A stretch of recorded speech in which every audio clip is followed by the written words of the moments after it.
Happy Sunday, Yama. Hello. Are we live? Are we live? 1, 2, 1, 2.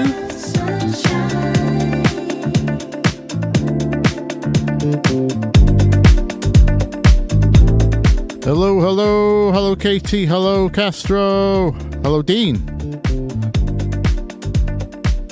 How are we doing? Is this working?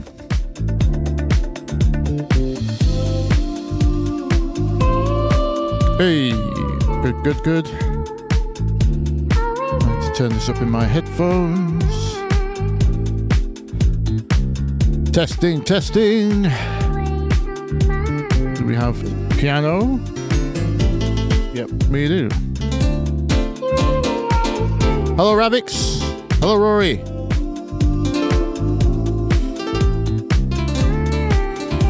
Hello, Techum.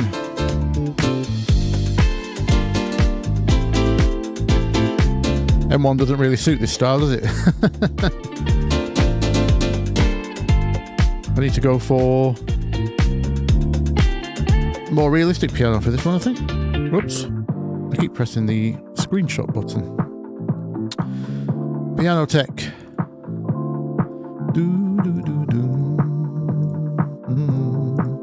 Hello, the moon.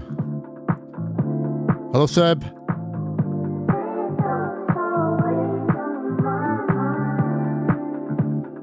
What am I doing? That one, that one.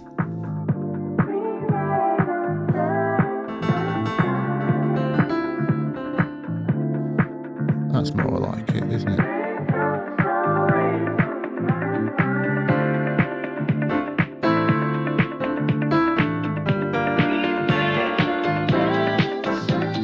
Hello, Crunchman. How many crunchies today?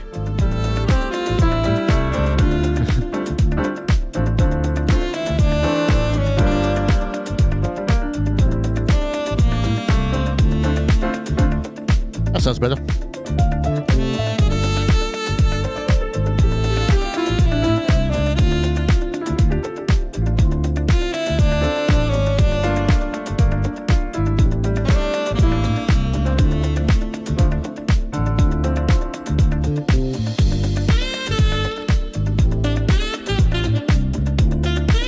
What were you doing? How's these soulful vibes for a Sunday? Pretty good, right?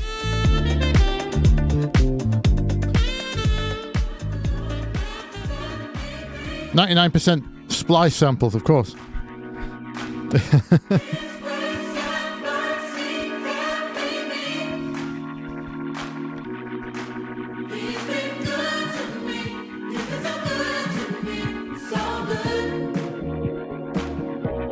What key was this one?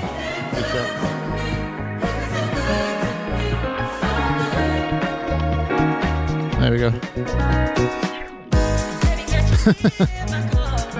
Crunching all the time.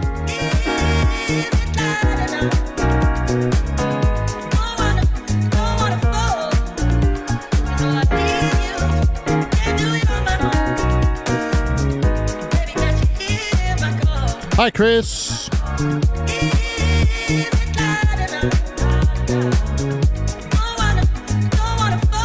Ghost snare needed. On the previous track or this one?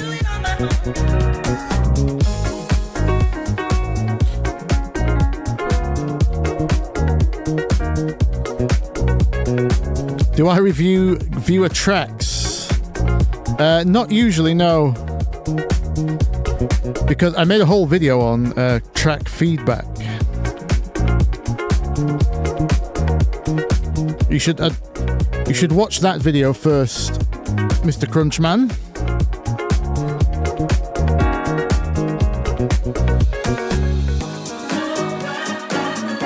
Hello, Chris.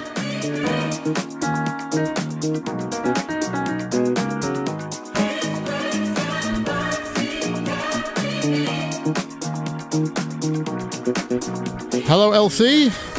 Thank you. Hello, Cosmic Dawn. Hello, need more tunes. Hello, Kizaris? Gen X in the house? All of us?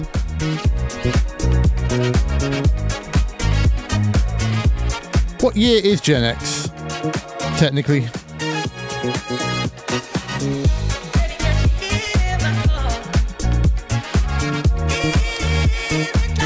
Avicii got his tracks review feedback from Laid Back Luke. Well, we've all had feedback from Laid Back Luke. I've had a track. One of my clients collabed with Laid Back Luke a while ago. He was trying to invent a genre called Twisted House, and the problem was everything he added to the track. He tried to force this Twisted House vibe, which is basically like Dirty Dutch, you know, these bendy high lead things. He tried to force that over every track he collabed on at the time, and no one was into it.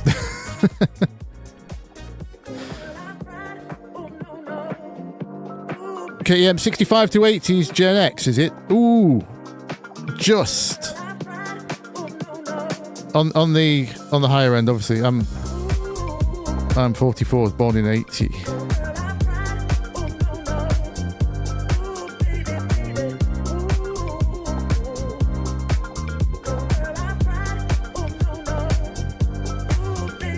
Yeah, I'm in two minds about the track feedback thing.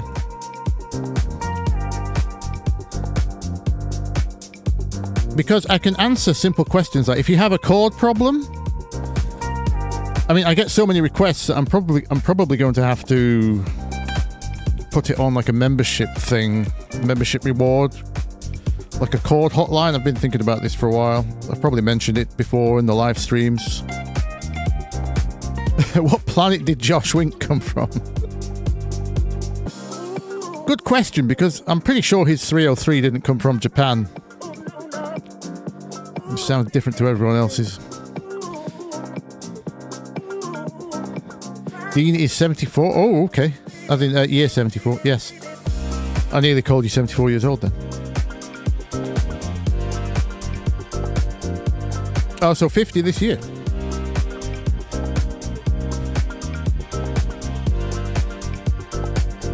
Happy 5th decade, whichever month that was in.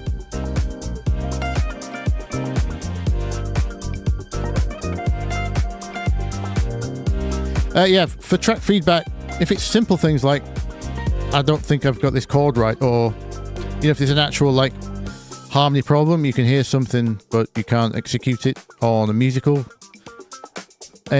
fashion, then that's kind of thing I can advise on. But if it's more just like,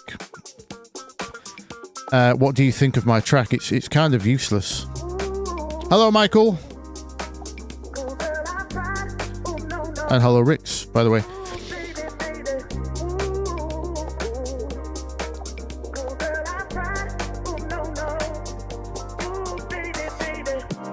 Who asked? It was Crunchman, wasn't it? Yeah. What is the what's the issue with the track?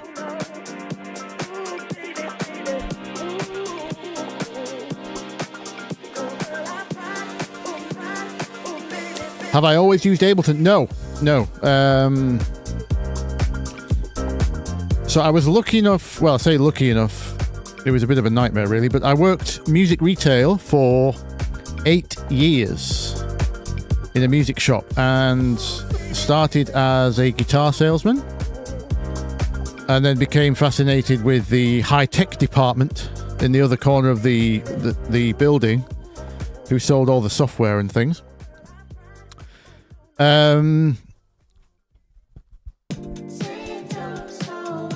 So eventually transferred over to software. So I got to try them all. Pro Tools, Logic, as in the early Logic before Apple bought it, when it was eMagic still. Cubase, VST32. So this is around, what, late 90s, early 2000s. We had Reason, we had Sonar, we had Digital Performer by Motu. Reaper didn't exist then. Studio One didn't. Bitwig didn't. Ableton didn't come through until, was it 2004? So yeah, I ended up choosing, out of all those, I got on with Cubase the best. They just revamped their engine. So it could do audio manipulation better than Pro Tools, and also the VST thing they had over Pro Tools, which was a massive boon. Obviously VST being Steinberg's invention. Oh, Katie's on Reaper, sorry. So yeah, I chose Cubase. So it was Cubase, it started as Cubase 32, it was called, Cubase VST 32 version 5, and then they swapped over to a thing called Cubase SX, I think it was called. And they made another piece of software called Nuendo. So I ended up using Nuendo because it was the same price for staff as Cubase was, and Nuendo was just a slightly more feature-packed version of Cubase, basically. It's mostly for film creators, to be honest. It was surround sound compatible, etc., etc., but it basically just functioned like Cubase.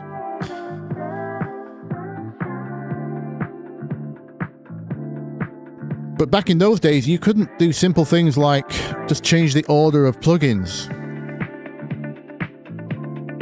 If you wanted to audition an EQ before a compressor and then a compressor before the EQ, to swap those around, you would have to unload the plugin and then reload the preset.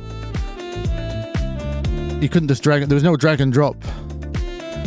The first drag and drop DAW to come through were Ableton and another one by... I can't remember who it's by, but it's called Traction. They've changed its name to Waveform now.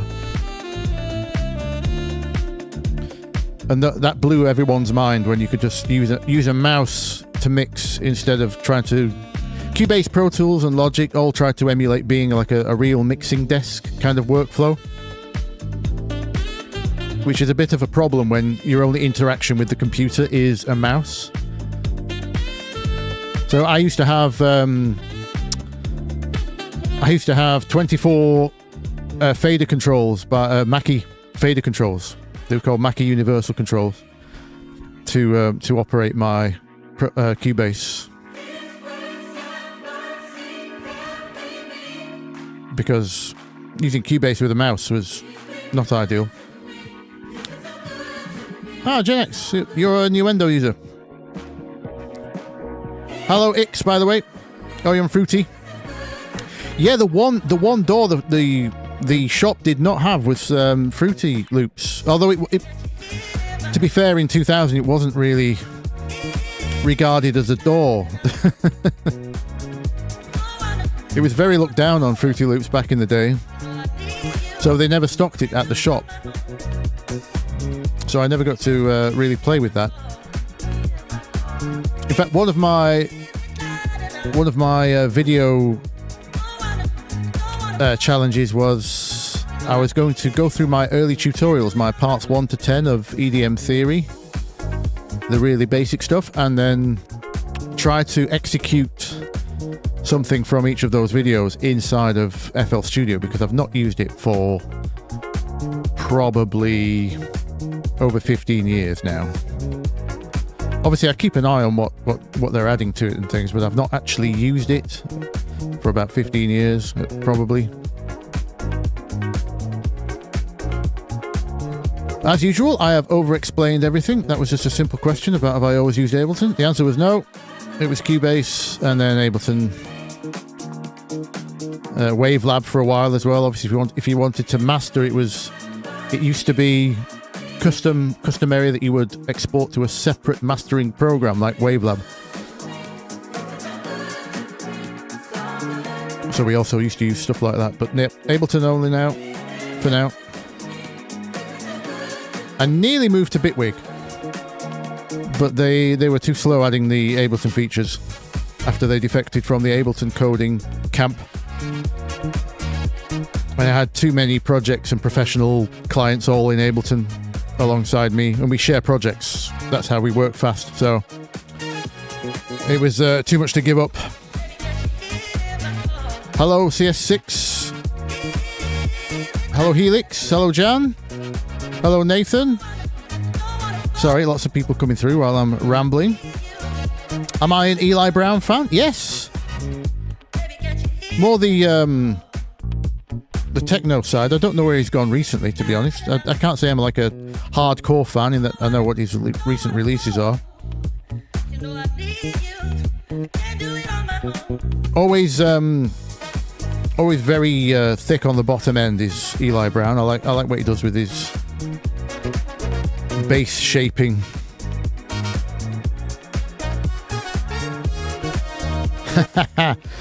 Pro 24, yes, Cubase version 1. On the Atari, probably, I presume, Regedit. Just before me, all that was the Atari and Amiga scene.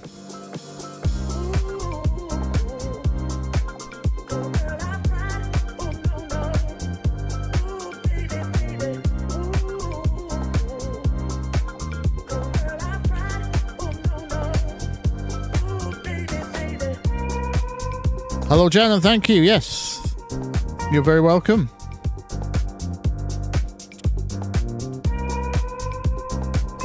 Oh, so Crunchmate, your problem was you mix with reference, so it's a mix thing. You mix with references, you get close, but no matter what you do, you lack the clear punch sheet mid-range that helps a track translate nicely to smaller speakers.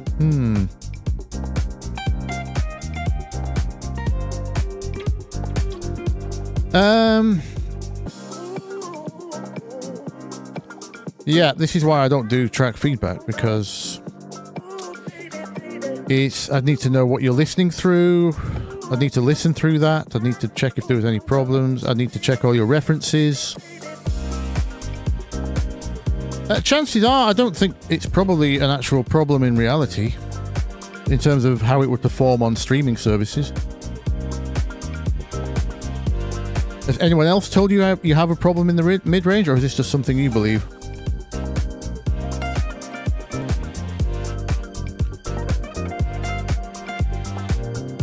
Mark Breeze went from Cubase to Atari. Yeah, Cubase to Atari to Cubase PC. And then Ableton just recently. Okay.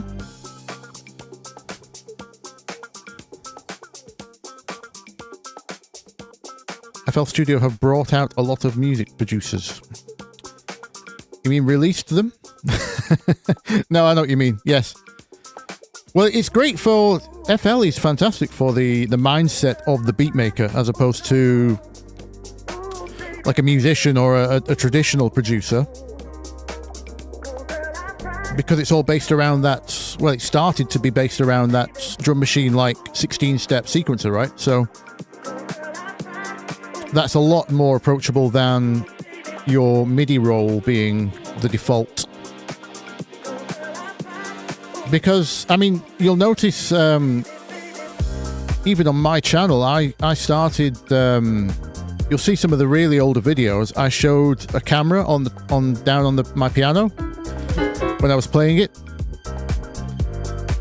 But then I did have the realization that there's a lot of people in electronic music which, if they see this black and white piano pattern, it is a turn off, because it's associated with classical music theory, right? This piano pattern. So I decided to stop showing the actual keyboard. MIDI roll's not too bad because everyone can relate to MIDI, I think, now in electronic music. But the 16-step sequencer inside of FL Studio is even more kind of non-muso friendly, if you want to call it that. So I do understand why FL is so... I would say FL is more than twice as big as Ableton. I think Ableton is the second biggest store in terms of user base.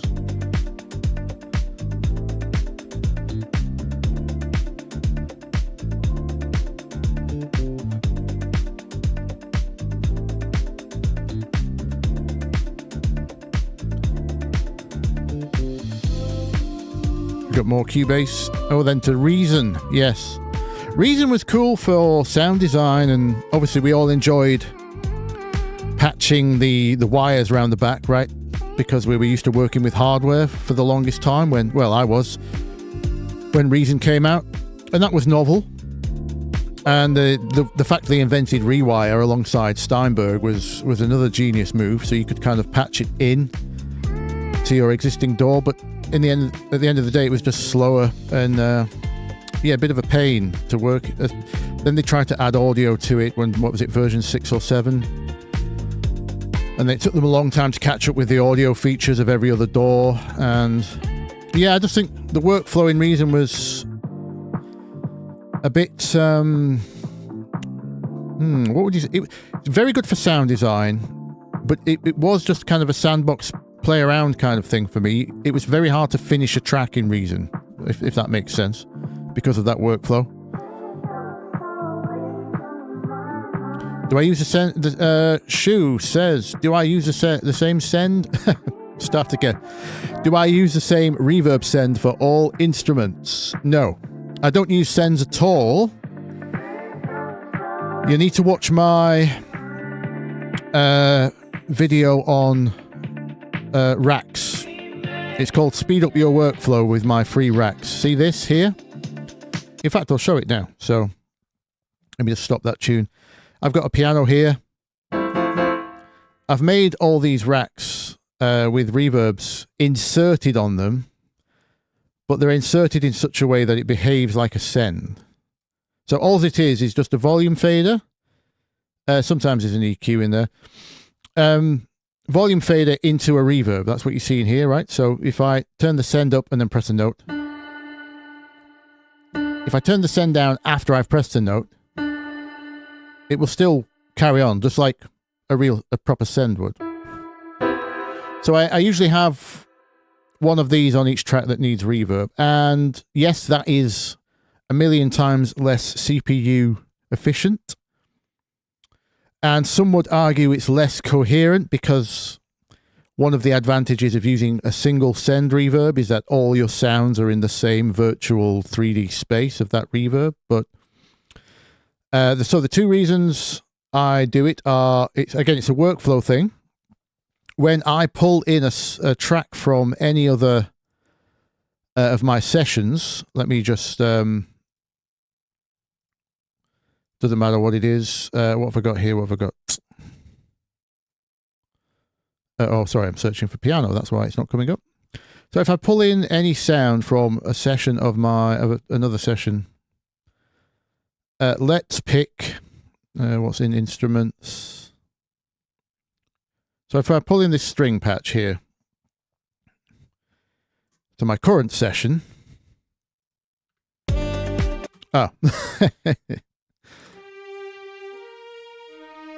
this is not a, let's go for the keys.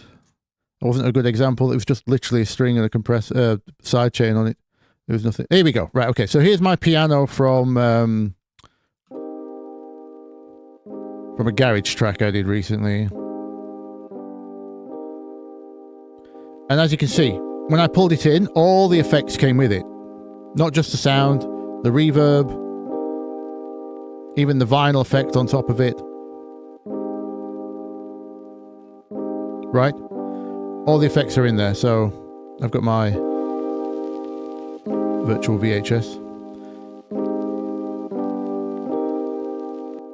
And this is the reason I don't use sends. It's because it's an Ableton specific thing, because Ableton lets you drag in single tracks from any other session live like this. Okay, nothing on that piano. Let's check this keyboard part. So here's another one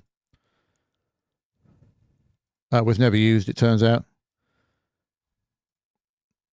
But you'll get the idea. So when I pull stuff in, all the effects are already on there. If I had used sends, then none of my reverbs or echoes or anything like that would come with the track. I would just happen to have to be using the exact same reverb and delay settings in my current track for that to make sense. So when I pull the sound in, it means it's completely to stay, take you over by the bay now. It's all here, basically, including the automation, by the way. Look at this. So this reverb only comes on for this section. Summer, need a summer. I need a summer of love. I need a summer, need a summer. So, and the sidechain from the kick drum's already ready to go. I just need to reroute it to the current kick drum, what's in my session, etc., etc. So it's just far faster. If I want a sound I've already liked and made, I can just pull it in from another session. And if I'm using sends, it just takes 3 times as long to do so. So I don't do that. Now, as for addressing whether I'm losing any coherence by not using the same reverb across all tracks, I think that's completely irrelevant in electronic dance music, because if I was doing rock, it would be a very different story, because, traditional rock, I'm not sure about modern, but there are situations where you want the whole band to sound like they're in the same room, right? The same space, because it's physical acoustic, semi-acoustic instruments, like a drum kit, vocals, guitar amps, etc., etc. You want those to be in one space. So using one reverb and sending to that, especially if it's a virtual room type reverb, is really beneficial. But in electronic music, all your sounds are already abstract. Mostly. Obviously, you might have pianos in there, but usually it's synths. Electronic drums don't sound like acoustic drums. They don't need reverb, like real room space, to sound real. You don't need them to sound real. An 808 clap doesn't sound like a real clap, so I'm not bothered about putting a real room reverb on that, right? So there's no coherence lost, in my opinion. In fact, sometimes it helps separate the sounds if they've all got a different reverb on them. And I'm actually very sparing with what I use reverb on. I don't use a lot. Because when you get so far into your mixing journey, your ears understand what needs to sit in space and what doesn't, because that's how you make things stand out and push back in the track. So you don't end up using reverb on every track anyway. Yes. Long explanation again to a simple question, but that's why I don't use sends. I don't really work like most other people. If you saw my video on how not to master, you'll know I don't really work like most other people. So, oh,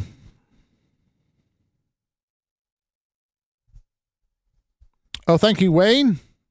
Notice my Spotify release radar. Nice and healthy with your releases. Yes.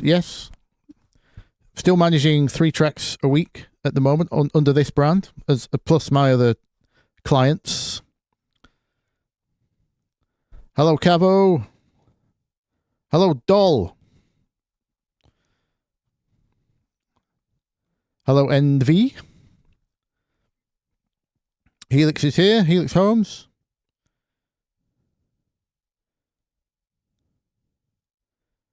Oh, yes. Image Line getting a partnership with UVI was a big deal. You're right. Hey, 1040 STE. Regedit, yes. I remember them. That's what started it all, really. Do I use Clipper plugins? No. I don't see the point. Clipping is clipping. You just... I mean, unless you're talking soft clipping, but soft clipping isn't technically clipping in the digital audio sense. That's more saturation you're going into there, and I don't like the sound of soft clipping anyway. Not in dance music anyway. Can sound good in heavy rock music. Well, it depends on the type of dance music you're doing as well. If you're doing the punkier side of, like LCD sound system kind of, or French disco, or something that's supposed to sound a bit more, what would I call it, bedroom produced, as opposed to like super clean and like mega produced, soft clipping can come in really handy.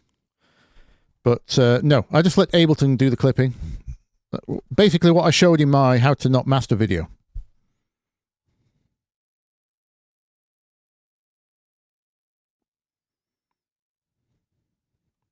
Yeah, so if you want the full details on that one, watch the How to Not Master videos, part 1 and 2, if you haven't already.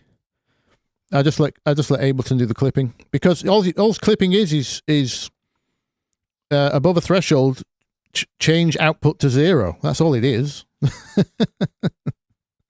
It's a very simple mathematical function. In terms of what's happening on the computer's end, it's basically saying, I don't know what that number is. You've gone past what I can compute, so you get a 0. It just changes everything to zeros above a certain point, because you've reached the it's like a calculator that can't do minus figures, right? So well, actually it's the other way around, isn't it? It's like a computer that can't do positive numbers, as soon on the master channel at least, because you go down to fixed bit threshold. So at the master channel here, it can no longer comprehend positive numbers. Anything past 0, it just goes, don't know. I'll just keep it at 0. You just get another 0. So you get a square wave for however long the signal spends above 0. That's all you get. There's no real point using a clipping plugin, not a proper clipping plugin, because that's all they're really doing. If you look at the likes of Free Clip and stuff like that, there's all these kind of different transfer curves, and that's technically not clipping anymore. You're back into saturation, because those are wave shaping functions. They've got all these different types of soft clipping curves. So you're into wave shaping, distortion there, saturation, all that kind of stuff. That's not transforming ones into zeros. That's different. So obviously clipping plugins can give you different flavors. But no, I don't use them. I don't bother. One thing everyone got confused with when I did my How Not to Master videos is that they said it was similar to Bthelick's clip to 0 method, which it's not, because he does use lots of clipping on every channel. And I don't like that at all. I do the opposite. I let everything sum into the positive and then just clip at the master. But again, this is nothing to do with everyone got confused because Bthelick is trying to eke out loudness, and I'm just trying to stay competitive without squashing the hell out of everything. So my method is more to do with transparency. I'm not clipping because I want to be extra loud and aggressive. You should, if you listen to these tracks, all these tracks are clipped.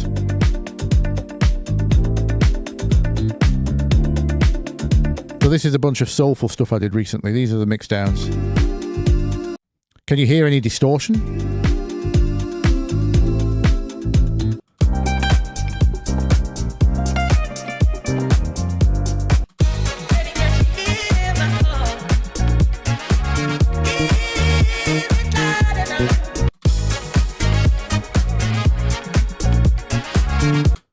Not really, right? You can't really hear any obvious actual distortion.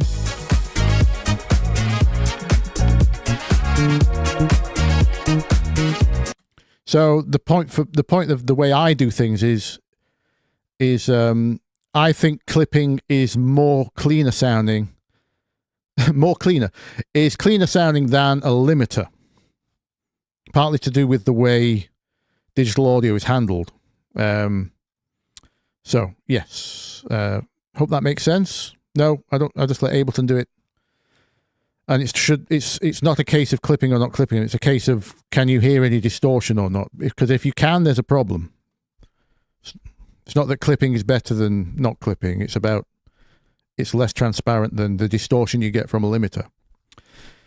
Uppal asked, can I tell you which one is better, send effects or insert on the channel? Is there any difference? Yes, there's a massive difference, but it's not a better or worse thing.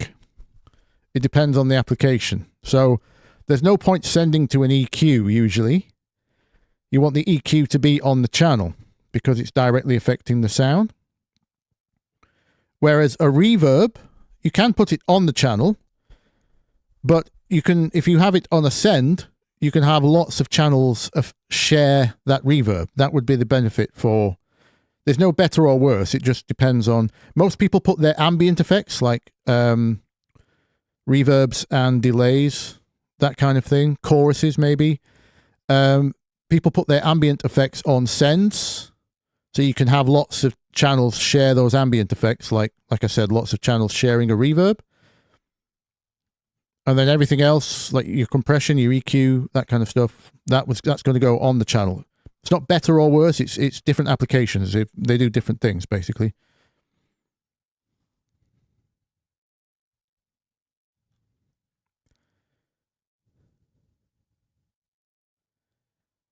Hello from Brazil, says Gold Music. Hello. Sorry, we've had lots of people join. Hello, Six Palms. Hello, Simsonic. Hello, Svint. Saint Vincent? Saint? Marcus? Hello? Yes. You'll have to help me on the pronunciation on that one. Sakira Mane. To shave on small peaks. Exactly. Or more just it's not about shaving them, per se. It's about letting them pass transparently. I know that technically they are shaved, but if they're so fast to our ears, then clipping just makes them slightly brighter, doesn't it? If they're very fast, or invisible if they're actually fast enough to be too quick for our ears to detect.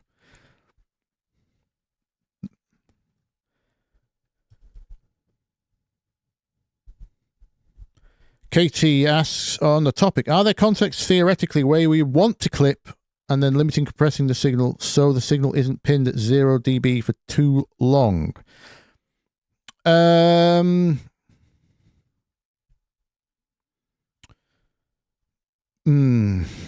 trying to imagine the scenario.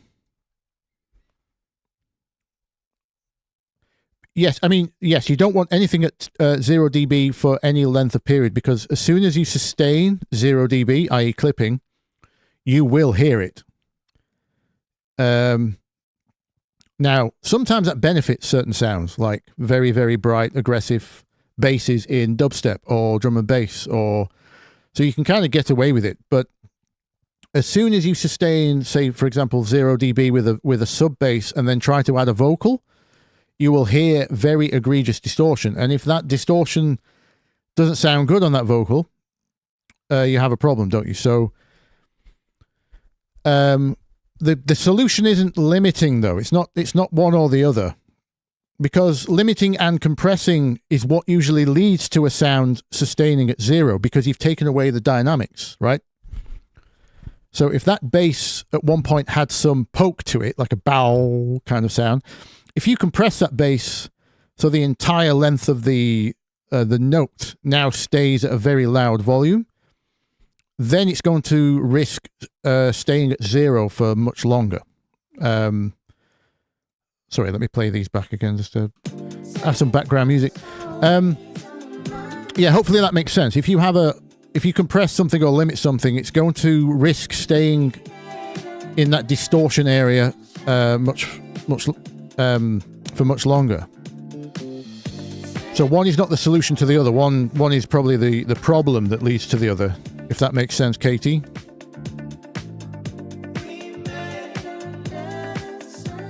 If anything, I would go the other way. I would add a transient designer to add a spike and then reduce the sustain of the sound.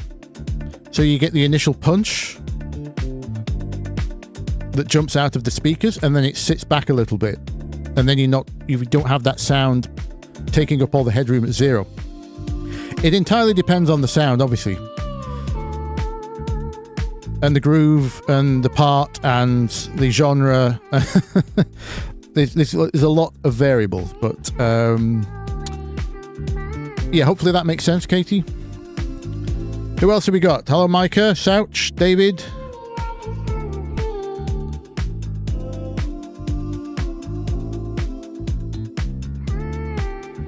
Speaking of which, yes, whatever Synthsonic replied to Crouchman as, the bass frequencies can easily take over in a club. Yes, this is why we don't compress basses a lot, because the last thing you want to hear in a club is just boom. just one long sub drone, it's not very groovy, and you basically lose all of your upper details and your punch. So keeping the bass from being too people are impressed by lots of bass in the studio, right? So if you compress your bass and it suddenly jumps to the front because its notes are really long and saturated and in your face because they're constantly loud, it sounds impressive in certain monitoring situations, and you think, oh great, yeah, now I can hear all the bass notes on my phone and stuff like that. But then you take it to a club and it's just a mess down there. There's just no groove. So you have to be careful and know your system well. Oh, hello Ix, yes, I was just watching the Union Jack. What did you think?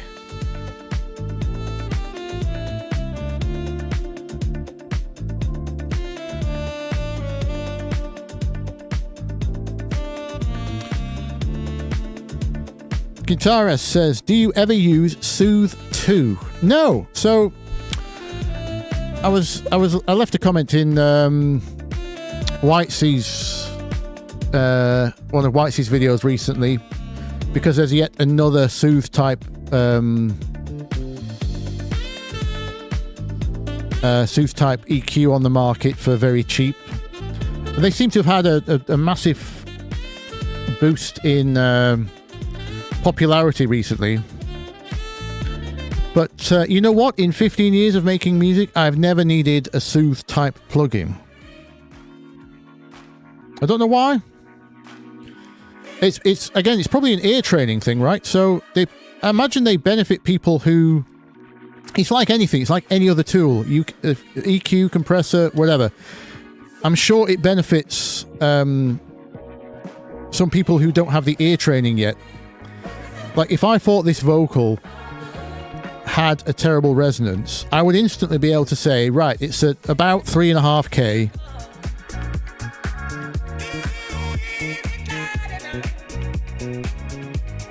Right, see there? That one, sorry.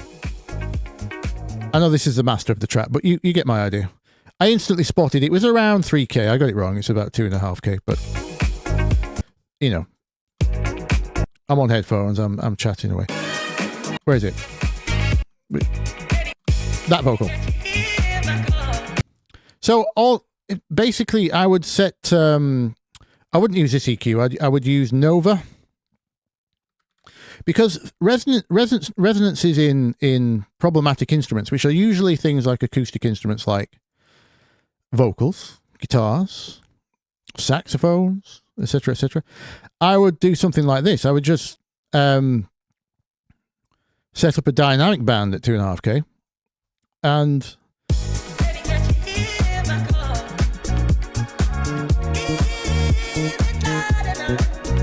let it do that. Because you can guarantee that resonance is going to be a problem consistently throughout the recording. It's probably something to do with the microphone and the environment, or a trait of the vocalist's vocal tract, you know, resonance in in the throat chamber, blah blah blah blah blah blah blah. Nose, or if they sing through their nose, that's the problem. You know, you normally get a lot of nasality around 3, 4, 5K.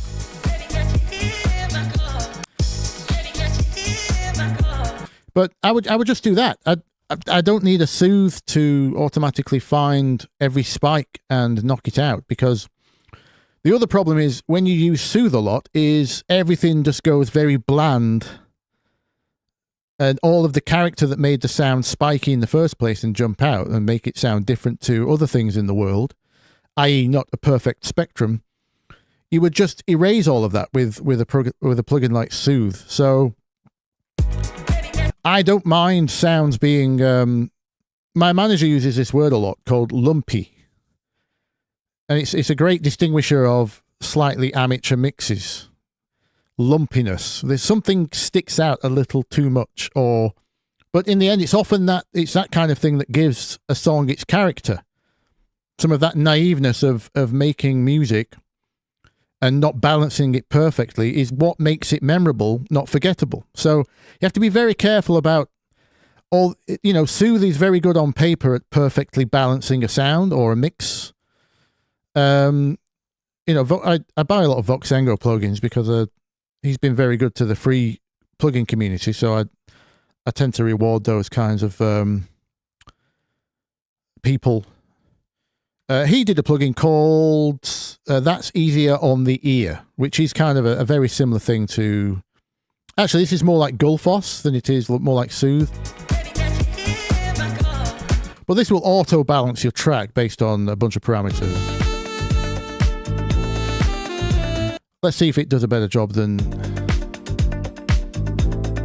Where's my effects amounts here? Right.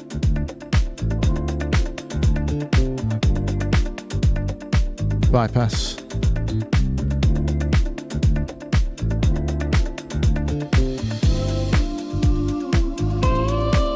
Oh, so we've got some upper mids. Lost some of the kick punch and low mids though.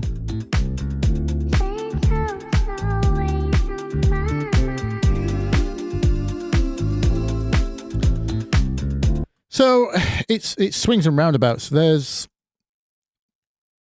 is it better? Is it worse? Meh, I don't know. About the same. It's just better in some areas and worse in others. But again, depends on ear education. Depends what you're using Soothe for. I'm not going to say don't use it, but I would say don't lean on it as a crutch for fixing bad sounds, because you need to be looking for different sounds if there's a problem. I suppose that's the other problem is the other reason I don't use those plugins is because I spend a long time searching for the sound in the first place, so I don't need to fix them. Hello, David from Belfast. Hello, South from California. Hello, Snowy Banana Man. St. Marcus is correct pronunciation. Oh, I see you've replaced the A's with V's, or that might be your language. Not sure. Hello, Asfand. 34. I am well, thank you. How are you? Our first time joining the live stream. Welcome, welcome. Hey, Phil Waterman's here.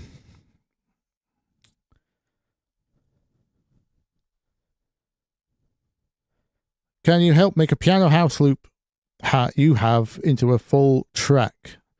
Well, we're not doing viewers tracks, Phil. But if you just reference, you can copy. I've actually got a video in the works about doing this kind of thing. You know, copying people's arrangements if you're not already a DJ yourself, which is, you know, a perfectly valid excuse to copy someone's arrangement because you don't know what works live, and someone who's been a DJ for a long time will know what works live. So copying their extended mixes isn't a bad thing.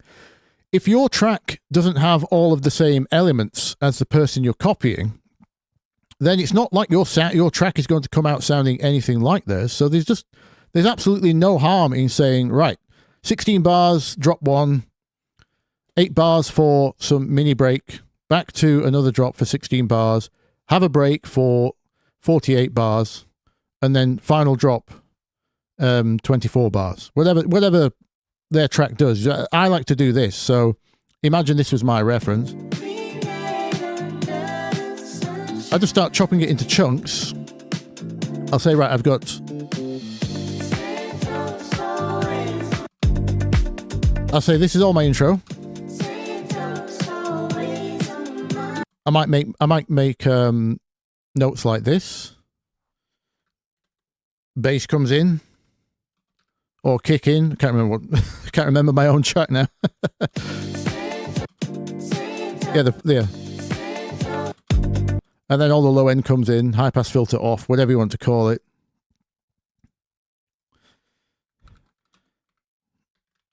First verse, low pass filter, high pass filter off.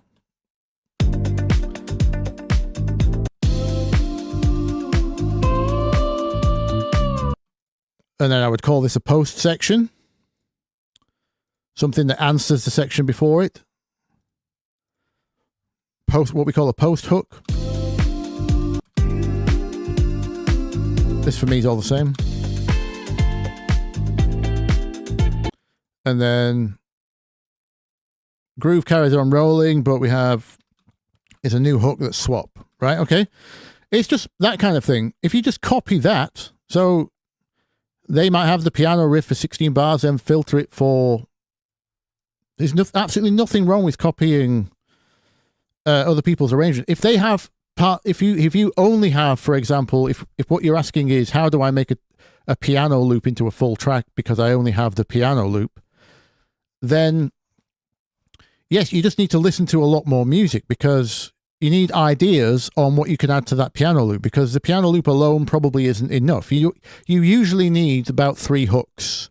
If you're going to if it's piano house and the piano riff, this kind of thing.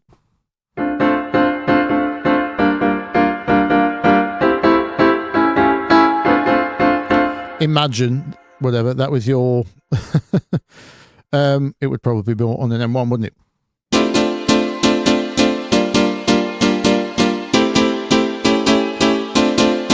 Imagine that was your riff and that was all the track had, then yes, it's not going to be enough. You're going to have to come up with, you're going to have to find a vocal for it or just, but again, just copy, get 3 or 4 references going, figure out what their arrangements are, find out the bits you like, and then copy one of the left to right. So you've got the same amount of elements. Maybe it's a lead synth hook or an ARP or just a beeper, the beep, beep, beep, beep, beep, that comes in, or a high string is held, or a vocal chop, or just copy.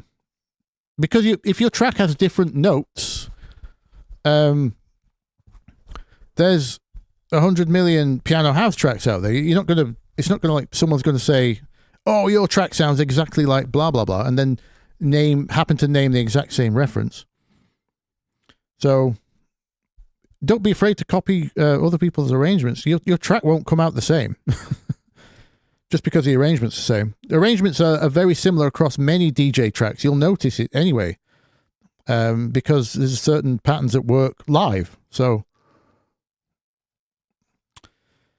what else have we got? Am I 100% in the box? Yes, I am. Synth Sonic.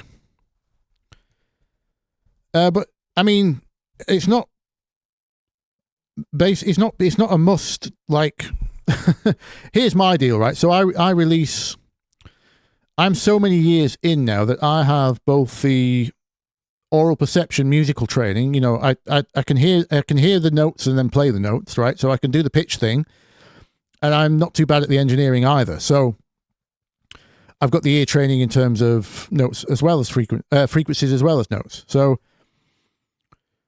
the actual music side of things for me now is actually quite, I'm not going to say easy, but it's fast. I can, if I have an idea in my head, I can usually execute it within a few hours. Sometimes less, depending on where the inspirations come from. Like this stuff in the background, by the way, is all just, it's like 75% splice samples, and then I put bass lines to them and some extra pianos and things. Just been doing some what we call soulful disco recently.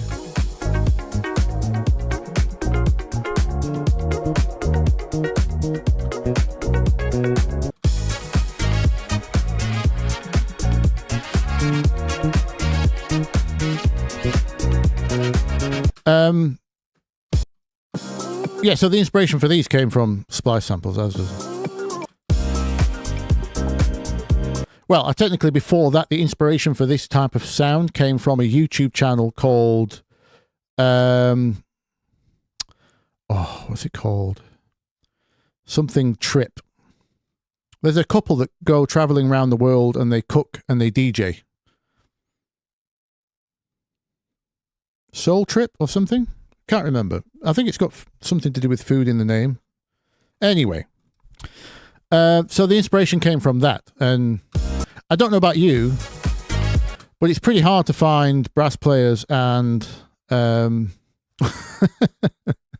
soulful vocals that sound like they're from the 60s without having to pay an extortionate license to Marvin Gaye or some other classic artist. So where's the vocal?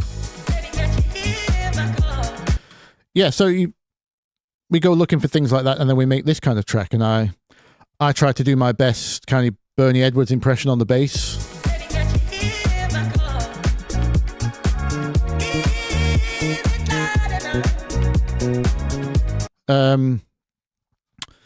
So that's where the point I'm getting to. The point I'm getting to is inspiration. If you find more inspiration from a piece of hardware, like a sequencer, or I mean, I covered this in the Union Jack video. Like, if I use a sequencer, hardware or software, I will write a different ARP by happy accident than I would as if I tried to program the notes. My instinct would be to go in and program all the notes, right? So,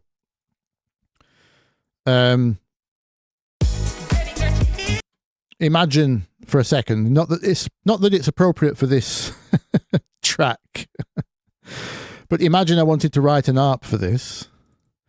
I would instantly I would go for this kind of thing.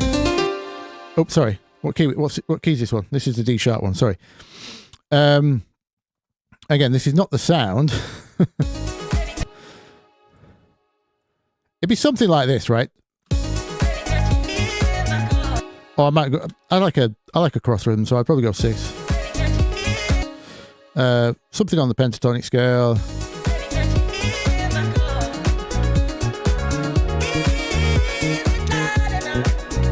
Oh, sorry. This is not D sharp pentatonic.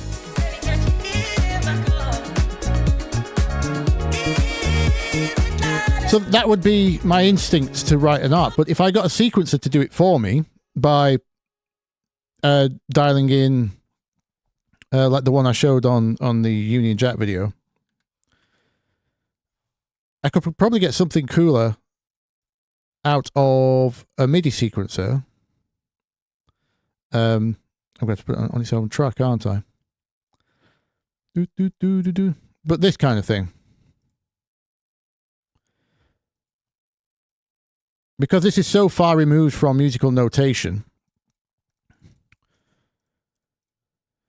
you can kind of feel this out in terms of accents and energy. So you could, your velocity's down here, note lengths, blah, blah, blah.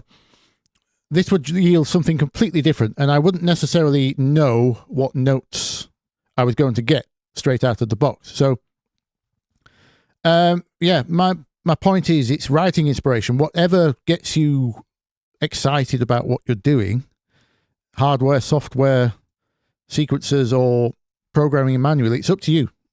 Do it, because yeah, if you wanted to sound exactly like me, then you might have to do what I do, but I wouldn't recommend trying to sound exactly like me or anyone. So you do you. It's not hindering you in any way to be not in the box. Arguably, I would say you're probably not going to be as fast as me, but that's also because I've been doing this for longer, right? So, yeah, if you like the circuit tracks, and it's getting you ideas and inspiration. If it's, well, I would suffix that, not prefix, with, if it's helping you finish tracks, it's a really good thing, because there's lots of tools out there which help us start tracks with inspiration, but if we never finish those tracks, it doesn't really make a difference. Hello, Peter from Dusseldorf. Guten Tag, is that how I welcome someone in German? Guten Tag? I can't remember. Very limited language experience outside of English, I'm afraid.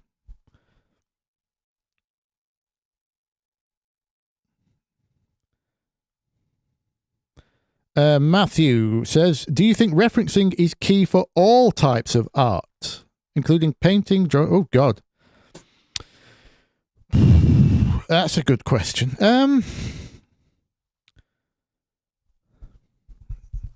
Is it key?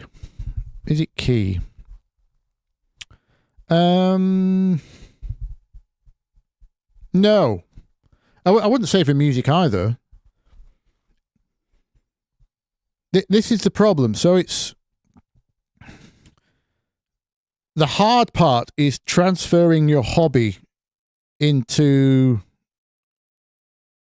a professional, doing art professionally is extremely difficult and rare, right?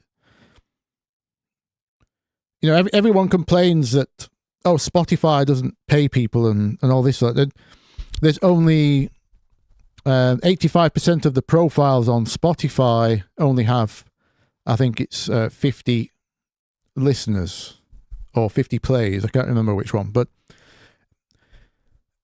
you hear people complaining about this or regurgitating these statistics to make a point. And the thing is, art has always been that way.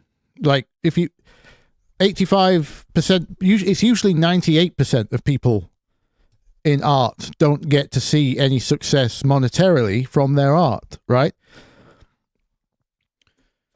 So, in terms of referencing,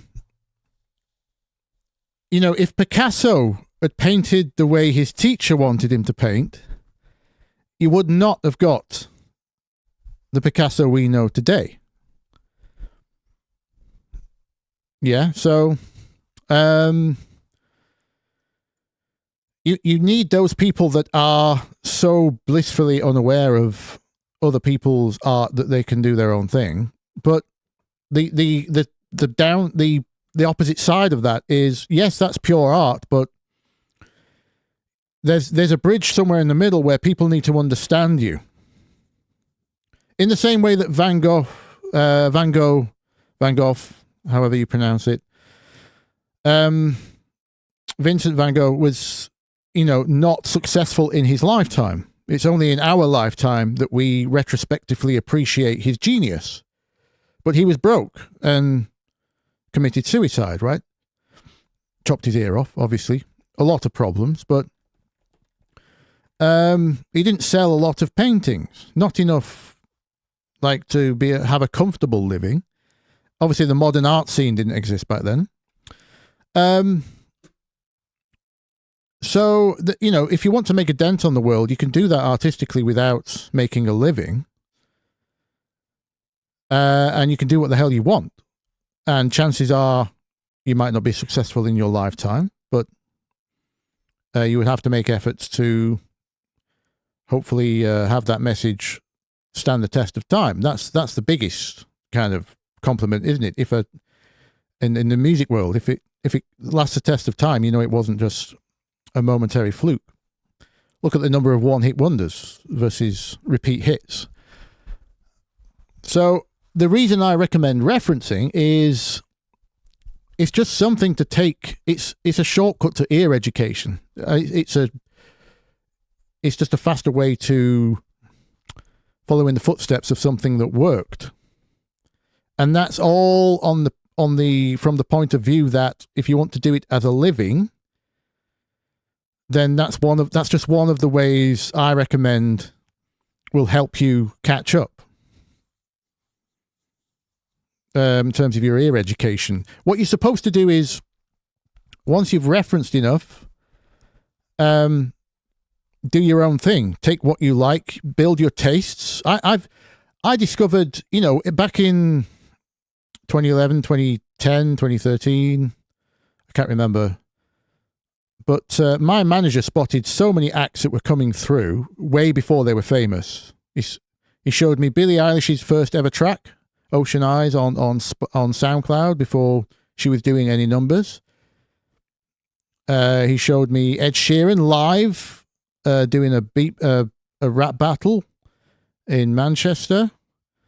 Tried to get some of his friends to sign them, and they turned it down. Who else did he show me? Maya Jane Coles. Many acts. Which I couldn't see the potential in at all. I'm too young and naive, but that's a producer's ears versus a musician's ears, I suppose. But yeah, it's hard to make a living is a different thing. Basically, is what I'm trying to say. You can if you can stand out in your field from having your own tastes, but at some point you need to have referenced enough music that it lives in your head. Because if you are completely new, if you are truly like completely original and you sound like nothing else in the galaxy, the problem that can happen is no one can relate. So the audience is just you. It's just you that gets it. And again, that is true art, but it's not art for a living. It's unlikely to be. So, the referencing is just it's mostly because I believe the engineering side of things is the least of your problems. Writing interesting music and finding a way to sell yourself and be seen and noticed in this sea of noise in the modern digital age is the real problem. So, and there's if you, again, I'll use Pauser as the example. So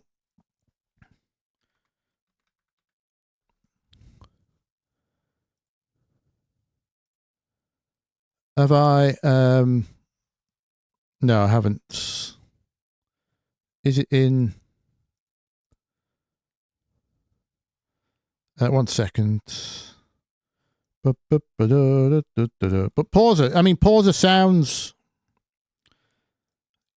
you know, it came through and we all thought, well, that sounds like a bedroom production, if ever I heard one. And it was so different to everything else, but, I mean, I say so different, it sounds just like he's been referencing 1980s, early 1980s disco and house, including the engineering. So, you know, anyone that was after a modern sound would say that would fail, but my point is, I think the engineering side is the least of your worries, because you just have to be in the ballpark, and the tools we've got today make that extremely possible.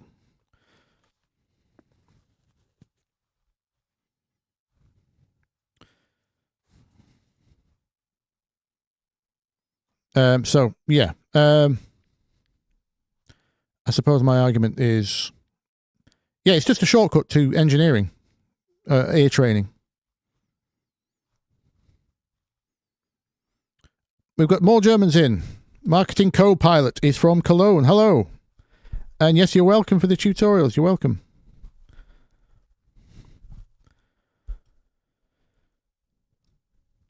AZR Beats. That is me. Only audience for me. Well, I do have another video called Job Hobby Jobby. So in Scotland they have this term jobby, which means turd, means poo, right? And I have a saying called job hobby jobby, because if you do music as a job and you know it's your job, you can operate it like a business, and it's possible to succeed with, you know, if you understand a bit of branding, understand that, you know, most of your efforts won't be in music. That's only about 20-30% of your output will be the music itself. Then the rest is how to get your music out there and be seen, and understand how to monetize your music and your intellectual property and stuff like that. That's understanding music as a job. And then you've got music as a hobby, and that's also fine, right? You've got the proper artists who do music for themselves or music for a very, very small audience, and it's not monetizable, but that's just what's in their heart, and that's what that's how they express themselves, and that satisfies their life, you know, their being, right? But they understand that also. That's a hobby. They know it's a hobby. They're happy with it as a hobby. That's fine. But then you've got a jobby, which is which is when someone thinks their hobby is their job, but complains that they can't make any money. And they don't operate it like a business. They just turn up like some entitled 10-year-old and said, I made some noise with my computer, now pay me. I've made art.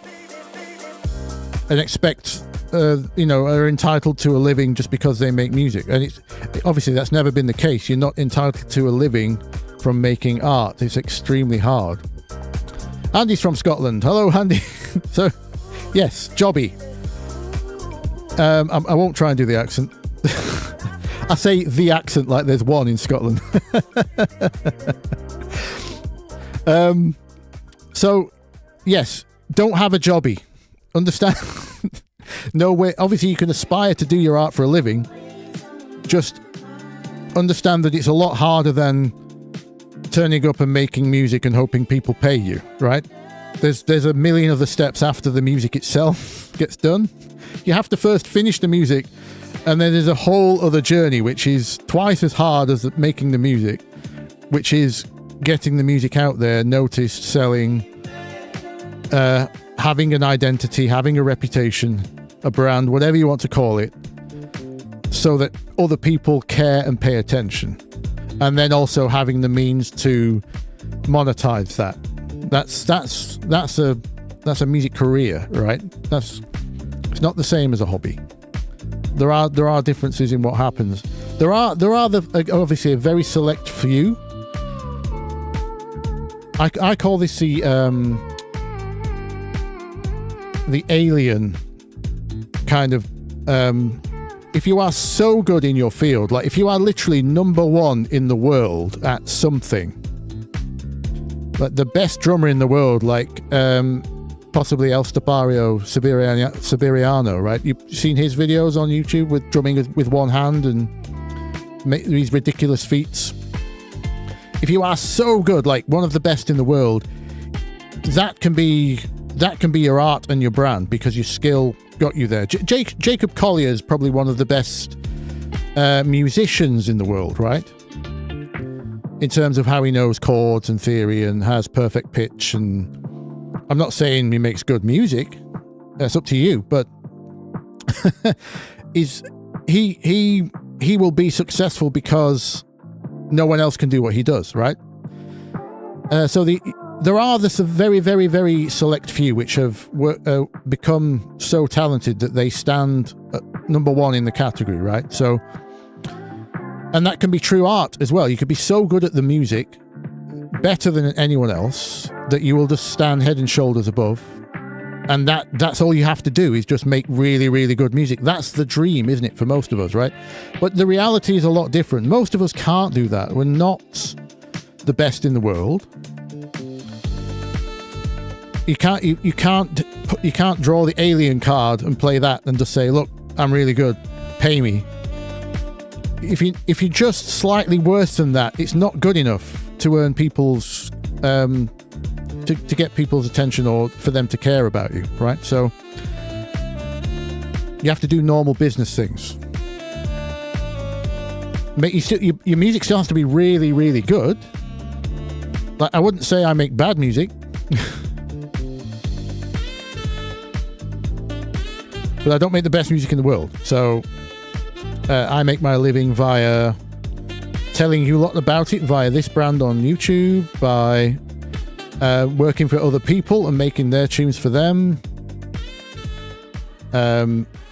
Hopefully every now and then a company reaches out and says, we featured you on an advert, here's 50 grand. Blah, blah, blah. Just because I'm in the public eye, right? So all these efforts are part of the business side of things, right? So... Well, Big Mike just asked, how do I earn from music? So I earn from Spotify. I get about 100,000 plays a week. That's my art. Oops. So Spotify plays. I have my publishing, so songwriting. From those plays comes through in the UK it's PRS,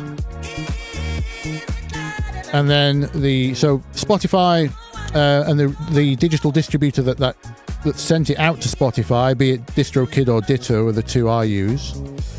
They collect my mechanical royalties from the plays, and then PRS collect my songwriting royalties. Then what else do we have? We have record label deals from the artists that I write for.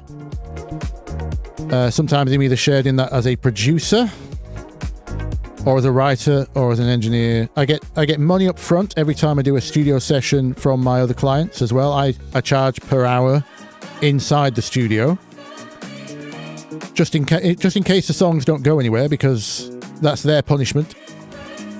I don't just take percentages, because that's a very you find if the client doesn't spend up front, they're a lot less inclined to try and get the money back.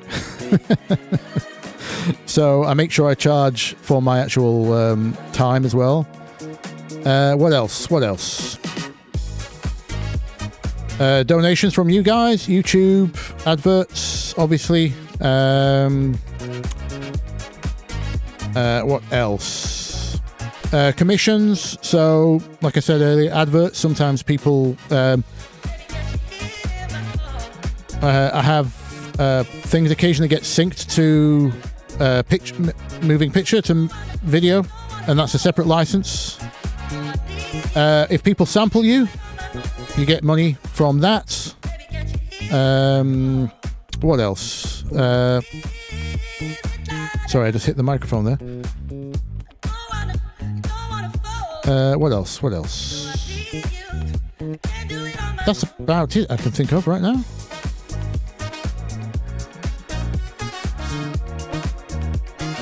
Yeah, I think that's... I will update as I think of more. It comes from so many little places. I actually kind of lose track. As long as I can afford a roof over my head and, you know, clean water out the tap, I'm kind of happy. I don't...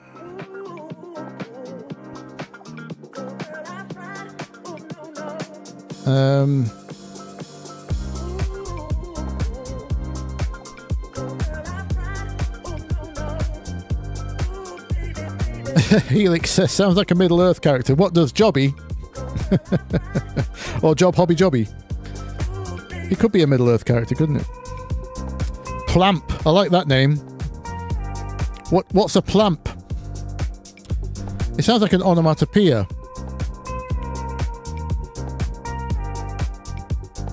It sounds like the sound something would make landing on a very big drum. A very big soft drum, a plamp. I don't know. Sorry.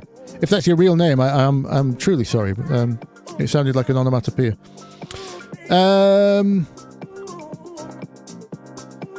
What's Rems? Bit of a weird one. I know referencing breaks every half hour or so is extremely important, but do you ever find yourself diving into a spiral, losing control, and realizing it's 7 a.m? Oh yes, all the time. Yes. All the time. All the time. Luckily the problem gets better as your ears get better, right? So in the studio we have these great Adams speakers with the ribbon tweeters, which are extremely detailed yet extremely soft on the ears, and I don't work very loudly. We do a crank test occasionally, every few hours, just to check what stands out when it's really loud. And luckily our room is completely soundproofed as well as treated, and it's an isolated building, so no one can hear us. We can go as loud as we like. The Adams can handle it. We've got a sub obviously as well, the Adams 12-inch sub. And between the low level and the nice environment, and the fact we did all the referencing at the beginning with the sound, gathering the sound and the sound design, if I do forget to reference halfway through, because of my ear training and the nice environment, we don't tend to end up too far gone. It usually comes out okay. Maybe a few tweaks towards the end where we did lose our way, but I don't usually go fully round the clock anymore. We usually stop around 3, 4, 5 a.m. is kind of how late we leave it. I'm 44 now. You get very brain foggy at around the 4 a.m., 5 a.m. kind of. I used to just power through with lots of sugar and sweets, like Haribo. But I had to stop that because if you sat in a chair all day and not only do you not get chance to exercise, but you're not motivated to exercise like inherently like I am. I do a little bit of HIIT training at home and that's about it. I am not incentivized to go to the gym. It's much easier for me to just stop eating after midnight and stop eating sweets and things. So that's kind of the way I do it. And by about 3, 4, 5 a.m., my brain's kind of foggy. So we stop there. It's not actually an ear fatigue thing.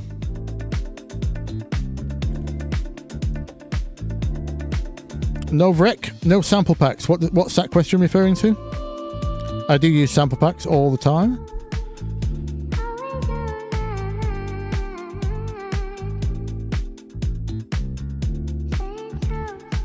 Big Mike says, what scares me is it's not a regular income guaranteed. Yes, I mean, that's always the problem. I used to worry about that. But even when I wasn't well known, I used to be booked up so far. When I ran a recording studio, my first business, I left retail and went straight to making my own recording studio. It was a very scary time. And I would find there was this problem where it came in waves. So I would be booked up for 6 months. And people would phone and say, can I get in the studio? And I would say, I'm busy for the next 4 months. So obviously they would be disappointed and not book and go somewhere else. And that would happen for that entire 6-month period. People would realize you were busy and then just stop. The rumor would get round that you're a busy guy, you can't get in the studio. And then people stop asking for work, right? And then there's this really scary period where those 6 months that you've been booked for are coming to an end and you have no new work after that. But what I always found was it always just filled up.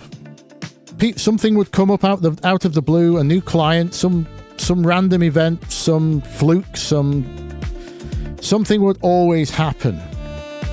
And eventually I just kind of decided to, as spiritual as it sounds, I decided to let the universe handle it because I was tearing my hair out worrying about. I decided to stop checking my bank account and just get on with it. And it turns out money begets money, doesn't it? So I just put my head down and did the work, and it always turned up. And that's been true ever since, to be honest. It's not regular, but if you ask a busker or a beggar, they found this out. Amanda Palmer did a great talk on this. So street performers found out you would actually get a very regular income week to week if you were begging or busking or even living statues, people that just stand there painted, which is what she did for a while. Even those would get a very regular income. So it does turn out there is a regular minimum income once you get past a certain kind of level of recognition. As long as you build your brand organically, that's what I would argue. If you let a record label handle your fame, that's a problem because you're not in control of your image, of your brand, of your reputation, of your output. And you can't build a direct relationship with your audience like I do with you guys right now, right? So I would say as long as you can build your audience organically, face to face, as it were. I know we're not. That's an ironic thing to say, given that I'm not on camera. Voice to text, whatever our relationship is, right? Our thing we've got going on here. If you can build that in some way they call it your first 10, right? Because your first 10, if you're good enough at what you do, those first 10 super fans will tell another 10 fans, and then you've got 100.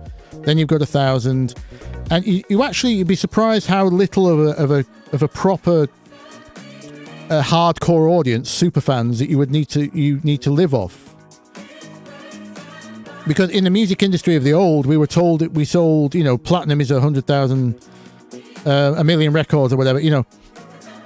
I can't remember which way around it is now. Was it 100,000 for gold, for a gold record, and a million for a platinum? Anyway, but you're told these big numbers, and it turns out most of it's like they call it the long tail. This is the Amazon model. So again, this is knowing about business helps run a living, right? But the long tail means that there's so many people on the fringes that are really passionate about very bizarre bits of music that you probably wouldn't like. If you add all of those together, they actually sell more than Taylor Swift. Them lot combined sell more than Taylor Swift would, right? So the one spike in the middle isn't what you're aiming for. You're aiming for the people that are passionate enough about something you do that they would pay for it. And it turns out you don't need that many people to sustain a living. And yes, it can be, if you nurture that relationship, in my opinion, in an honest way, then you've got fans for life, and that's a living, a reliable income. It is scary though, yes, because it can go away at any minute.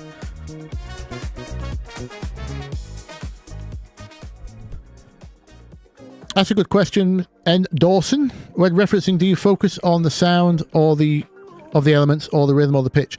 It's both. It depends why I'm referencing the track. This is why I like working with proper producers, because it's very hard to self-produce, right? So the producer will bring me lots of references and say, speaking of Eli Brown's always a good bass reference. They'll say, this sounds great in the club. Or maybe sometimes I've actually been brought Eli Brown mixes which were too much in the club. So only sounds good at festivals, for example. So that might be one reference. This Eli Brown track sounds bad in a small club, but really good at the festival. So we need to aim somewhere in the middle, or something just under this. And that reference there is just purely for the fact that it's in the same key as us. It's the same tempo and kind of groove, and we can reference it for the bottom end, like what's going on at the bottom of the kick and the subs, basically. But then we might have another track that has an ARP or lead idea that want to merge with that style, or we have our own idea, or the vocalist has already done something we're trying to work to, or there's a sample from Splice where we're trying to integrate, or blah blah blah. There's all kinds of reasons why you might pull the references in. Yes, rhythm, pitch, it could be, yeah, we like this groove, the way this drum pattern is, let's do that, but let's do it on these type of drums instead. Or the way the bass bounces off the tom in this particular track, we want to try that, but with the Eli Brown levels of bottom end. And then maybe try, we like the fact that this track over here has got this really dirty disco loop driving the whole thing. So can we integrate? Obviously, often the client, the producer doesn't know. They're like bringing a bunch of ideas, and sometimes I have to say, no, that's not going to work. I try not to be a negative Nancy, because you have so many happy accidents trying these weird things. Like sometimes a client will bring me something so bizarre. Will say, can we do this vibe over this? And they will be just so many miles apart. I don't even know where to begin, but I will give it a go anyway, just in case something cool comes of it. But sometimes it just fails, and we say, right, no, let's not spend any more time on this. That's the other benefit of being paid per hour, is that they are on the clock technically, because they're paying me per hour. So it makes it hard to get into those. I will often remind them, like, we've got 6 hours left today, roughly. Have you got any deadlines coming up for record labels, blah, blah, blah. I will remind them they're on the clock, because it's easy to get trapped down those rabbit holes. Again, this is why it's so hard to self-produce, because if you're doing it on your own, it's hard to have that kind of reminder that that's the case, right?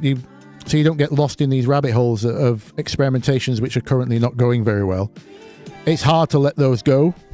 So sometimes, yeah, they'll bring me completely bizarre references, and I'll either give it a go, or I'll know ahead of time, like, no, the reason their bass groove works is because they are square groove, and what you're trying to do is swing, and the two don't match. You're not going to get that bottom end from that groove. And I will know ahead of time, and I will be able to tell them. So yeah, the references are for all kinds of reasons. Sometimes it's a chord progression. Like one recently, the producer just said, can you try the bicep glue chord progression? I really love the mood of that. Is it the chord progression or is it the sound that makes glue feel the way it does? So we tried the chord progression just to test if it gave us the same vibe, regardless of whether our sounds were nothing like glue. It wasn't even the same tempo. It wasn't the same pad. We didn't have the vocal or the drums. It was a completely different track. It just wanted to know if the chords would work in our template with the sounds we already had, and would it give us a similar vibe, because he was missing that vibe and he wanted something a bit more, melancholy, nostalgic, whatever you want to call that chord progression from Biceps Glue. And we put that in there. So that was just purely a chord reference.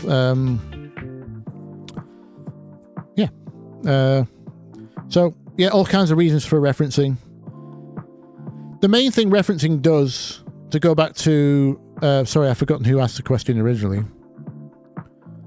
But the main thing referencing does is it's a fast forward to inspiration. If you find yourself staring at a blank page, or you're just lost for what ideas, or you're just shooting in the dark, this is the hobby thing, right? So you want to do both. You want to spend time experimenting with software, with writing, with sounds, with all kinds of, you want those times where you're just trying stuff out, but you need to marry them with times where you're actually trying to get work done and tracks finished. You can't just start and hope that some inspiration comes along and maybe it will turn into something. That's for your sandbox sessions. If you put yourself on the clock and say, I'm going to finish a track tonight, then you might put yourself, there's nothing wrong with referencing 5 other tracks and merging all the examples and just completely ripping them off, because you're devoid of inspiration that day. Because you'll probably still you'll get a track finished. And even though it sounds like a cop-out, you will be surprised how many times that happens when you had no idea to start with and you just took a bunch of inspiration from different references. Obviously, you still have to like the music. The whole point is that it's your personal taste is not in question. Your personal taste is involved, right? Because that's what makes you as an artist. Even when ripping off other people, your personal taste comes into play. Do you like this bit over this bit over this? You choose to sample this bit or mimic this bit is your personal taste, right? So you'd be surprised how many times that happens when you've been devoid of an idea, you've used a bunch of references, and the thing that comes together is absolutely magic. You just end up with a banger for out of nowhere, because you're standing on the shoulders of giants, as the phrase goes, right? Probably it's not out of nowhere. That's the wrong phrase to use, but you end up following in the footsteps of great things before you. So, and there's nothing wrong with that either, because 2 sessions down the line, you might suddenly be working on a track, and then that weird sound that you made 4 weeks ago, suddenly you realize, that's going to be perfect for right now. So your sandbox session where you were just playing around and you weren't trying to make a track on purpose, just playing with sounds, has now come in useful 2 months later. So you need both. You need to be on the clock and working. If you want to do it professionally, this is.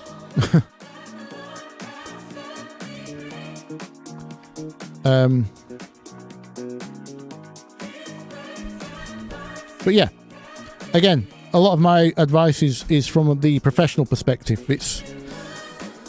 It is hard work, and I do treat it as work. I turn up to work as a job, and I get stuff finished, and it's hard, but that's one of the attitudes. You have to turn up and do the work, because that's how you make a living, right? You do it for a living. Surprise boiler room set. I'd love to play Boiler Room, although its reputation's kind of taking a dive these days, isn't it? You know, my favourite Boiler Room set... Can we watch this, actually? My favourite Boiler Room set is a guy called Ankle Pants. Speaking of true art, this guy's performance is true art.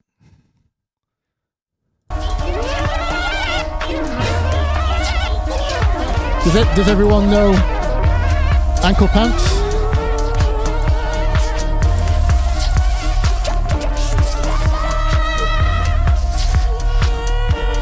So he has an accelerometer in his microphone.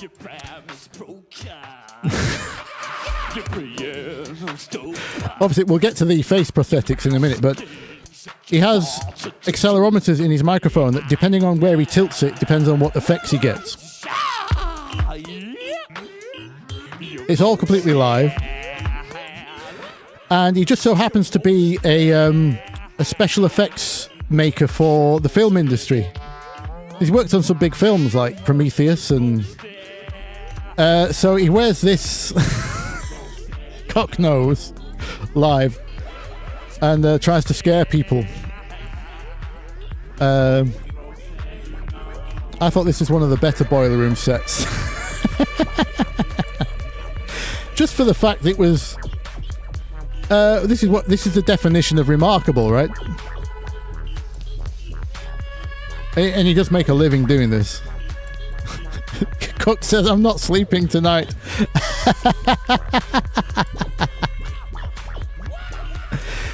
Michael Lopez, yes, it is a bit like clowncore. That's probably why I like clowncore as well.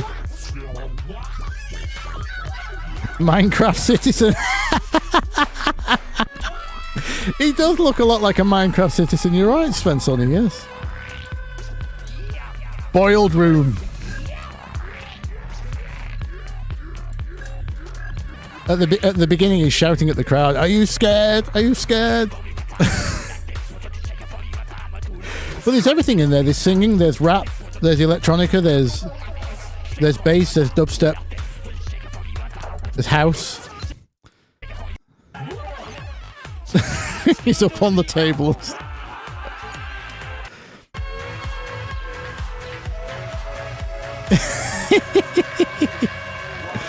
Yeah, it does fit with Halloween. Although I don't think this is anywhere near Halloween.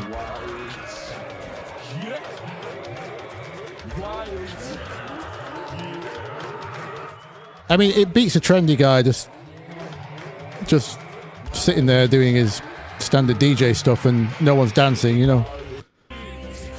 At least people are moving, look.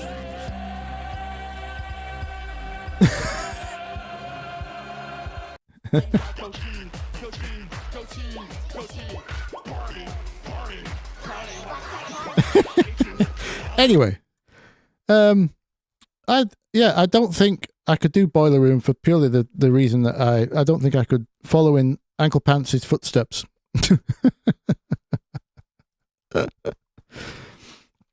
But it would be an honor.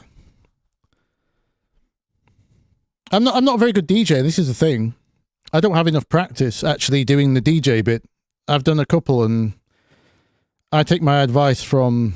This is why I like to sit on I like what I like to be the studio monkey.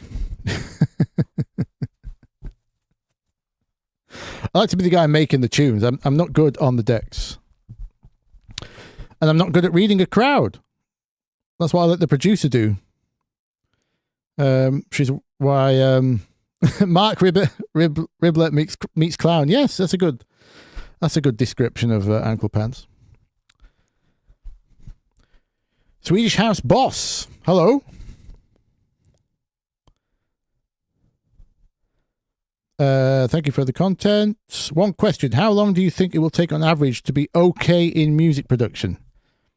If you start from zero and put in 1 hour a day, an hour is not bad for learning. Stops your brain from melting. It depends how it It really depends. You know, the 10,000 hours rule. People misconstrue that rule because of the headline of 10,000 hours, but the full version of that saying is 10,000 hours of good practice. Good practice. So, as in productive, purposeful progression. Like, you would have to make some progress in each of those 10,000 hours. You can't just mess around for 10,000 hours experimenting and then be a master at your craft, right? It does actually depend on what those 10,000 hours are.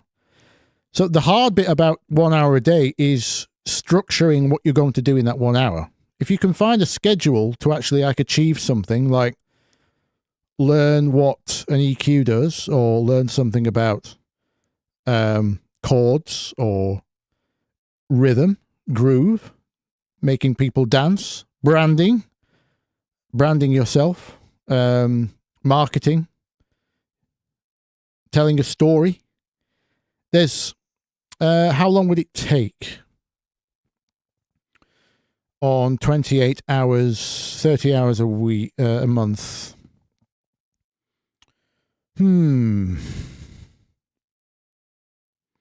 What's 10,000 hours? That's 5 hours. Is that 5 hours a day? 5 years. Have I got that right?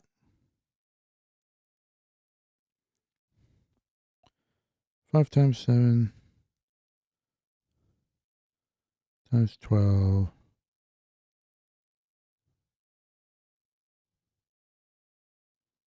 No, that's 1 week. Sorry. 5. Start again.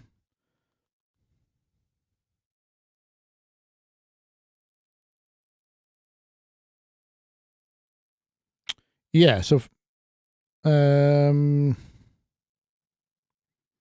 be okay at music production, what would you say? About 5,000 hours? Because you don't have to be a master, do you? It's really hard to say.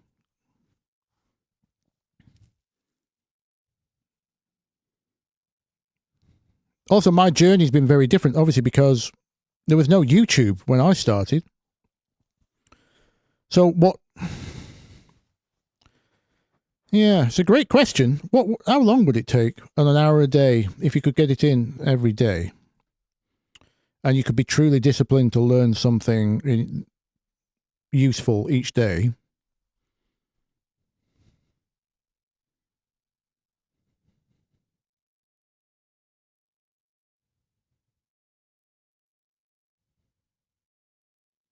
So you've got 365 hours a year. I would say anywhere between 5 and 10 years, you would start to become okay on an hour a day. Maybe a lot sooner, though, with how good the information is out there now. The beauty of music is you might fluke something naively genius in your first 2 years. You just never know. Rem says, I've put 20 years in and I'm still not okay. Yeah, I mean, it can go both ways. The hard thing is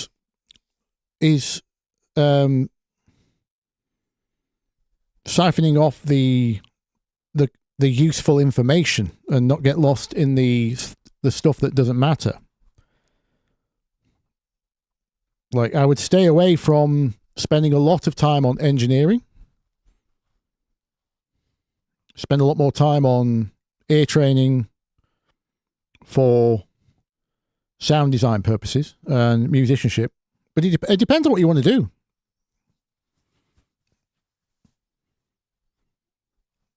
Depends what this is the reason I don't give feedback, because someone just asked for feedback, didn't they?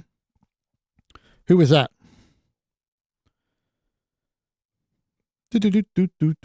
Change something every bars. There you go. Change something every 8 bars. There's your rule of thumb. You're good to go.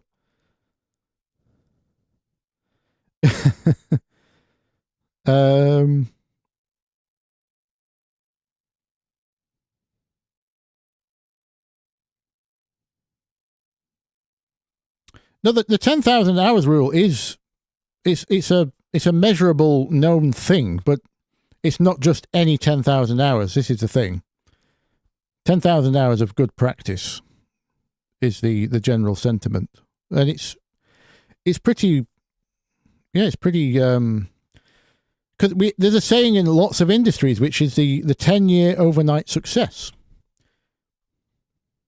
The majority of artists that you would consider to be experts in their field, or anything, doesn't have to be an artist, you will often find have done it for about the equivalent of 10,000 hours, which in the cases of lots of hobbies is, outside of jobs, is about 10 years. Which would be 2.5 hours a day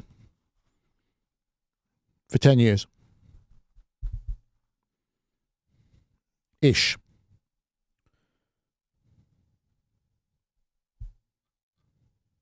So I would say you would definitely be good after 10 years.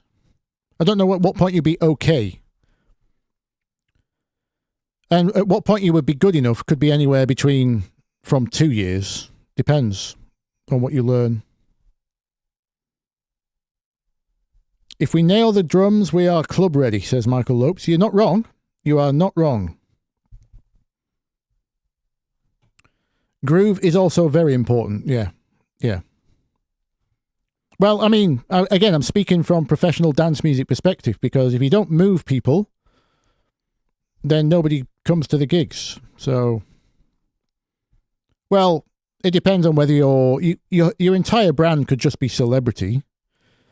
So you don't have to move the crowd if you're okay with them standing around holding their phone. That's another. That's, you know, if you want to play celebrity DJ, that's a different. I can't advise on that, I'm afraid. I don't know anything about how that works. So, but that's another. You know, that's it. It's not like the moving the crowd is the only way to do professional music. I'm just saying this is the only way I know how to do the music side of things. Learn the rules, then break them is definitely something you have to work towards, yes.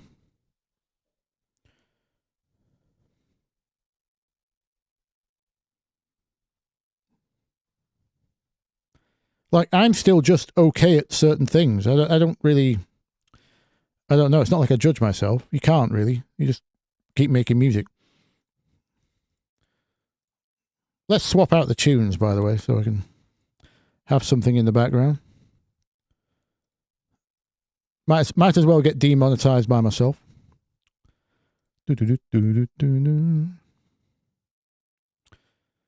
Peggy Goo said she made 500 tracks before anything sounded good. Yeah, sounds about right.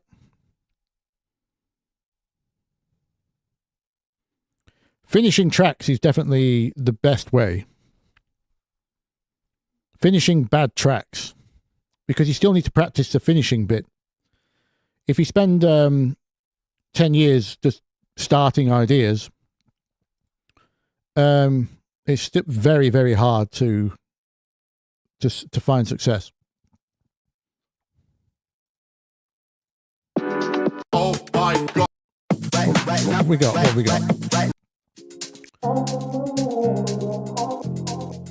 I need background.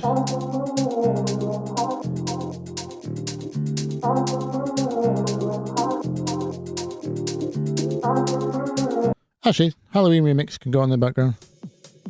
Why not? It's about to be Halloween.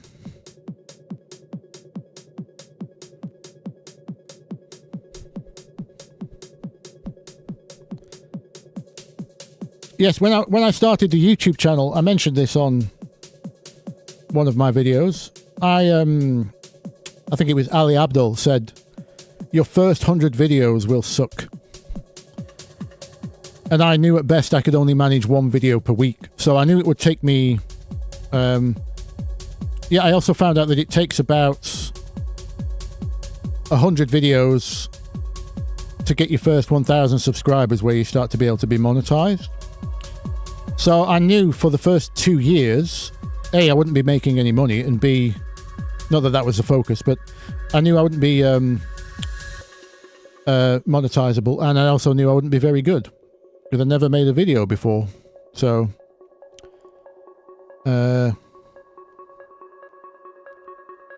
yeah. Thanks, Michael. All my videos are bangers. The algo just doesn't know it yet. Thank you. Well, I wouldn't call them good videos. The information I'd like to say is decent. The information's in there. It's just not presented in like the most optimal way because I don't know how to make videos and tell stories. I'm not good at my beginning, middles and ends and curiosity gaps and teases and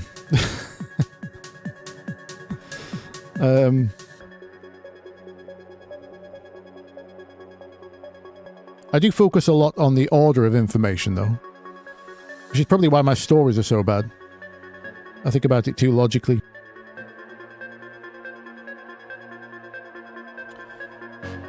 Nicholas wants more videos on groove.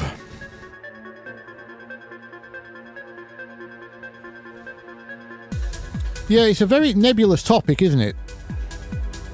It's not something I'm inherently natural at. You know, if you bump into me at the crowd of a club, I'm not a natural mover.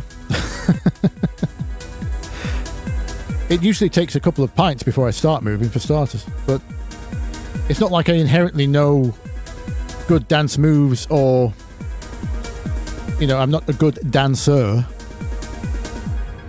But I do have an intuition for it after doing it for so long and watching people react to things other people have made and things that I've made. So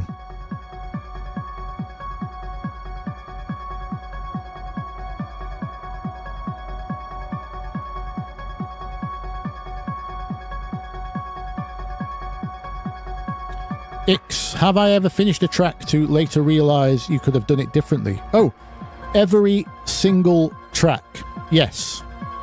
And that's why you have to finish tracks, because it's an infinite loop. Right now, as we're listening back to this Halloween remix, I have a list of changes I would like to make, but I have already sent it to stores. So I can't do anything now apart from release a version 2 next year. And what's wrong with that? It doesn't cost me anything. All you can do is what you're good at the time, because you're always improving. And if you're always improving, everything's never going to be as good as it could ever possibly potentially be if you had infinite amount of time. So the only thing you can do is pick a deadline, which is now, and finish it now. That's all you can do.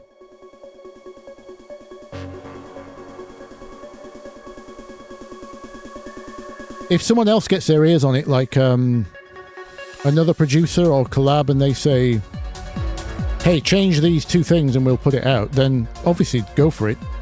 Make the changes.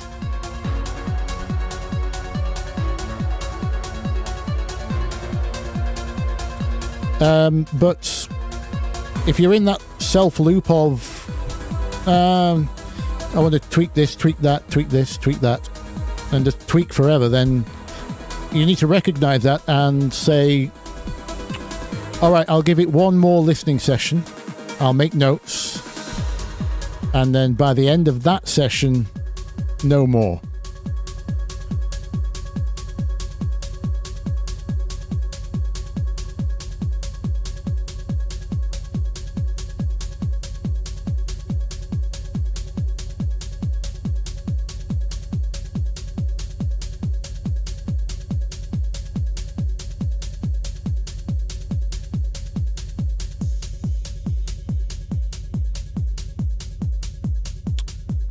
Phantasm theme song.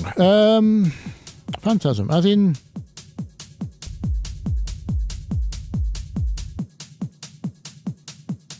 Let me check it out.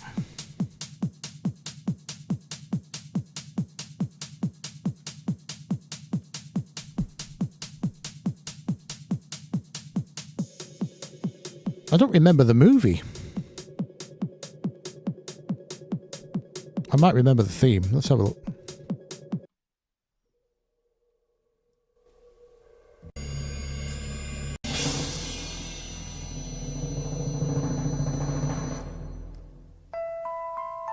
Ah. Yeah. Because obviously everyone wanted to be Tubular Bells, didn't they?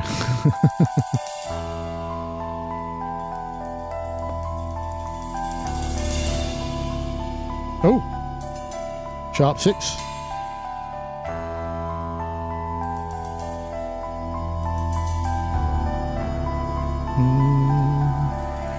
We ever go to flat 6? No.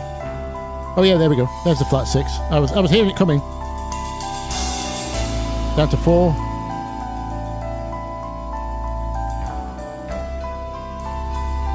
Oh, H is piano. Counter harp. So we need so that's a Rhodes.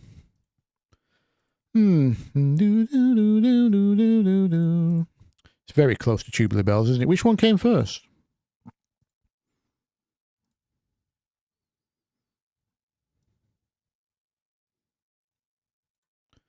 I need to separate this video from the chat.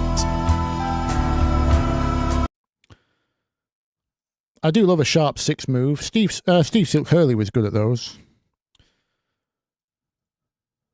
In a minor key. What key are we in? E minor, apparently. So that means it's, I'm hearing 1, 5, 6, 4, 5, 3, 4, 2, 1. Right?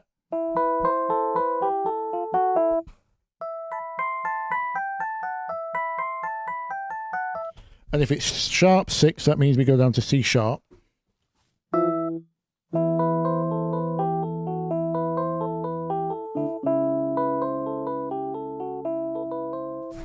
Then flat 6. Down to 4.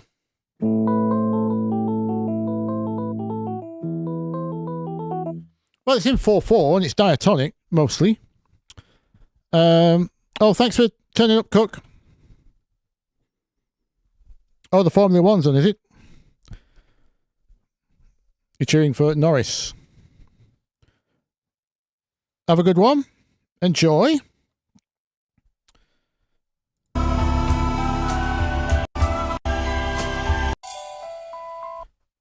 Hi, Rota. We need less tines. There we go.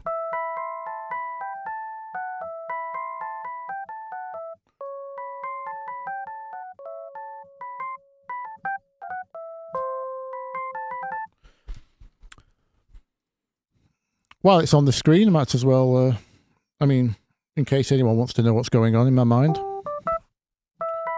Let's do some theory. Oops. So we have, what octave are we in? 4.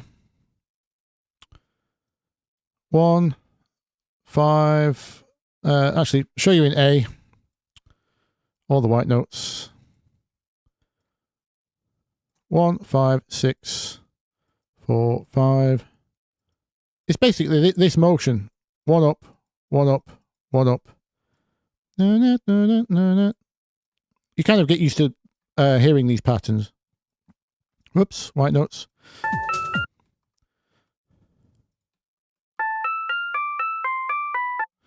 That's your the part of the key to the sound, though, is holding the sustain pedal down. So all the notes ring on. That's number 64 in the MIDI. So you have to press the pedal down with this.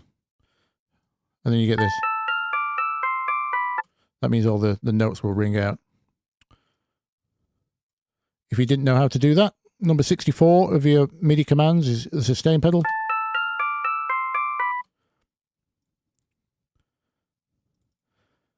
But that's your notes. Yeah, 1, 5, 6, 4, 5, 3, 4, 2, up to 1. In minor. Put that down to its original key, E.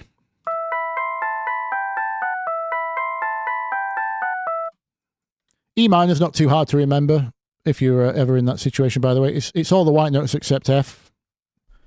F is sharp. So not too hard to remember. If you didn't know. So the bass is doing this. Note 1.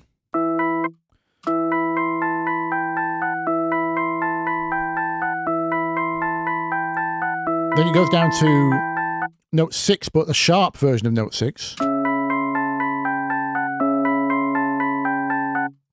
Which effectively creates this diminished, what we call diminished 7th chord.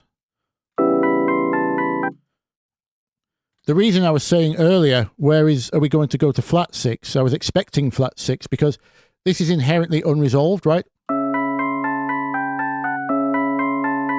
It feels like it either needs to go back to E or to resolve to its actual, the 6 that's in the scale, which is this one. Because now you've got a normal C major chord, C major 7th. Which sounds a lot less crunchy than the diminished thing. So nice resolve down there, and then we go to chord 4. Back to 1. So, we've both just learned Phantasm. Yeah, I think that would be pretty good to remix. That'd be a niche one, wouldn't it? Maybe I'll pick that one for next Halloween. Thanks for... what tempo were we as well? It doesn't actually matter what tempo that is. It's quite slow, so hip-hop would be my go-to, but that would easily house or electro or trance. Because we've got no syncopation. You know, there's no tricky rhythms in there. It's all just on 8th notes. There's no extra tricky bits, so it could go to a high tempo if it wanted, go slow tempo. In terms of dance, it would suffer at a low tempo. You heard what I had to do to the Halloween theme with the delays to make it interesting.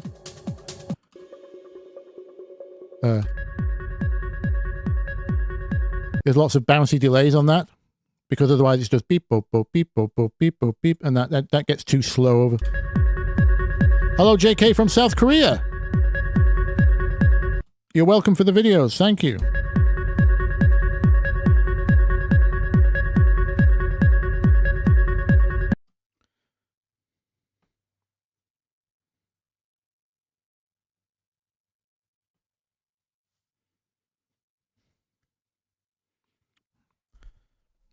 Hello to Ray Ramirez as well. Thank you for tuning in. Just saw your message. The Dalek is back.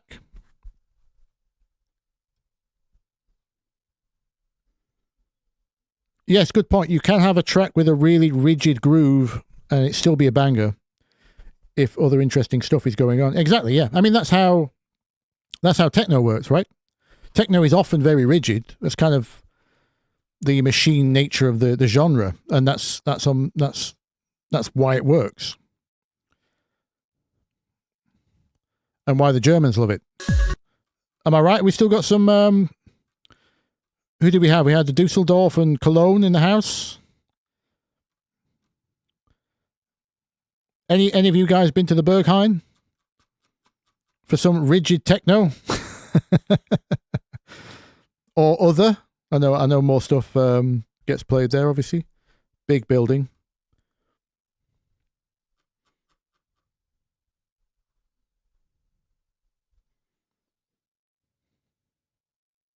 Yeah, mechanical. Good name. Yeah, that's a good word to describe it. Techno. I mean, not all of it, obviously. There's some great organic techno people that make it with I keep seeing these guys on Instagram, which are like one plays guitar, one's playing a real drum kit, and then the other one's got some weird contraption like a kid's toy or something, and they make live techno. It's all very edited and produced, obviously, but it works.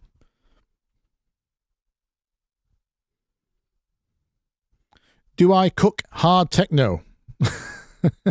Can I cook up some hard techno? I'd have to get some good references, I think.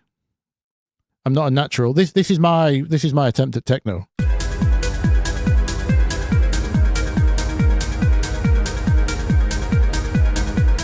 Ambient techno is this, maybe?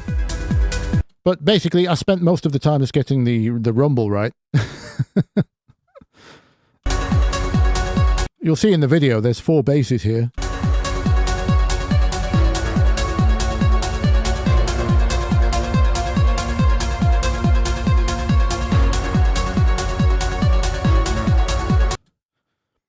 I don't know what modern hard techno sounds like, other than very distorted kick drums, and obviously this isn't hard. I know that much. Julian, yes, it is probably going to be drum and bass next soon. I'm still researching stuff.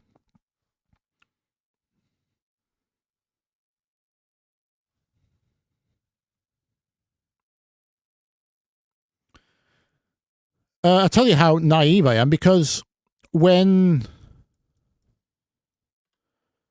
Thingy asked for Union Jack, who asked for Sean? Was it Sean? I can't remember, sorry. I thought Union Jack was a techno track on really. I didn't realize that was early trance, because everyone who I've ever worked with, I wasn't into dance music in my earlier life. This is something that's come through last couple of decades. So all the trance that I was aware of was the much more shall we call it flowery stuff from the late 90s, early 2000s. So I thought that was trance, early trance, but turns out early trance was very techno. Was it considered Euro trance, Union Jack? I don't know what the terms were. I only learnt about hard groove recently. Again, another one that I didn't know about.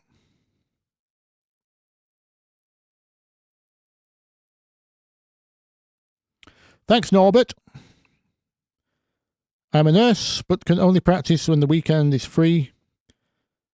You love trance and house. My videos are very special. Learned a lot. Thank you. You're very welcome.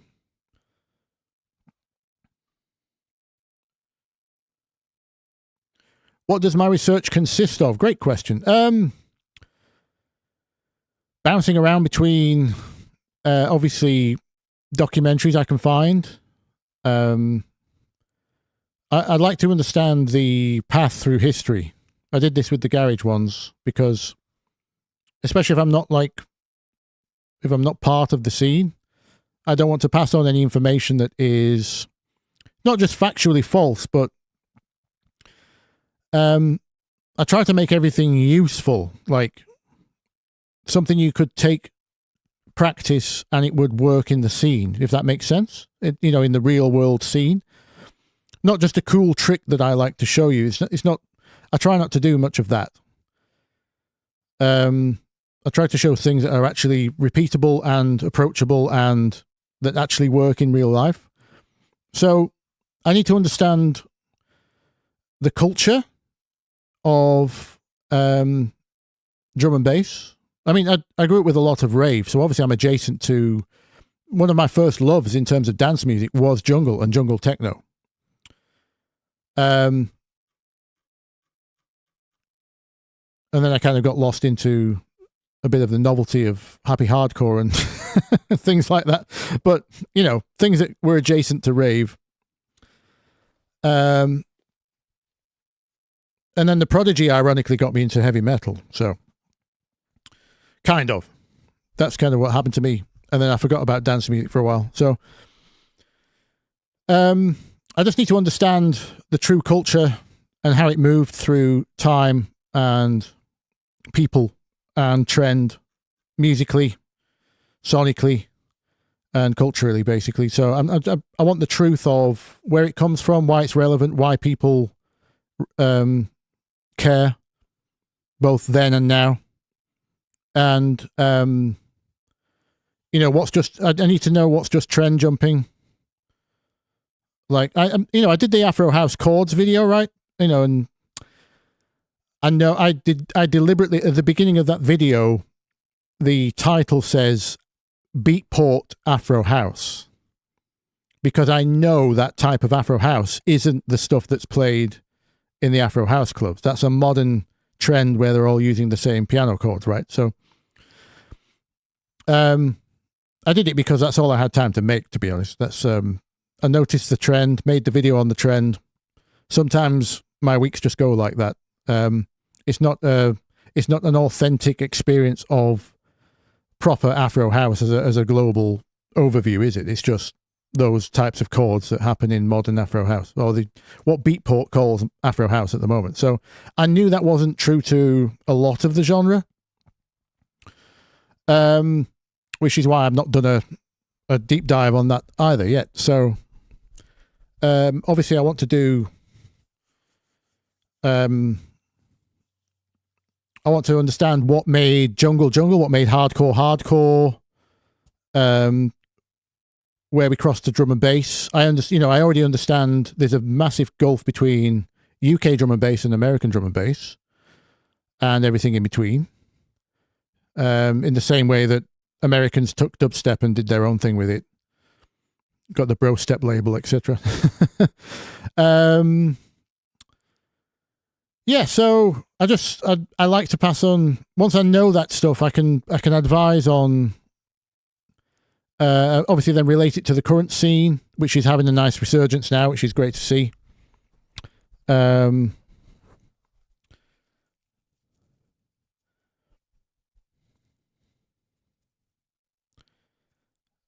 Sorry, just reading Bthelick. Union Jack was technically Goa trance or beginnings of psytrance, you think? Okay.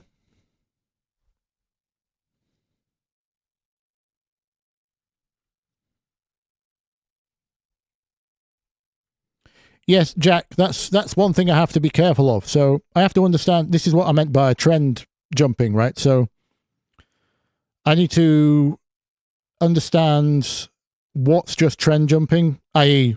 doing it for the money, jumping on the bandwagon, not authentically being part of the scene or the genre, before I start referencing tracks and passing on how they're made and stuff like that. So I just need to understand it more at its core, cultural core, before I'm comfortable advising people on. I can show you how, this noise is made or this noise is made here and there, but again, if it's just a current trend and it has no before and after, then you take it, you make that sound, and then in a year's time it's dead and it doesn't really reference anything. Like it's not a call to what came before that you can take and do your own thing with. So yeah, I'd just like to be a little bit more thoughtful than just show you what drum and bass sounds like now and how to make it, because it might not be, very relevant to, or resonant to a real audience. So yeah, lots of documentaries, obviously articles, trying to poke around my peers for those that were part of that scene or adjacent to what they know, see what corroborates with what facts I've learned or what's false. See who knows who. It's actually quite a small world when you think about it. The people who have been successful in music, you tend to bump into a lot of adjacent characters. Like, it would turn out one of my ex-managers might have been the manager of one of these guys, or so. There's all kinds of links you can find, and I like to find out what they know, what they experienced, and why things were made, basically. So.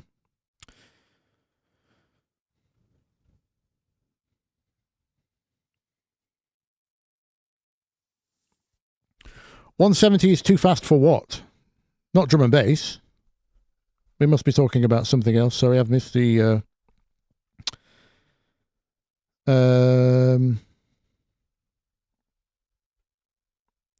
Oh, Mark Breeze is Breeze and Styles.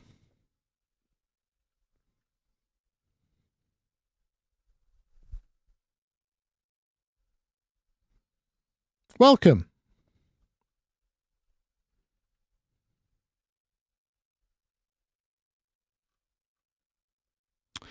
Good question, Six Palms. Once you're roughly in the mindset of the genre, how many tracks would you make before you're ready to share? Ooh.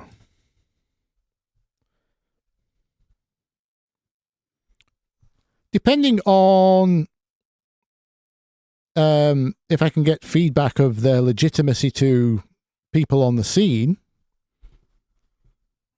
kind of 10, 20, maybe. Or maybe they're all just fragments of ideas, drops, builds, sounds, general. I like to kind of compartmentalize things, so I'll get an overview of... If I've got 20 references, then I'll try to notice what they all did the same. I mean, that's just on the musical level.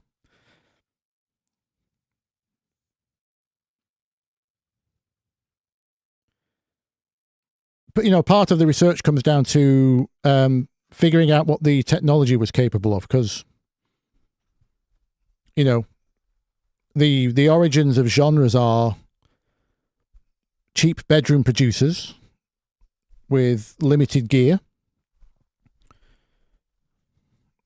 So obviously we need to find out, you know, where the sped up breaks came from. Who were the first to do that? I mean, I have some ideas, but the limitations of, you know, many people couldn't afford the Akai, so they had to have cheater samplers or you know, whatever the keyboard was capable of.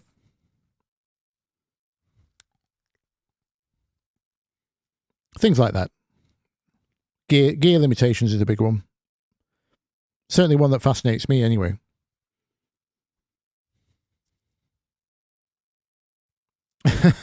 Binary Solo. Cheap bedroom producer with limited gear reporting for duty. Yeah, your homework is go make a new genre. 8 channels on the mixer, indeed.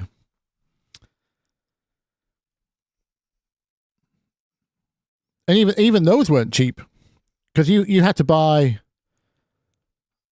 like, there wasn't Behringer back then. You couldn't get a little desk monitor for 150 quid. You had to buy a Mackie or a Spirit or yeah, they're not cheap. And not a lot of options either. Oh, no worries, Binary Solo. Thank you for dropping by. Hello. Yeah, I've got the Ronnie Size doc. You're probably talking about the same one. The Sekiro, the Ronnie Size documentary. Yeah, that's all ready to go. I've watched a bit of it. I'm skipping between a few because I make my notes chronologically to see what lines up. Because obviously the other problem is researching things now. And with drugs and things, people can't necessarily remember what they did. So you might get the actual source, like Ronnie Size or Josh Wink, or it doesn't matter who it is, from the legend from the scene. And then you'll read 5 different interviews and they will say 5 different things on how they made the same track, and they all contradict each other because they probably can't actually remember how it was done. So, yeah, which would be the same for me, drugs or no drugs. I wouldn't remember how I made something 40 years ago. So, it's hard. Yes, interesting. You have to kind of Do a lot of diving. It's fun though. The research part is fun. It's just trying to do it whilst keeping the videos flowing as well. I spent 6 months on the garage research. Probably longer.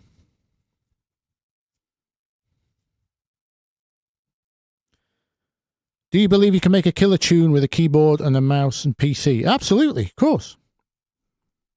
Yes, why not? Hasn't it been done many times over and over? Yeah, Mark knows the Mackie 32. 8 bus. If you were lucky, jeebus. Most of us had 1604s or the 1204. What were the smaller ones? The technology of my ancestors. We're talking about it like it's reel-to-reel tape machines of the 60s.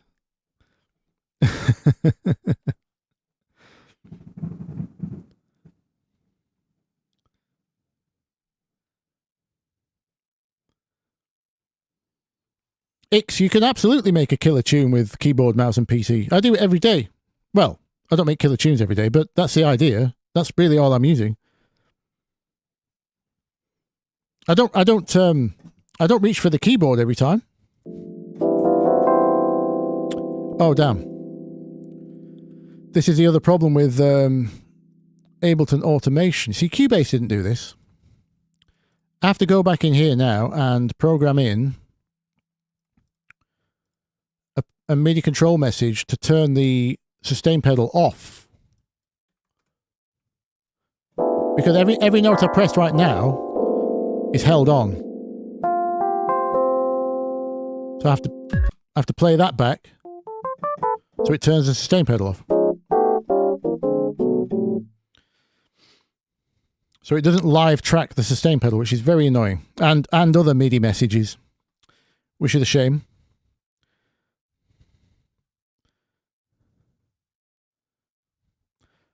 Oh, thanks, Rams. Thank you.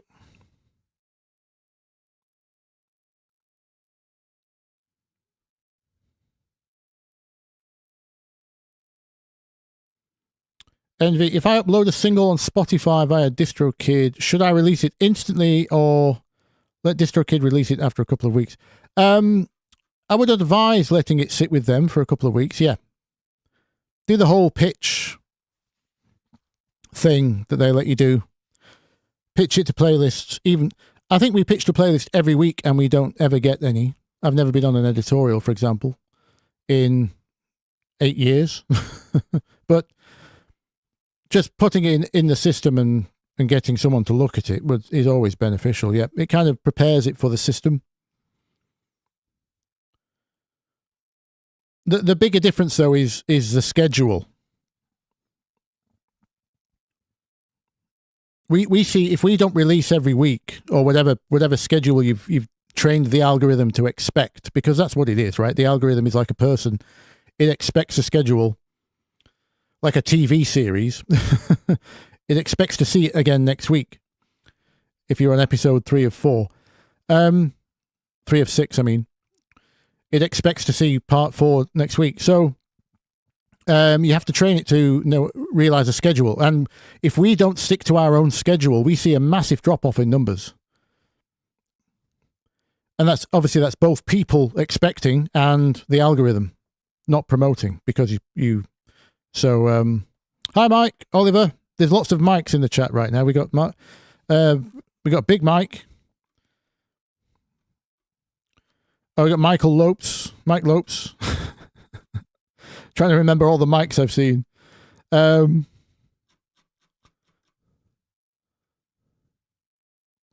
Yeah, pitching puts you on the release radar, yeah.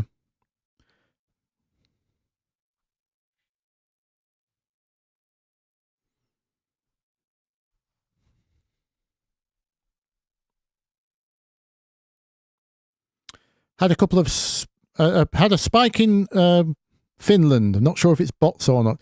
It's unlikely to be bots in Finland, but it depends.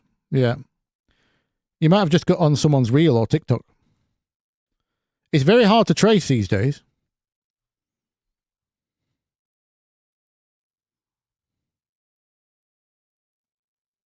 All the mics are unifying under the Bthelick banner. That would be strange, wouldn't it?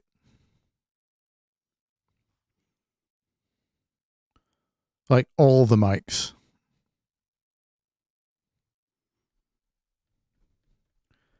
We need to get Mike DeScala in from Camel Fat. Not spoke to him for a while. Are you another one, Binary Solo? Are you another Mike?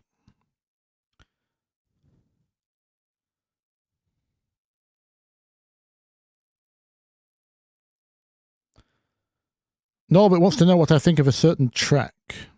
Well, before we even go there, why would my opinion matter? Is the question I would fire straight back to you. Ah, you are a Mike. Hello.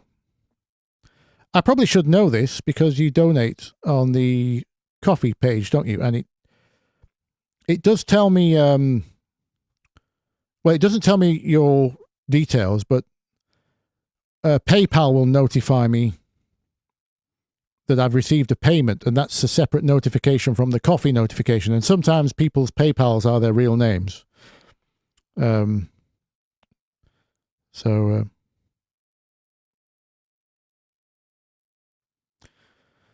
Technically, Alex, we do have our own label, yes.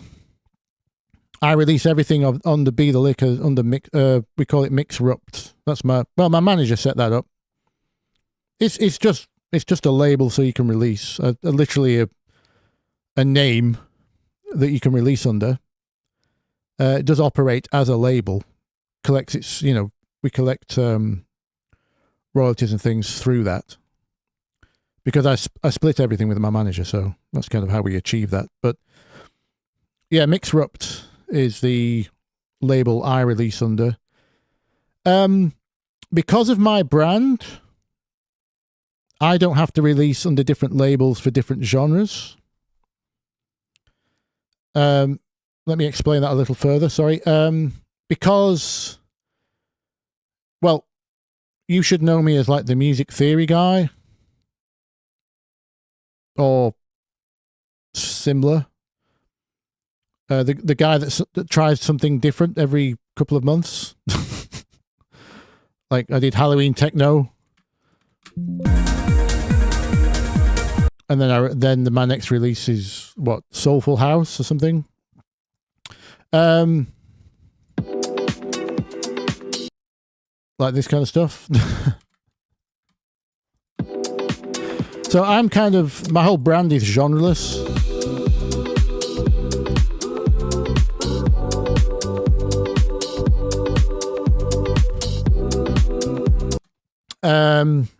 So I don't have to, but it depends on your brand, whether it's, sometimes it's wise to release under different names, and you certainly need to pitch to different, if you're going to use external labels, you need to pitch to different labels for different genres, obviously.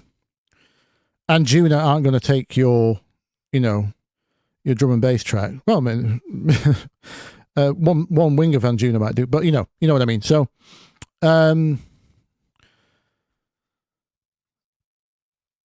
in terms of release under different labels, different genres, it depends.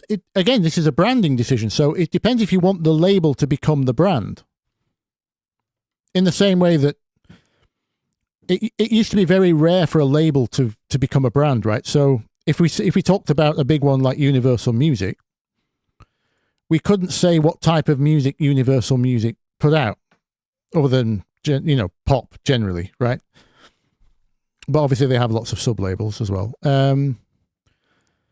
Whereas Spinning, Spinning became a brand unto themselves. And you used to go to Spinning for a certain thing, right?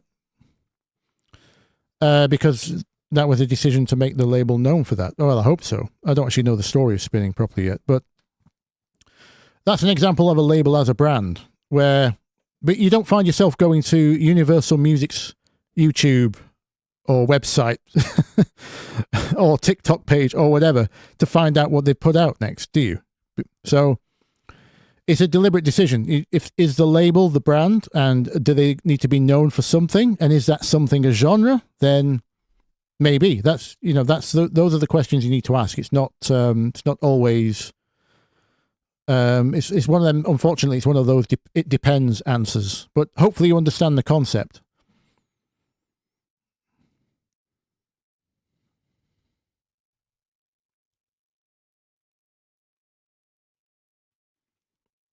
What piano did they use for hardcore? I presume it's an M1, or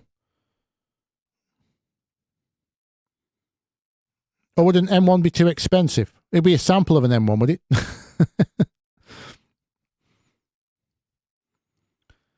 A lot of the times it was just samples of stuff, wasn't it? They didn't actually have a piano they played. But a lot of the time it was M1, yeah. Or something's very close sounding. There was a popular patch that used to get passed around on the Akai floppy disks, which is the one Meat Beats used for this instrument, the micro piano. This is supposed to be that Akai piano. Where's my sound?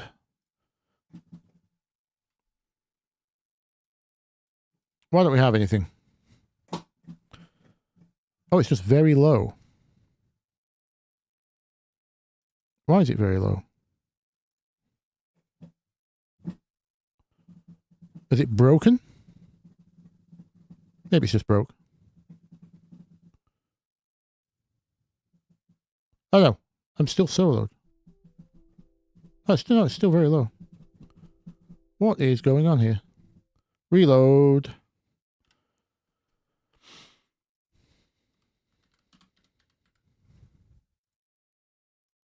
Is it all one word? I'll just put micro piano in.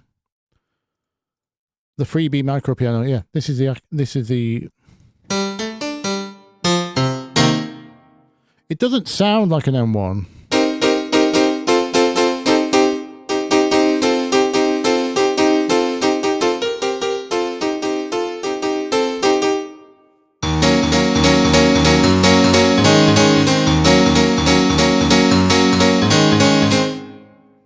I had to play it. Sorry, I had to. It's a bit less pokey than an M1, but it could have been. Maybe it's an M1 that was processed.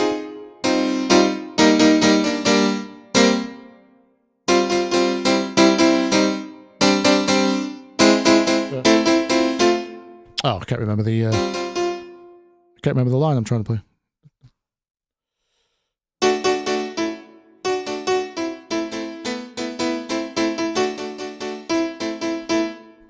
Anyway, it is very housey, isn't it?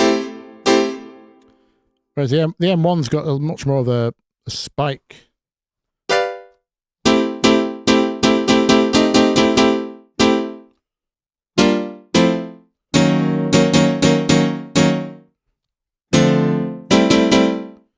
Well, that sample of an M1 I'm using has anyway. So yeah, I'm not sure what it sounds kind of Yamaha-y. Maybe it was a Roland. It's got a very weird sustain phase, but that's an artifact of repeating the sample.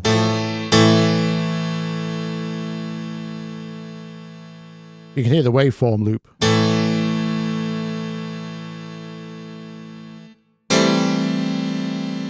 The M1 doesn't do that.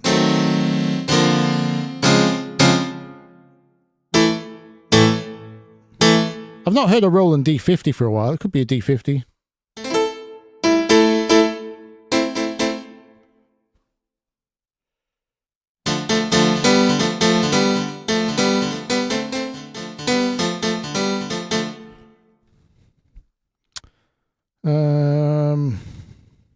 Anyway. Oh, yes, you've just found Bthelick Stretch, have you, Ix? Very good. Amazing for making pad samples, then re-importing them. Yes, I've got Bthelick Stretch here. It's been around a very long time in various forms. Yeah. I've done also kind of, mostly for infinitely stretching vocals to make vocal pads out of them. Vocal drones in tracks is what I mostly used it for, but it's got so much more potential than that. You know what? It's been a while since I used it. This is an update I have not played with. You sample live, right? Yeah. And then we use this to stretch.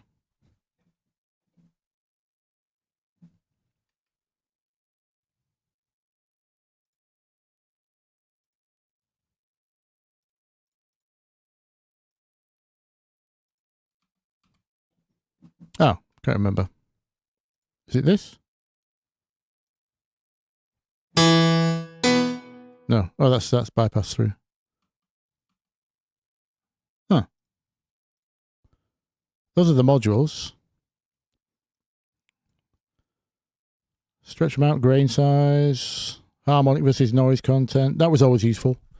Being able to pull the noise or the notes out of a sound with the harmonics versus tonal versus noise module. Why aren't we getting...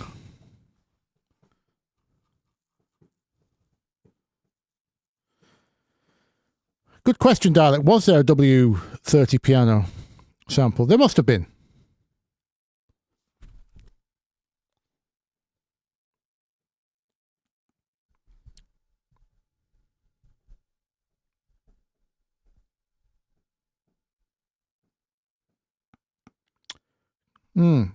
Sorry, I'll come back to that. But look into the Bthelick stretch plugin if you want to make superbly long stretched pads out of any sound. Is what it's good for. Sound design tool in general, very good. I shall have to relook at. They've changed the interface since I last installed one, so must have been a while. Khalil, what did you ask?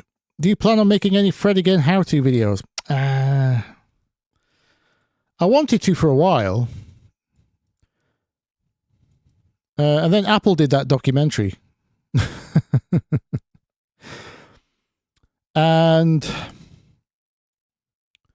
I do like the music. This is the thing. I'm conflicted, but the problem is it's now been found out that he's what's its nephew? What's he called?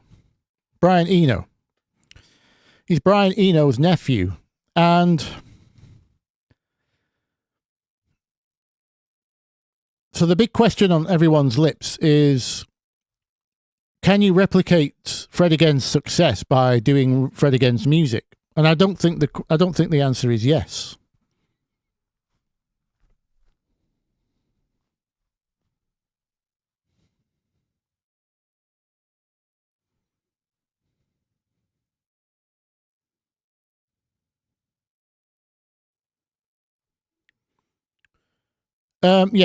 So the reason I'm saying that is because I like to pass on real world achievable advice that works in the real world. And as much as I like some of his tunes, I have to wonder, can you get them through without the industry contacts?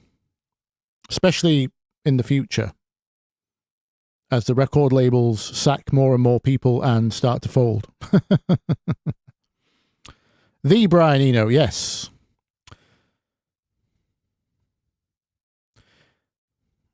It's just the fact that you got the Apple documentary made as well.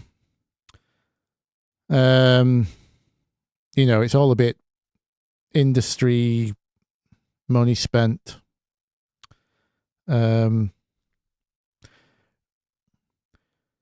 he's like me. He's like a musician that does house music. So I like him.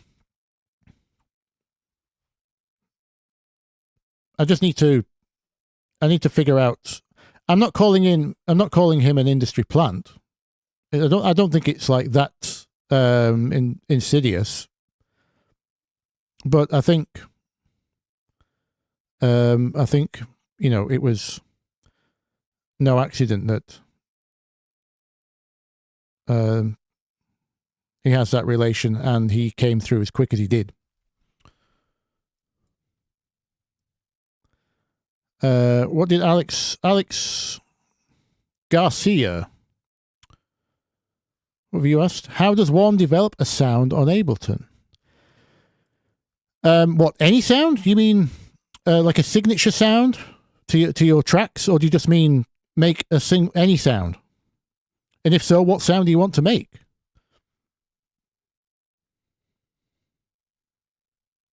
Because if you want to make a sound, then you drop in, you make a new MIDI track with, you can either go to the top here, create MIDI track,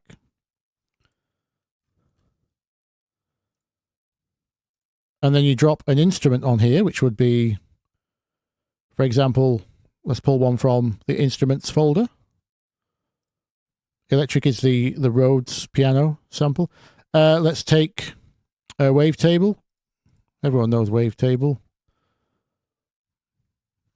And then if you haven't got a keyboard attached, you have to make a MIDI clip, which is Control-Shift-M on Windows. And then you draw some notes in. Now we've made a sound. Is that what you meant? And if you want to change that sound, we can play with some knobs. And then you're into, this is synthesis now. This is not necessarily an Ableton thing. This is general synthesis.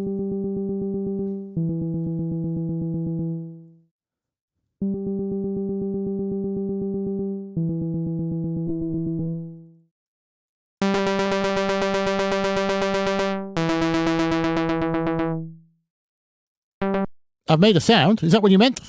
Sorry, Alex. It was a very general question. Sounds like a Mega Drive bass. Musically. That doesn't help me much. Musically. It's all music. I could record me hitting my T-Mug here, and that would be music. A music sound. You'll have to expand. Sorry, the question's a bit vague.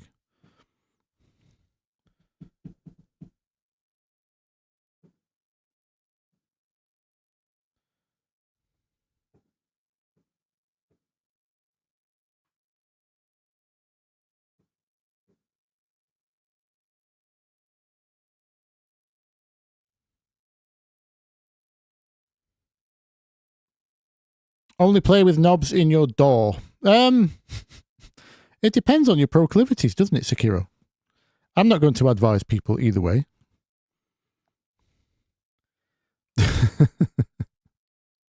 But in terms of what I'm trying to teach here, yes, that's what I was referring to. The ones inside the software.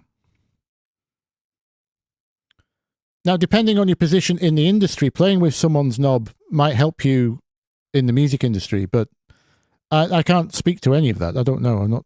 I don't really bother with the industry side. I'm an independent artist. I haven't had to play with anyone's knobs.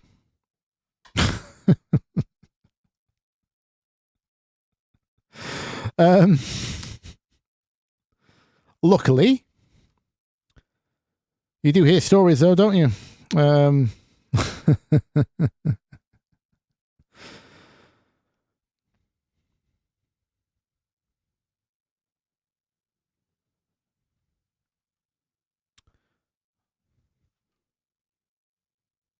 How is the Minis 4 and PC holding up? It's doing well. Yeah, it's it got rather noisy, so I've installed my own fan curve via this free piece of software called Fan Control. I get to choose my own fan RPM per temperature, which was it's been very welcome. That's quieted down, quieted. What's the word? Quieted. It's made it a lot quieter. Have I used AI to generate vocals? Yes, a couple of times, yeah. I still find it quicker to just find one on Splice, but that's because I'm not bothered about using the same samples other people have used. I don't know where that stigma comes from, but not in dance music anyway. Yeah, it's doing well. Someone asked the whole Mac versus Windows thing, didn't they? Jivan, Sains, a lot of people tend to use Mac over Windows. How come you use Windows? I would disagree.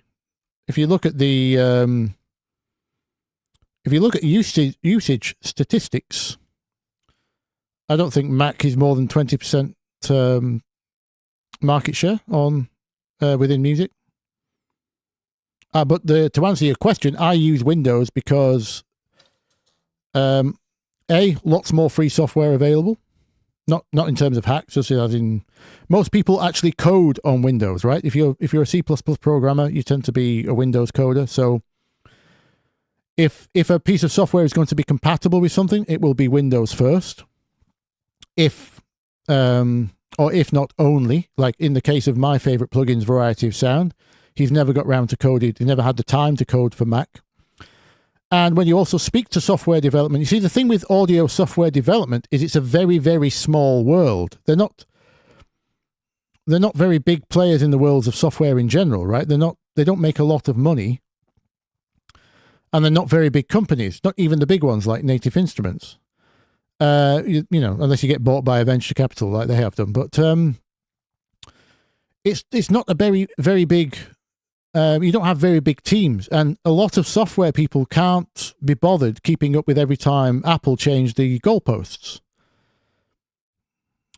So obviously, when they moved from Intel to, when they moved from IBM to Intel processors, everyone who made software for Mac had to start again. It's literally start again because it's a completely different language. They had to go from RISC to x86. And then when Apple ditched Intel to go to their own ARM-based stuff, that's another complete language rewrite. I know they had the native compatibility layer and stuff like that, but it's just not very efficient, is it? You speak to software developers, they can't handle the changes. And then it's not just the actual hardware changes. Apple don't keep very large windows for software compatibility, usually. You have to update constantly for things to work. People that have old Macs no longer can run modern software, whereas if you have an old Windows machine, you can run modern software, it's fine. Recently, I have... I'm currently restoring... I'll show you a bit of it, actually. Sorry, not that. Oh, I've just launched Ableton again. Sorry. I'm currently restoring an old project of mine, which was like an industrial rock thing. It's been about 10 years since I touched it. I wanted to... I went with a great singer called Seren, and she's the one that did the Wicked Game cover that did ridiculous numbers for me. I wanted to... have a stab at the tracks again. Now I've been working in dance music for 10 years because our references back then were a lot of rock. And the thing with rock records is they don't have a lot of bottom end. And to a modern dance producer like myself, it's actually quite disappointing to listen to those. I'm still fond of the tracks. They're very unique, very original. I don't normally revisit things, but we had a chat about rebranding it, and because the original name wasn't very good, and we made it with kind of naive intentions. We wanted to be the next Nine Inch Nails, not realizing that Nine Inch Nails wouldn't necessarily work in 2014 or whatever it was. So anyway, I wanted to revisit them, and lo and behold, I can just install an old copy of Cubase from 2000, 2005 or whatever it was, with old 32-bit plugins, which luckily still exist on the internet for free. Not even hacked ones, because we mostly used freeware back then as well. And where do I find my... Oh, I know how to do this. Right, hang on. 1 second. I'll find you the mix notes. Anyway, so I've reinstalled the old Cubase that they were made on. With most of the old plugins, I got 99% of them back, and they load. Everything just loads, and I could get the audio out, and I've managed to get every single track out of it, and you couldn't do that with a Mac. You just couldn't do that. Nothing would load on a modern Mac from that time ago. And it's not just about loading old projects, it's about not having to spend an update every 2 years to keep things working. Because once you're stuck in the ecosystem of your phone, your tablet, your computer, and everything having to be, your earbuds, and everything having to be compatible with, and the cloud, and everything has to be able to talk to one another, as soon as one device falls out of date, it's either update it or find out you can't update it anymore and then buy the new one, of which of course Apple will overcharge for. And I'm a musician for a living, so I ain't paying that money for no piece of hardware. Also, when I started making music, Apple were just coming out of the IBM phase. So, actually, no, they weren't. They were still in the IBM phase. Initially, they had a performance advantage, but a massive compatibility disadvantage. We just had so many problems troubleshooting Apple Mac systems in the shop when I worked at the shop for 8 years. But of course, Apple users were happy to pay for their own hotline, right? So they got their own dedicated tech support department. And eventually, I just remember it got so bad that Pro Tools came in, Avid, well, they were DigiDesign back then. They came in and replaced all the demo Macs with PCs because the problems were getting so bad. We had a whole period where it was PC only. They couldn't afford to support Mac. Again, mostly transfer over compatibility problems. But yeah, I just don't want to be stuck in that ecosystem and then completely reliant on it. If Ableton was available on Linux, I'd probably be Linux, not Windows. But luckily, Windows is extremely backwards compatible. Because the new Windows is just built on the old one. So, yes, it's inefficient, but it's not that bad. It's not that bad.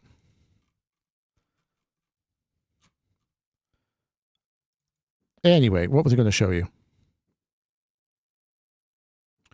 Oh, yeah, so this is the project I recalled and remixed from... In fact, can I find the original mix from 2013? Let's look. 2014 or whatever it was, I finished. Where would it be? Mixdowns. Anyway, so there's your long-winded answer to why I don't use Apple. I don't want to overpay to be overpaying for every 2 years. And their tech support is frankly disgusting. The amount of, if you ever followed Lewis Rossman, you'll know what scams they try to pull on their customers. That just, they will ban you from the forums for telling people how to back up their data. People say, my computer's died, how do I get the data off it? And Apple will ban anyone that tries to tell them a third-party solution and then replace those messages with, it's not possible, you need to buy a new machine. They have done that. They got caught with putting chips inside the phone chargers so that if you try to use a third-party charger, your phone would know and then send it the wrong voltage so that it burns out the third-party charger faster. So you would think that all third-party chargers are just badly made. and therefore go and pay more than double for the official Apple charger. They've been caught doing that. They've been caught doing planned obsolescence, slowing down old phones. Don't get me started on the Apple argument. Not just on music. As far as I can be on Windows, I am a free agent. I don't have to be tied to an ecosystem. I don't use Microsoft for anything else, nor do I desire to. I'm not saying Microsoft are very good at anything else.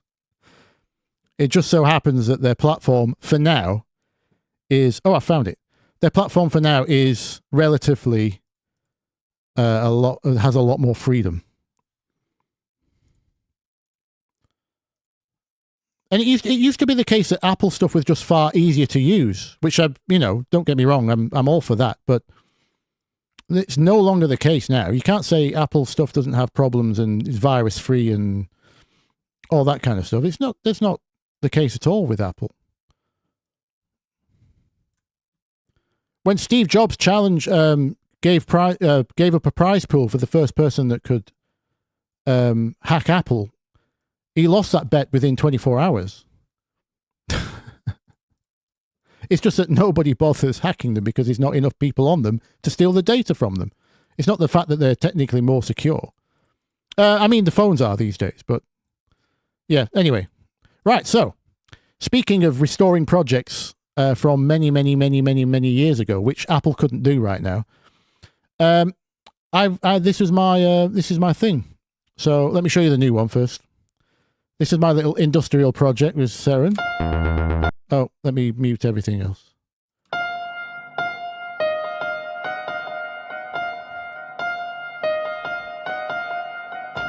So the whole idea was, what if Nine Inch Nails was fronted by Gwen Stefani? Something like that.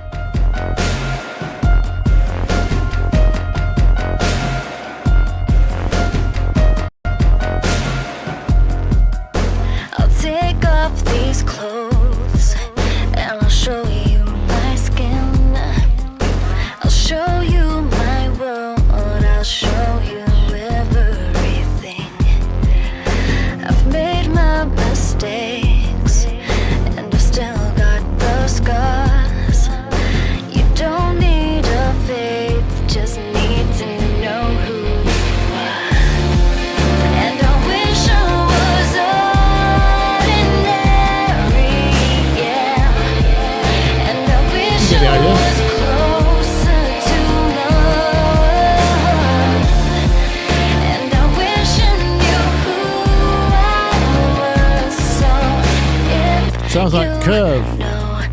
Yeah.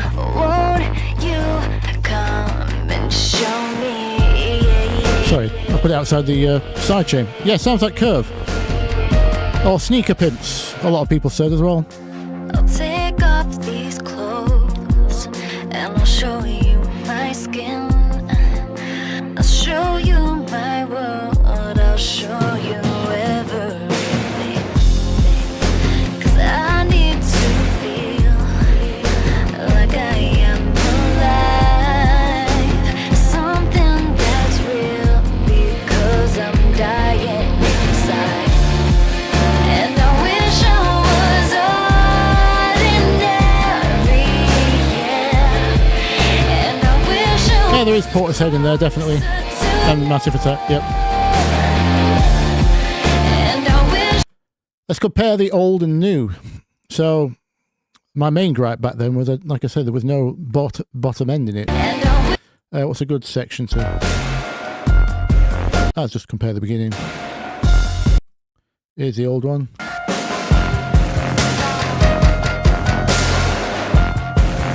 Ouch.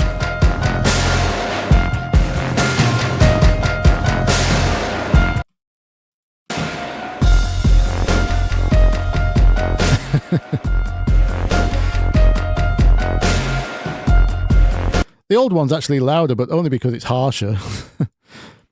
I was going for harshness in place of loudness because I didn't know what else to do, I think. This is 10 years of engineering maturity.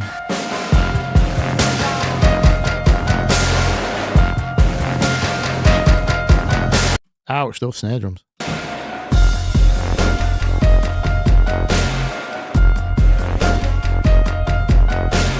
I did replace the kick drum.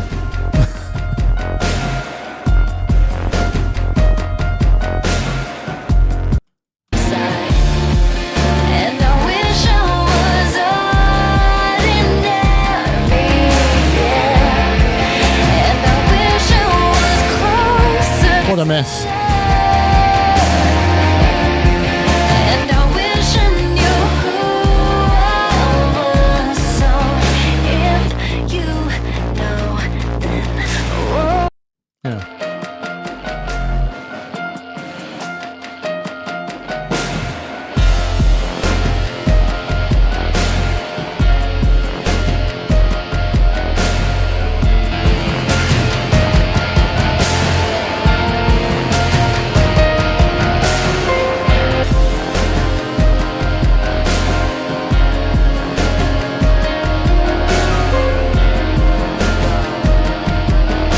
Oh, thanks, Big Mike. I need to feel like I am alive. How did I take the top bite off? It was more the other way around. I just didn't put it on. So even back 14 years ago, this project was made with freeware. This is basically whatever came with Cubase and whatever freeware we could get our hands on was the, like I say, my attitude hasn't changed in a long time. Also, as a function of being able to share the project without having to buy twice of every plugin, right? So she could work on it, I could work on it. We could just open up the session, no problem. No error messages. Same way I work today, basically. The problem was I was just trying to be way too... I didn't know how to achieve loudness, so I think I just made everything super harsh. But the mix is just terrible. Also, I separately mastered it. And the project was kind of a mess. It took place over a few years. Lots of back and forth. Just kind of a messy gestation, if you like. But yeah, just no fresh ears on the thing. Bad references. Well, I'll say bad reference. It is what it is. I listened to this track proudly for 10 years. Until one day I said, you know what? We should... it's been 10 years. I should give that another go. That vocal is solid. You're right. She's a great vocalist. Like my mellotron flute there. I need something that's real. See, there's just no dynamics.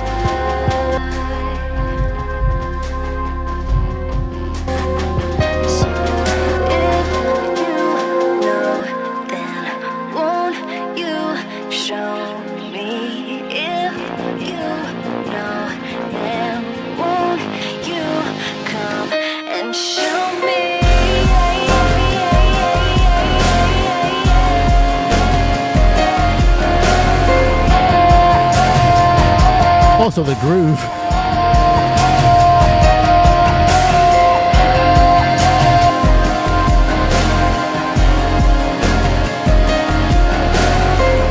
Yeah, so it wasn't so much about taking the top bite off. It was just, I went back to the original Cubase session, removed every plugin which was a mix thing, left on anything like, we used Cubase's built-in terrible amp simulation. Well, it was terrible at the time, but it was it's kind of cool because it's dead fuzzy and industrial sounding, so it really fit the vibe. So I left on that kind of thing, anything that was actually like inherent to the sound design, took off all the mixing stuff, exported everything as audio files, about 100 audio files or something, and then brought them back in to an Ableton session and just did it with fresh ears. Replaced the kick drum, replaced the rhythm on the kick drum. There's 4 basses in this, so I rejigged the I can bring them in actually, can I?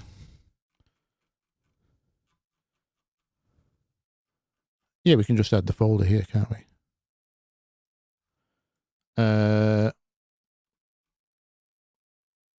Pretty sure I can. Yeah, I can do it this way.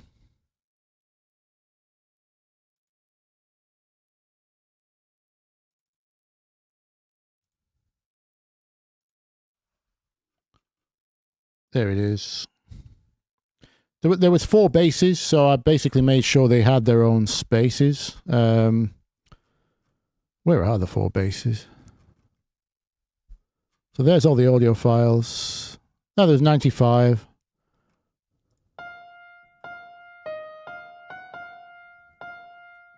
There were 33 vocal tracks. Lots of harmonies in there. You can hear them at the end.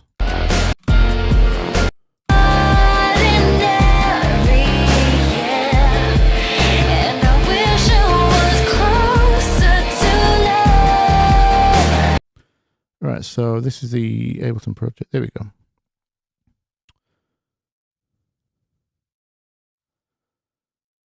I won't bring the whole thing in because when I'm recording live, it tends to risk crashing the session, I think, but bass. So you'll see what I did here.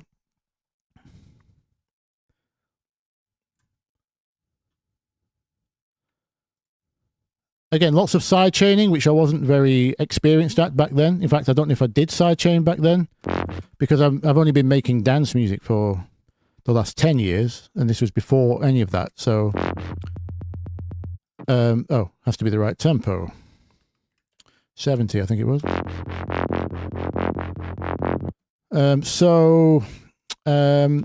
I made my own subtrack.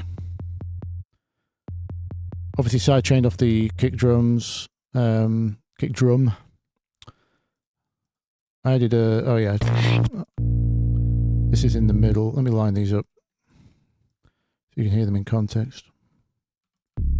So this is the bass sub for the.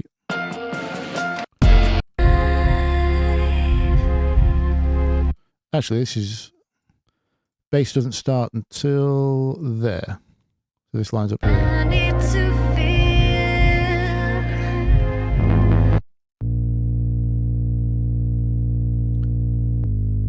Again, I just replaced all the low end with vital sine waves, basically.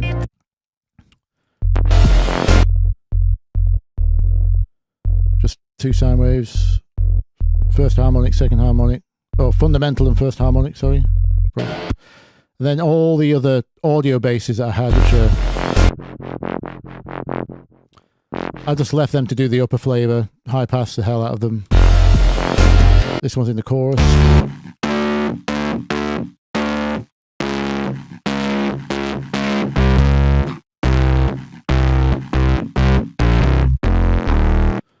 The multiband is for sidechaining off the kick.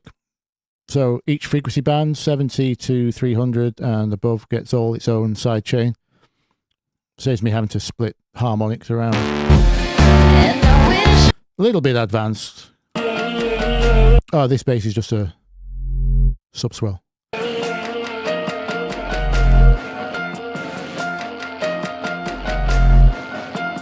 Again, just a sine wave through. I put it through a saturator so you could hear it on smaller speakers. And that gets high passed when everything else comes back in. Just a lot of tidying of the basses, basically. I'll take off these clothes. Sidechains that's bespoke to each bass, depending on what frequency it was clashing with the kick. Just lots of tidying up, and then that means you don't have to. If you get that right, you don't have to push brightness so hard because your low end is sorted, basically. It was Cubase 5, yes. It was in. I had fun finding all the old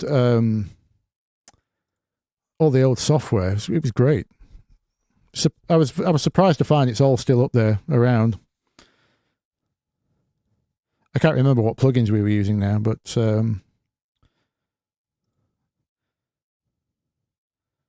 yeah. Anyway, yeah. So I was extremely happy to be able to actually just recall the thing in the first place. There was like one delay effect, I think, out of this entire, out of the 95 tracks, one track wasn't, one of the effects wasn't available. Can't remember what it was now, but it was just a delay send, so replaced it with whatever. The best way to sidechain a kick, if you've got two basses and a kick. Well, I showed that in my bass processing, Bthelick. So it sounds like I'm calling you darling. Bthelick. Darling. The best way, darling, is yeah. Well, what are the two basses? Because ideally, you should never have two basses in the same range. Not that they're playing. Yes, we were going for the garage vibe, garbage. Shirley Manson, etc. Julian, well spotted. Yep. There was another band as well called Snake River Conspiracy, which we really loved, which we were trying to be. But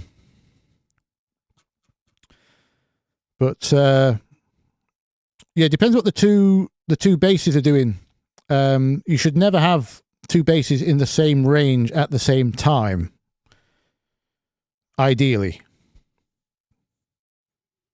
Depends what their roles are. Do you mean two basses as in a sub and an upper bass?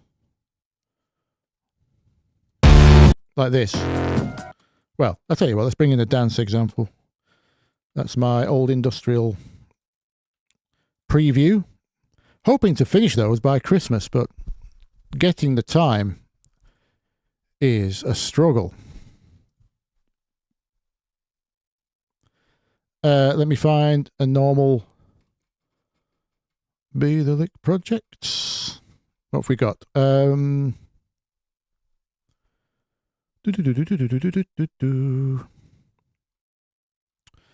not thinking I'm using two basses in that one. Tropical, UK garage.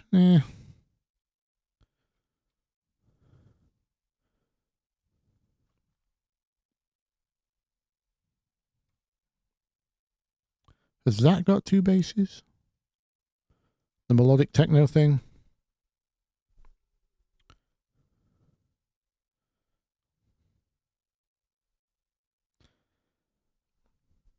Do I remember black and grey Cubase on the Atari, probably you're referring to? Just about, yes. I was never the one in charge of it, though, that back then. I just looked at those people not knowing what they were doing. Sometimes it was black and green. They had I remember one producer had one of those green phosphor monitors, so everything was black and green.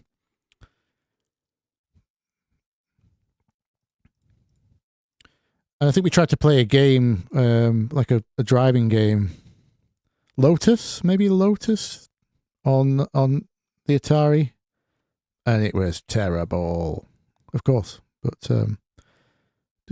kick. Let me just bring all this in from that melodic techno track thing. Will it load? This is a question.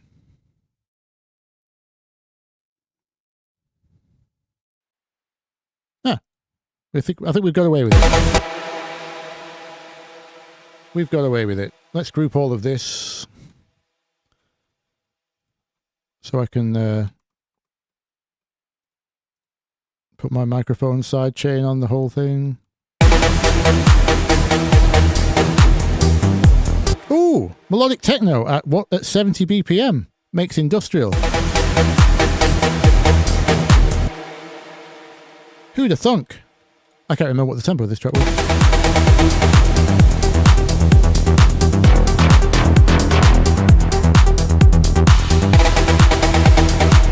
So is this what you mean when you've got kick drum and I've got sub here and upper bass?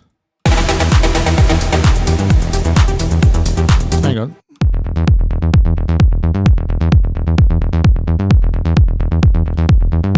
So we have upper bass, And the sub. Oh, Amstrad's had a green screen. I might be thinking of an Amstrad. You're right. But that was the same era though, wasn't it? Right. Yeah. Anyway. Atari STs were colour, were they?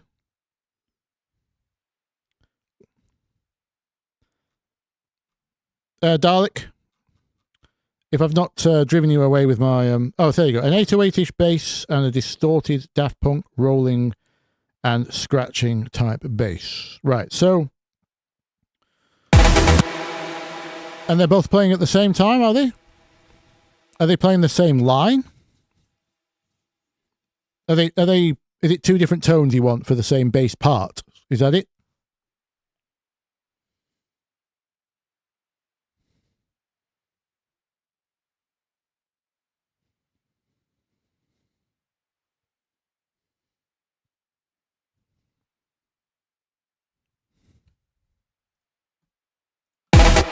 Maybe a garage example was probably better for 808 plus something else. But we can go with the example, doesn't matter.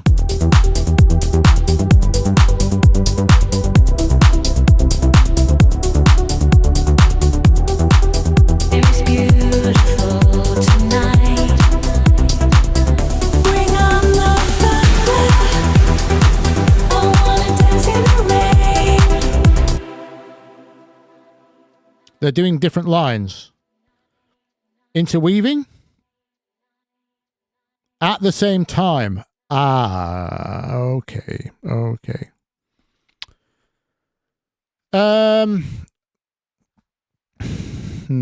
Well, that's an arrangement problem, in my opinion. I would advise, if you must have those two basses playing at the same time, then obviously only one of them can be sub-content. Right, so imagine this is my 808.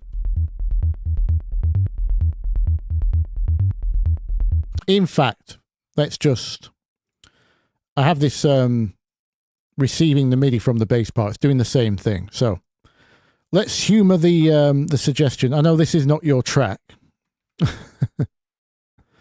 I'm going to program in a different 808 style line. In melodic techno, whatever you want to call this genre. I know it's heresy, but let's just see the example through. It might be terrible. It might be genius. We don't know. I've already made plenty of 808 style things, haven't I? That's the one I gave away in the garage video. Okay, let's do that. Let's just remove... well,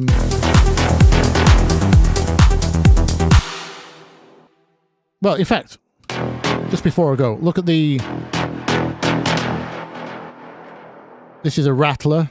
This is going at the same time as this bass, which is playing something different. This is technically a bass. We've got a stab.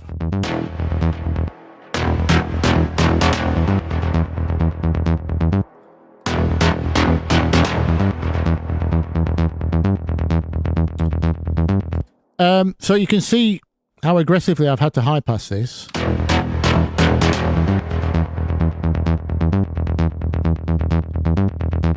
But this is the roller. This one's, you can see this is high passed at a different point. This is holding down low mids. Obviously my sub was doing the subs. But let's just say you want this to be a rolly scratching thing, and then imagine our sub is doing something else. What key were we in? E. This is going to sound weird and probably terrible, but let's do something on an 808.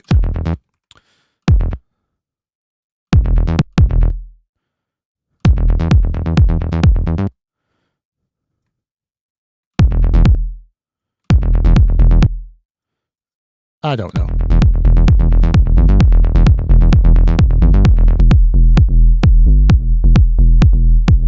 pretend we've gone tech bass house thing.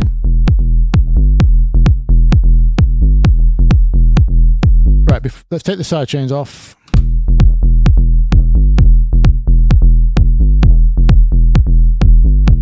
Do we have anything on the... right, that's not supposed to be... There we go.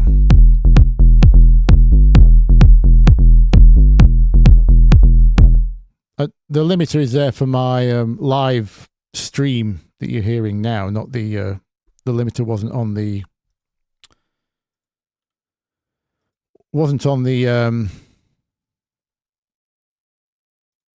track in the original mix. That's just obviously I pulled in the parts, not the track. This isn't the original session.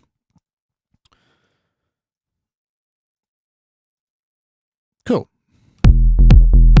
So we've got our sub and kick together. You can hear the farting from the clipping, so we have to sort that out.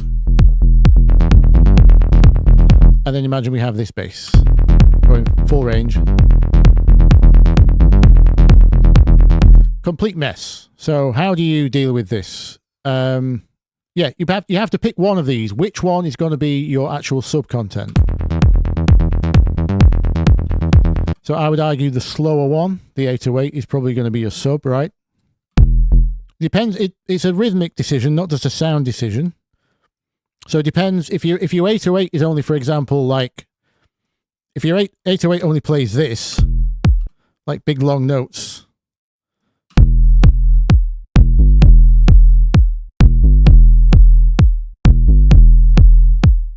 then you have to decide is that what you want the sub content of the groove to be, and if it's not, you choose the other one to be the sub, or maybe you'll like the fact that that's just a big long note and then the other one takes over. You might have to start automating high passes. It's a pain, but it's what you have to do. But let's keep it simple. Let's say the 808 is our chosen sub content. So the reason it sounds like an 808 and not a sine wave is because of all these upper harmonics, right? Every sound is a sine wave underneath. If it was just this, it would be a sine wave. So we have to make a decision. How much of the character of this 808 is important, and where is it? Right? So we know it's roughly in this kind of octave between 1K, 5K, right? I mean, sorry, between 100, 1K. This octave. So and then we have this. What is going on?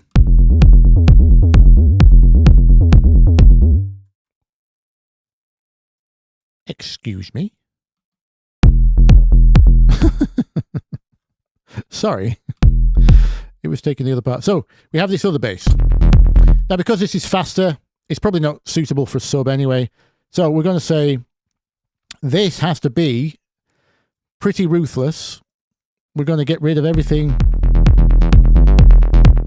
maybe above there. We have to use our ears.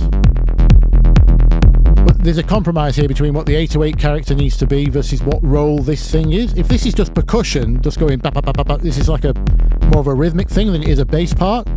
You can be pretty ruthless with how high this goes up. And we have to keep an eye on, or an ear for,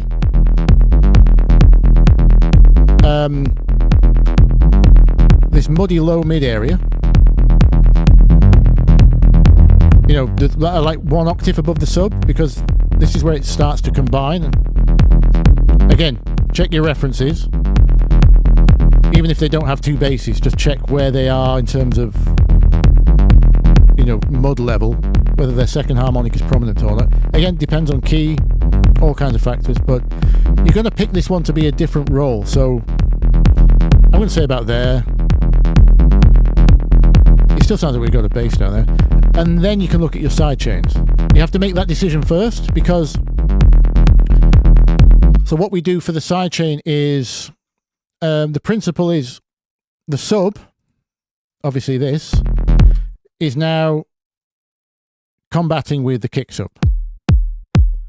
let's have a quick look on this EQ, or we could use span. So fundamental of the kick is roughly finishing on, it's what we call a diver. You can see it going boo, boo, down. But it's finishing roughly on about 40 hertz. And this track is in E. Yes. So E is 41 hertz. So I've got a problem already. So we know they're in the same area. So they can't exist at the same time. So the sidechain has to be, if you want to be super precise, you can just take the volume envelope approach. And because we know the lowest frequency of the kick is also the lowest frequency of our bass, I don't have to do anything special here. I can just take the entire, I'm just going to use this to look at the waveform. So, first problem, it's a long kick. I actually don't want that, or else we'll never hear the 808 sub. So I might chop this at half. Depends how key. Maybe you would just have the sub of the kick carry your entire groove, and you only have the upper 808 harmonics. That's also a possibility, right? There's lots of ways to skin this cat, as it were. So what we have to do now, we know the shape of the kick,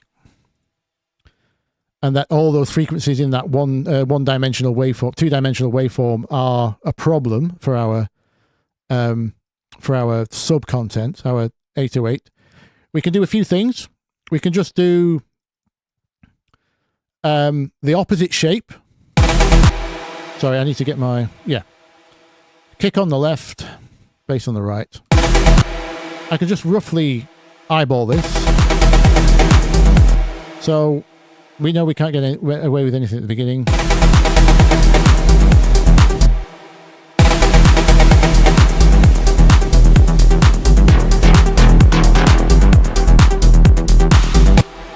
By the time it's here, we want to be about third up. Yeah, something like that. Okay, rough. This is all very rough. Again, use your ears. Let's just highlight those. Well, the good news is we're no longer clipping. Okay. So that sub combining problem is gone. If I take the sidechain off, we'll hear the clipping. Everyone hear that? Hello, unemployed abroad.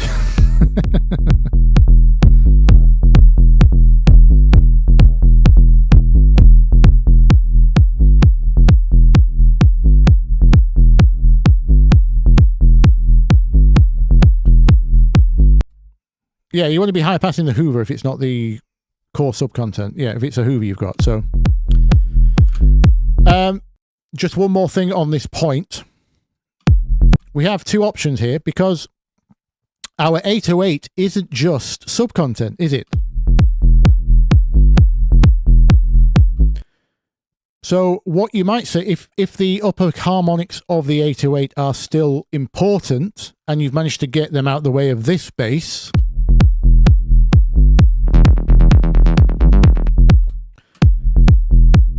I imagine the sidechain you've come up with in this two-dimensional fashion here is a bit too sucky, for a better word. You know, we're losing too much of the 808 character because it's not allowed to be in for the first half of the bar. Again, this is all dependent on the groove that part is playing. You might not need anything in the first half of the bar, so it might not be a problem. But imagine it was. I'm just giving you all the ways you're going to skin this cat, basically. So you might have to isolate the first harmonic. Something like this. We're going to have to be very careful with what happens to the phase here, but I'll get to that in a second. I'm going to group these two. I'm going to make a duplicate. I said duplicate. Duplicate. There we go. And I'm going to turn this into a high pass. Now, above whatever this is, 86. Again, I'm earballing this very quickly. This is the principle, though. First of all, we make sure our bass doesn't sound like it's lost anything. Sorry, I need to put one sidechain on. We need to make sure the filtering isn't...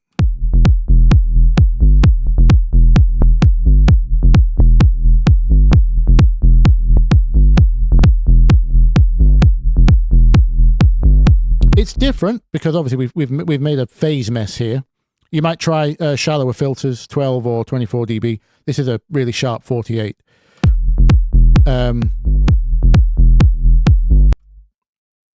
So let's try a 12.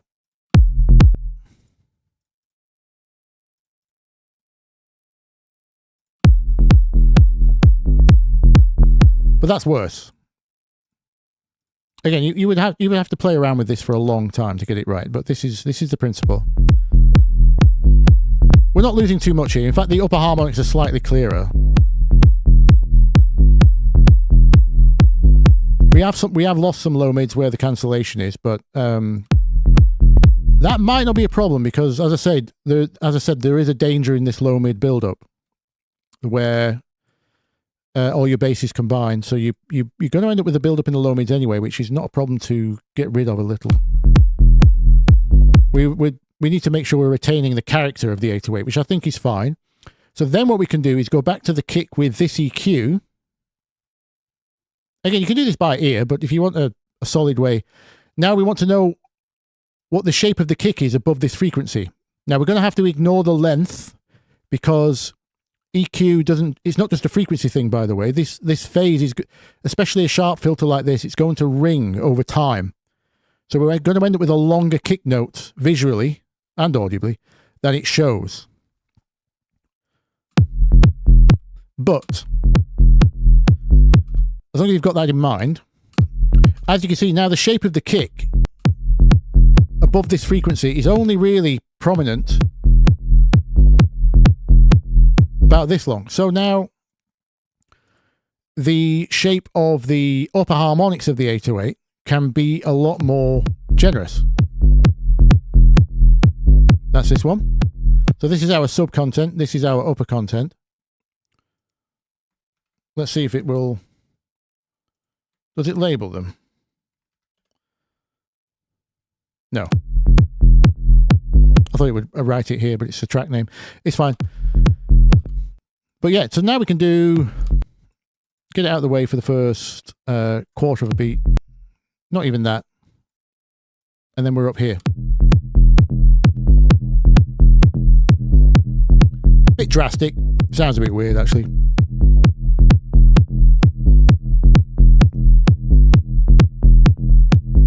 Again, you still have to use your ears, but this is the principle. So if we needed more character from that 808, that the original sidechain was taken away for longer, we can split some of the harmonics and sidechain the upper ones less, so they're less held back. And then we still don't have a problem on our master bus. Still not clipping. We're probably right on the edge, which is good. It's fine. If we were clipping, doesn't matter, as long as we can't hear the distortion like we could earlier. I don't mind this flickering into the red. Again, see my video on how to not master your tracks. And then we solve the same problem for this one. Let's put the distortion on that. And because this is high, again, this isn't going to need a lot, but you go by ear and you have a short side chain on it.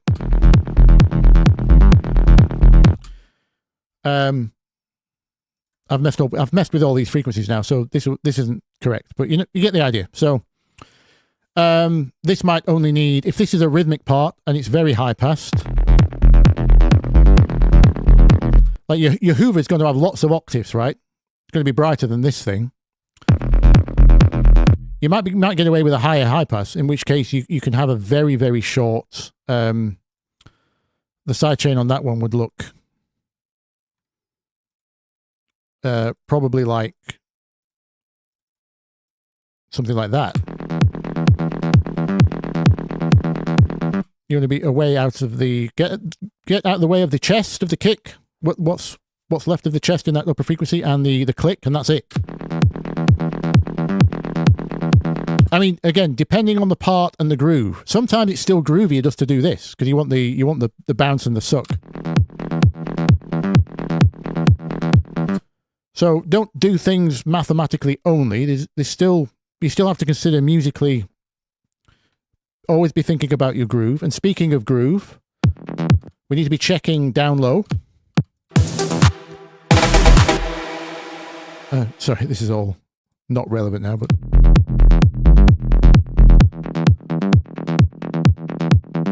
what have I done? There we go. Is that on loop? Why aren't we looping? There we go. So we need to check the sub frequencies now. With the bathroom test,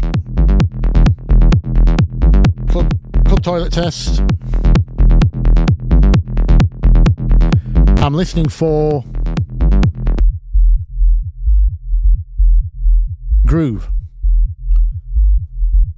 Now this has a problem. This isn't a good example because hopefully you can hear the 808 has more sub than the kick. And because I'm not hip hop. Oh, sorry, no, we high passed it, didn't we? Sorry.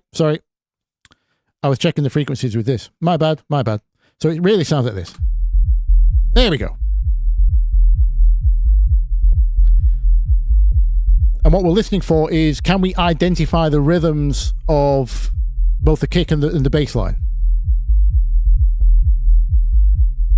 It's not just one long, messy drone down there. So we can hear, we've got some punch, and we can hear the boom, boom, boom, boom, boom, boom, boom. We can hear the starts of the bass notes.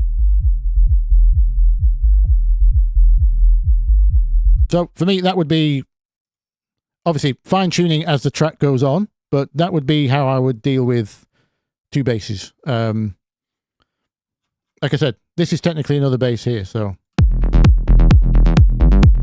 this thing.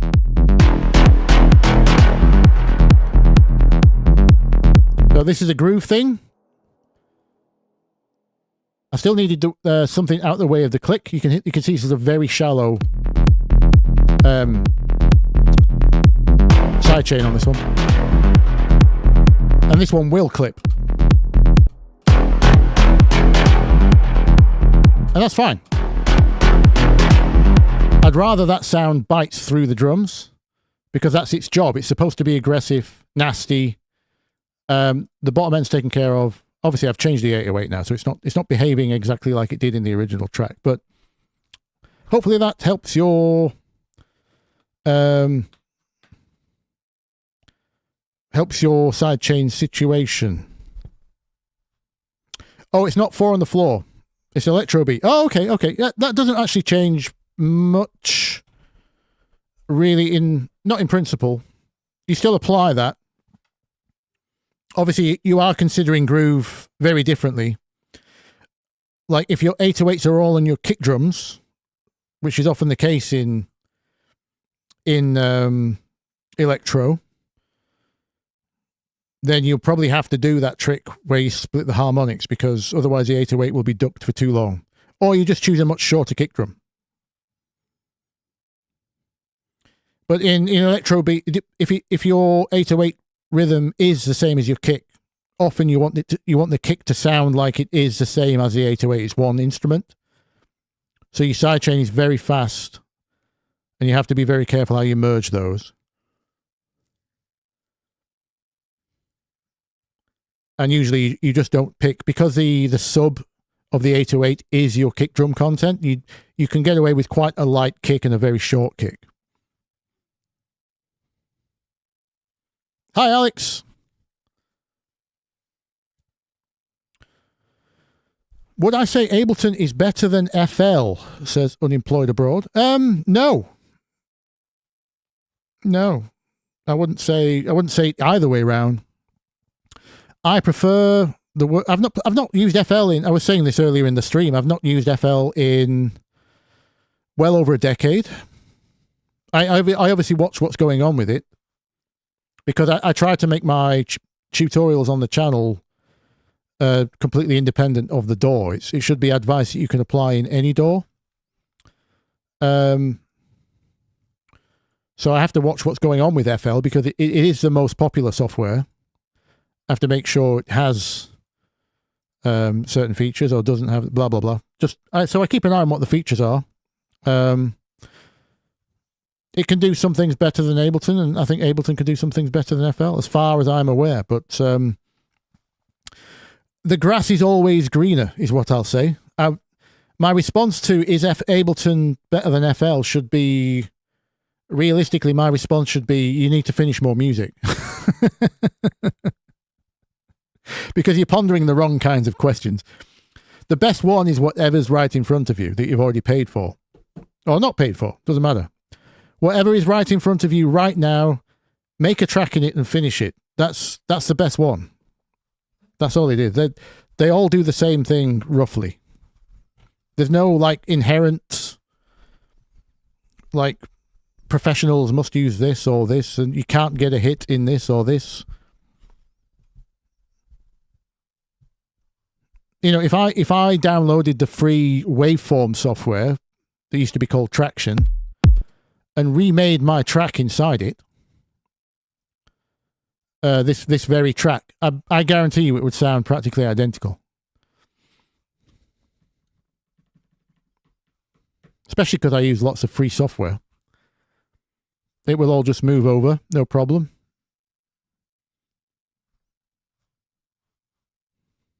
There's no inherent differences. The workflow is what's different. It depends on what you find. FL is better for you if you prefer that kind of drum machine sequencing workflow as opposed to MIDI workflow or dragging loops together workflow. If you're a DJ, I would say Ableton suits you a little better.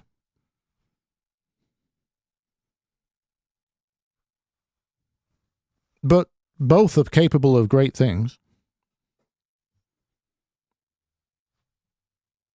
FL is by far the most popular, yeah. I'm pretty sure it has the most users now.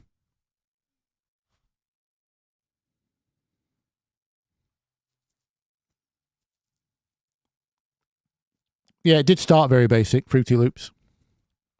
I mean, it used to be a bit of a joke because to us it was like, we used to look down on it because it was, I mean, the very, very, very first versions, it was super basic, wasn't it? It was basically like a drum machine. But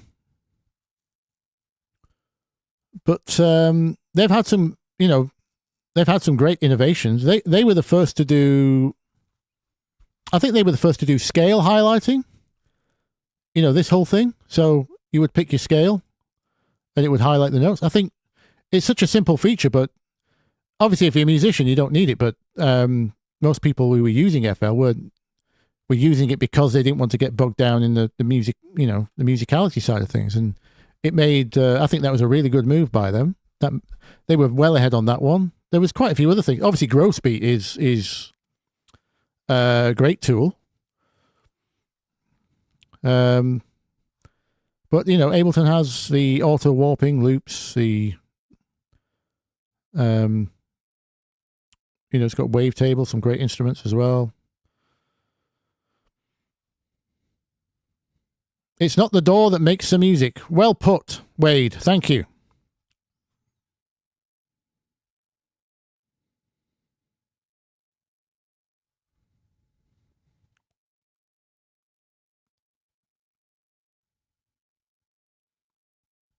Can I show you span mixing with kick and bass?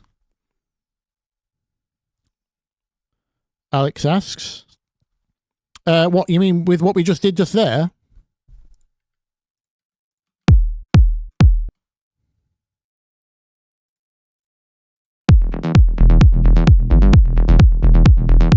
You want to see span?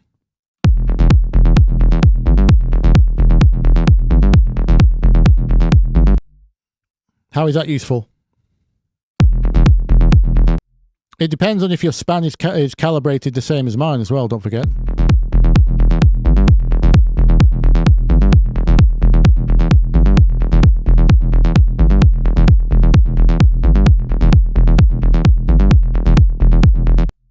I have it in the cat scale mode, and it's also no sloped. don't like it sloped. So it depends. Yours won't necessarily be the same as mine.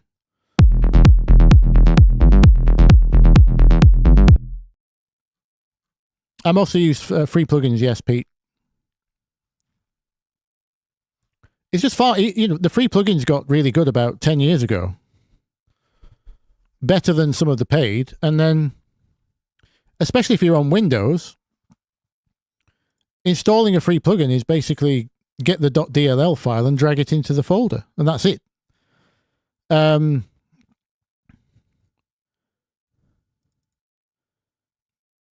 look like this.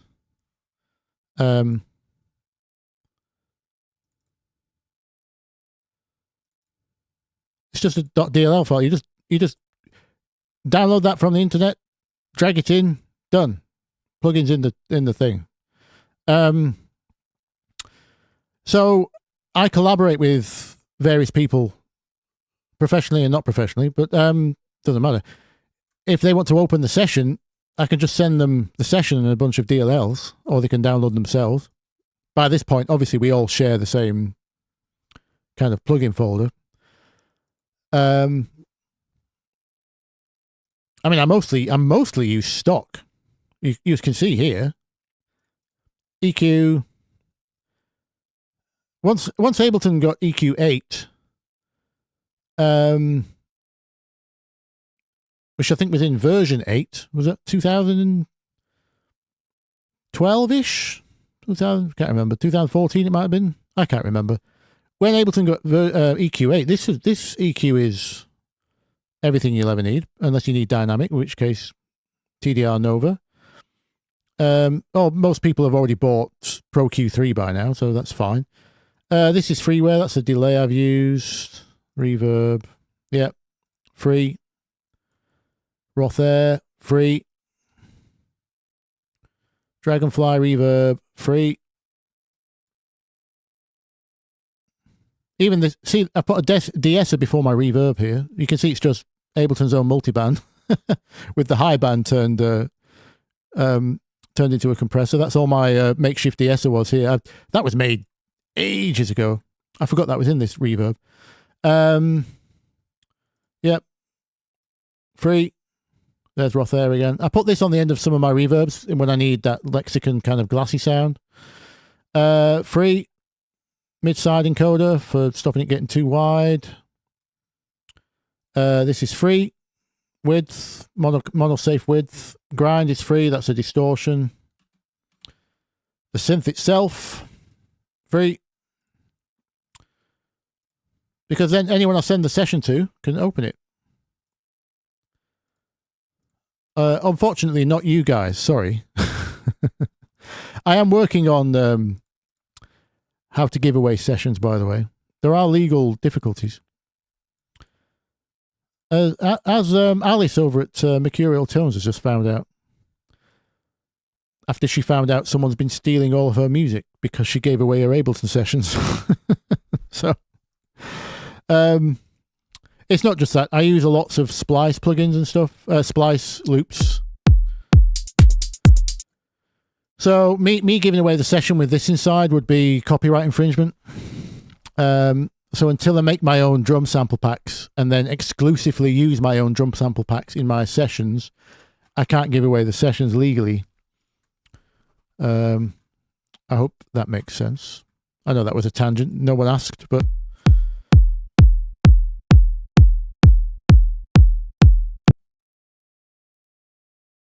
Thanks, Alex. Good night. Hello, Infrictor. We're probably just wrapping up, to be honest. Are you across the pond by any chance? Yeah, everyone's been asking this. Where do you get the Vital skin? So it's called Default Modify 2. Default Modify 2. I left the link in the last video I did. It's on, you just go to the Vital forums. There's a separate thread for the themes or the skins. I can't remember if it's called themes or skins. Yeah, themes. There's a separate thread, separate thread for the themes. And if you scroll down a few pages, it's called Default Modifier 2. You'll spot it straight away because it looks like this. It's by a guy called Panasonic. And I remember that because I think it's a portmanteau of Panasonic and Sony. That's how I remembered it. Anyway, I don't know if that was the reason behind his name or their name, should I say, sorry. I do not know their gender. A reason, yeah, Panasonic and Sony. Panasonic. What's a good free compressor? Well, there's lots of them. It depends on your application. I don't use a lot of compression. I don't use any usually. If I am going to use a compressor, like, let's imagine this vocal was not compressed. Have I got anything on here? See, this is all sidechain compression I've used here. No, there's no compressor on this vocal. But if this vocal, look at the waveform on this vocal. So this is because it's come from Splice, obviously. So this is pre-processed. If I take everything off here, you'll hear what it sounds like. It's pretty polished already. Wanna dance in the rain. Loads of air. There's some kind of stereo thing on it. Ride the perfect storm. Ride the perfect storm again. So, this is what I did to it, which is obviously not a lot. I picked it because I didn't need to do a lot to it. Oh, that's the break. It's very reverby in the break. Oversaturated by. I changed all the bass around, didn't I? So we don't have the original thing anymore. Is that the original sidechain? Let me get it roughly to where it was, just so we can hear it in context. This was about here, wasn't it? And it was doing that.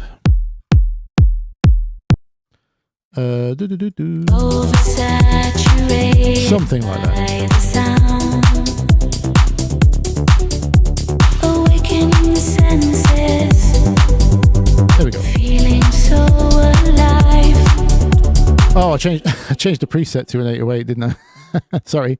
1 second. Let me just change this back to a sine wave. Initial patch. Initial preset. There we go. There's my sub. Oversaturated by the sound.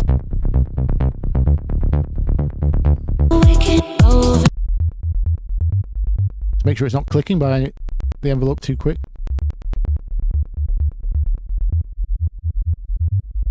There we go. That'll do. Feeling so That's all you need to do for a sub, by the way. coming from the heavens. Right, compression. Right, so there's lots of considerations. So free compressors. Let me go dynamics here.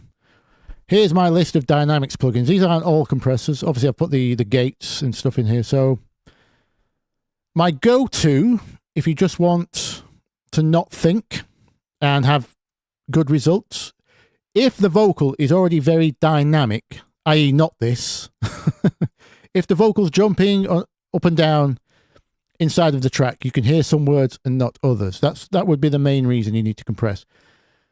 You just get Klanghelm's, what's the name of it again? M Jr. MJ UC Jr. JR. Get this. Try about 10 dB of compression, 6 to 10 dB on the needle. Compensate by the same amount. Try fast and slow modes. And obviously you wouldn't do this post reverb because you're just going to bring up the reverb. Or maybe you would if you want to bring out the reverb. Anyway, usually I wouldn't. First of all, try that one. That's great. That should do most of what you need.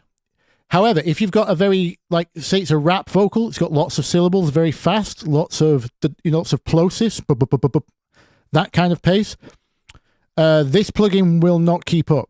This is for very sustained, longer vocals. For the faster stuff, I would recommend TDR's Molotov. Because this is basically 10 compressors in one.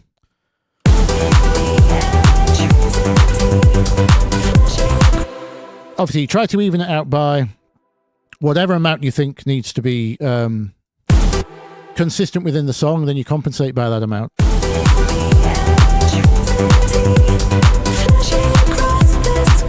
And then you've got 10 modes here, which all behave completely differently. People think this is a sliding scale, but it's actually not. These are actually 10 different compressor modes. There's lots changing behind the scenes here with the way the compressor reacts, especially the way it responds to attack and release. Obviously, you fine-tune these when you find the general character that you want. Say you want a lot of punch, maybe mode 4 gives you a lot of snap.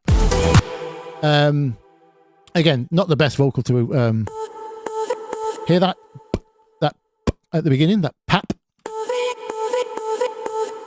That's because of the way it grabs at the beginning. Whereas this mode,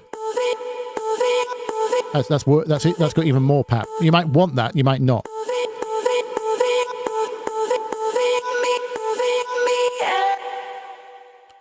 Oh, we've got this one. Sorry, I was listening to the other compressor at the same time. Yeah, so some of these modes will pap. That's the attack click. Some of them won't.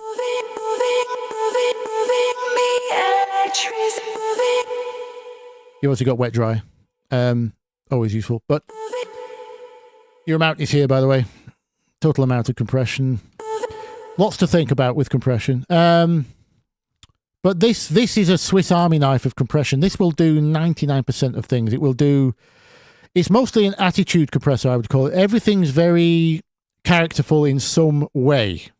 It can be very punchy, it can be very smacky, it can be very pressy, very squishy. It could do lots of stuff. If you need fast compression, Molotov, great.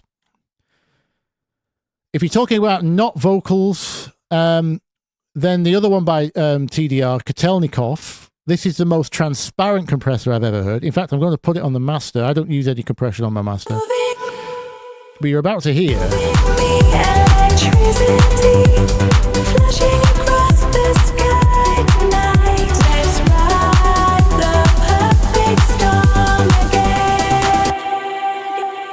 If I was mastering an orchestral album, I would use this. This is smooth as butter. It's just so out of the way. It does not ruin tracks.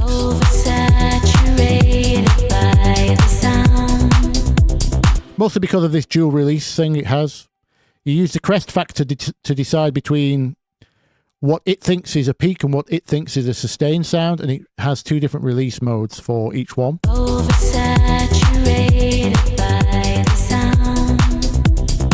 But it just refuses to do damage. I mean, you can force it to with lots of...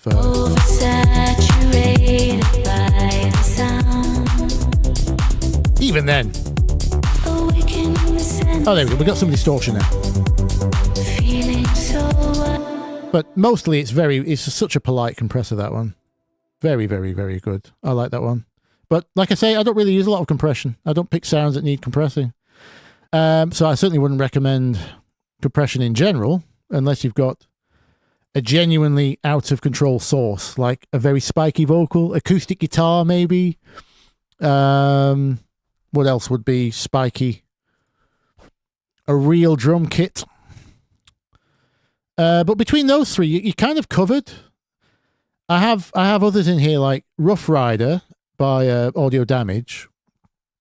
This has one job to me. This is to, if I have a drum break,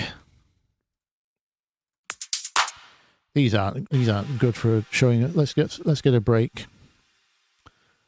Samples.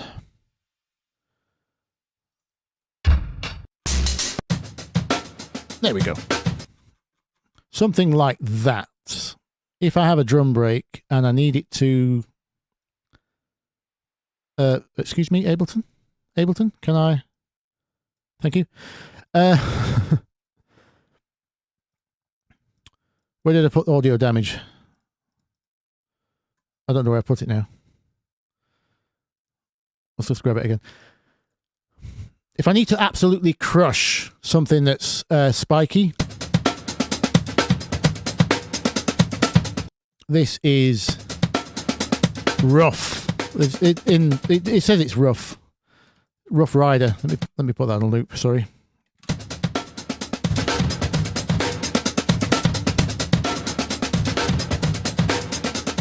You're talking that kind of thing. This will demolish a sound. It's even got a lo-fi sonic profile if you don't want the full frequencies. So it sounds extra rough.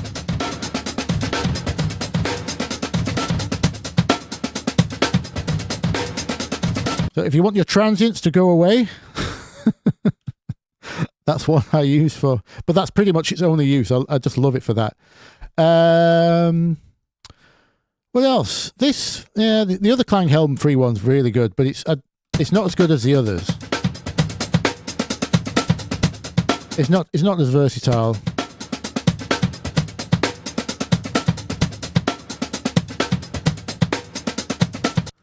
It just doesn't do anything as well as the other three. So I don't.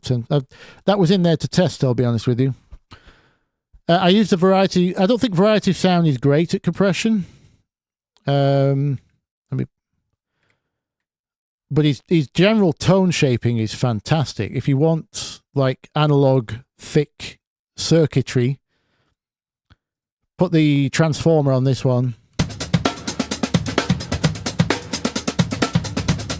Dial in the harmonic distortion.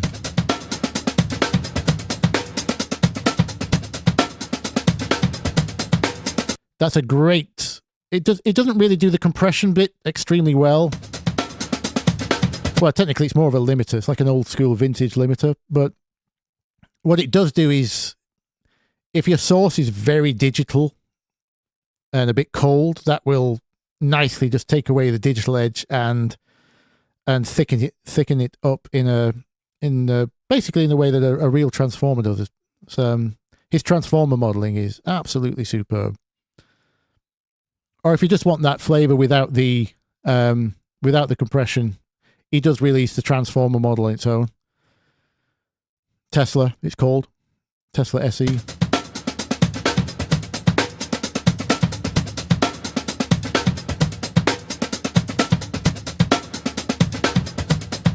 Absolutely gorgeous. I don't even know some paid manufacturers that can get that kind of analog warmth correct. And this guy does it for free. Waves certainly can't do this. Waves are terrible at transformer modeling, in my opinion. Mind you, I haven't heard it. I stopped buying their stuff years ago, so I've not heard any recent efforts, but they were never good at that. Slate, pretty good. I like the Slate stuff, but that's not free. Sorry, off on a tangent. Yes, Sakira, yes, you would. Rough Rider would be good on drum and bass breaks. Yeah. Dalek's already said it. Yep. I do not compress my mix bus. Pete, no, I don't have anything on the mix bus. I've made 2 videos about this. If you want to see my work process, I release my tracks unmastered. And that doesn't mean they're not mastered sounding. It just means I don't do a mastering process. There's nothing on the master bus other than measurement tools.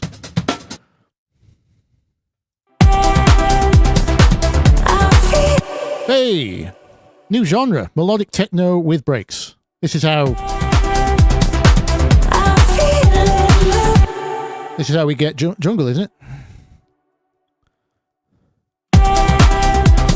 Jungle techno. Let's get the Rough Rider back. We'll probably need to pitch this break up as well and speed the track up. Let's take the vocal off. Oh, I've put this in the vocal chain. Whoops.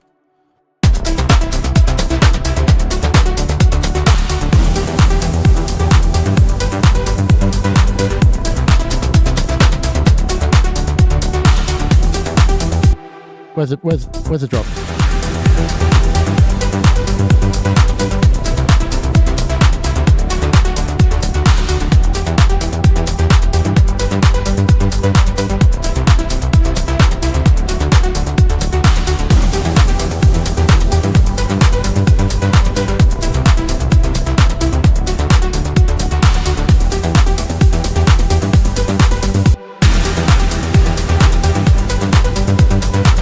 makeup.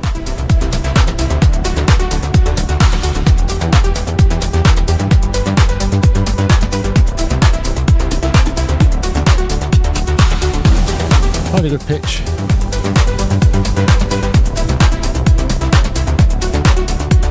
Yeah, a bit annoying. Obviously not the break for it, but now we go.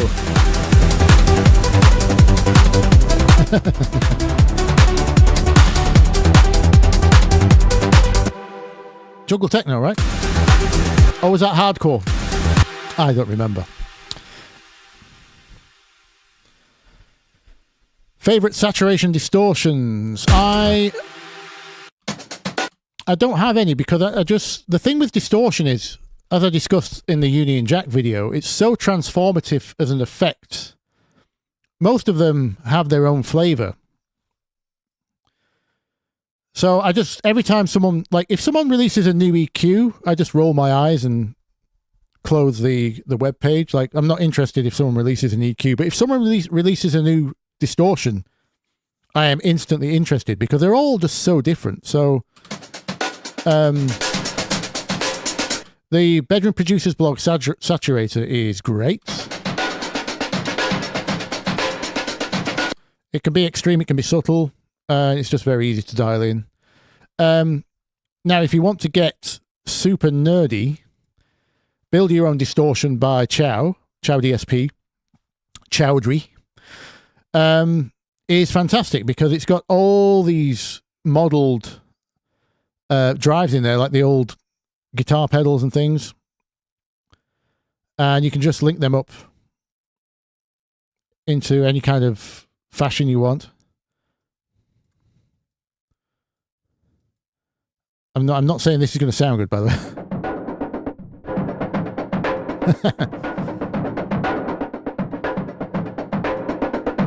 But there's just so many possibilities inside that environment. That's a rabbit hole. I did that recently for got hold of the good old Camel Crusher for a recent video. That sounds terrible, but sometimes you need terrible. I don't get on with Dirty Filter by Bedroom Producers Blog. This is a bit too... There's no in-betweens with this.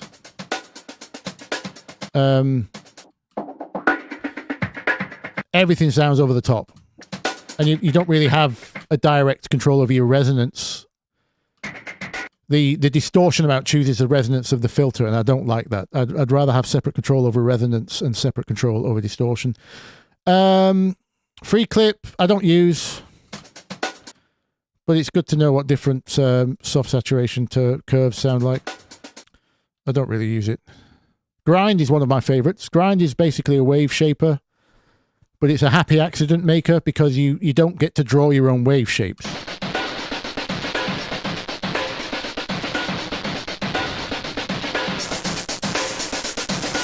So,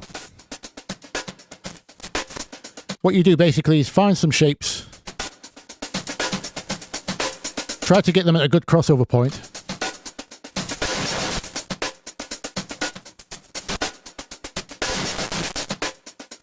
you can stretch the shape, choose different shapes,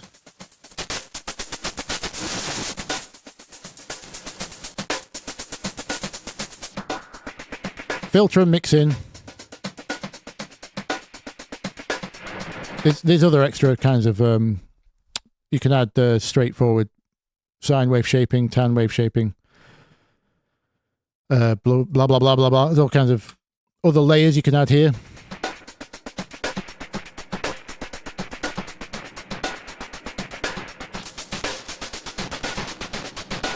It kind of covers all bases, really. And then there's also modulation if you want it to be rhythmic. But that one's always good for, great on as like a bass layer if you need some extra kind of, well, the clue is in the name. It really sounds grindy. GSAT, no, I don't like GSAT. I don't like GSAT Plus at all. I actually don't use it. Crush is another one I use a lot. The distortion inside of Crush, this is supposed to be a bit crusher. Its real purpose is this. Well, I mostly use it for downsampling. You're not going to... Where is it? There you go. That effect. But it turns out the distortion inside of this is also fantastic. Just a generally good, useful distortion. Right. This is all the... there's a company called Ignite Amps, which make guitar pedals in real life and virtual ones. They're very good at valve modeling, for example. These are all their models of various pedals. I don't use them a lot. I do use sometimes this is their Tube Screamer kind of equivalent, which you saw in the Josh Wink video and in the Union Jack video.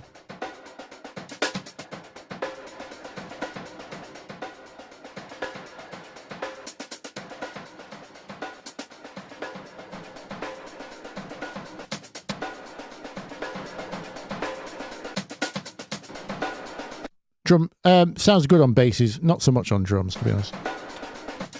And then these are all basically kind of variations off that. The different types of guitar pedals.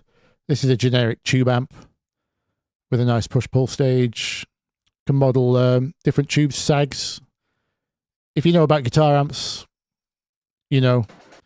I won't go into it now, but yeah, I don't use them very often.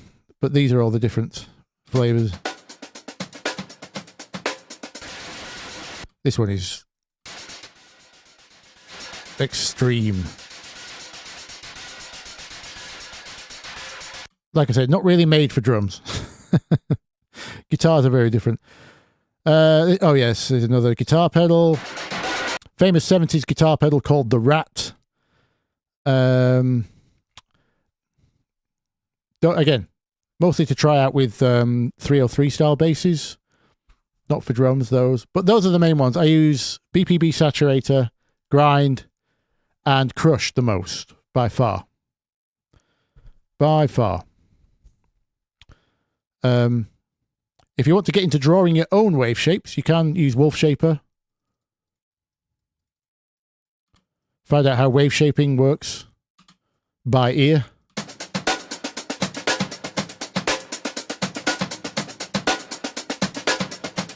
Also known as transfer curves.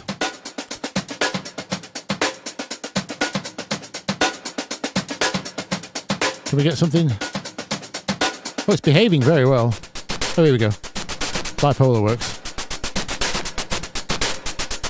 But wave shaping is a video in itself.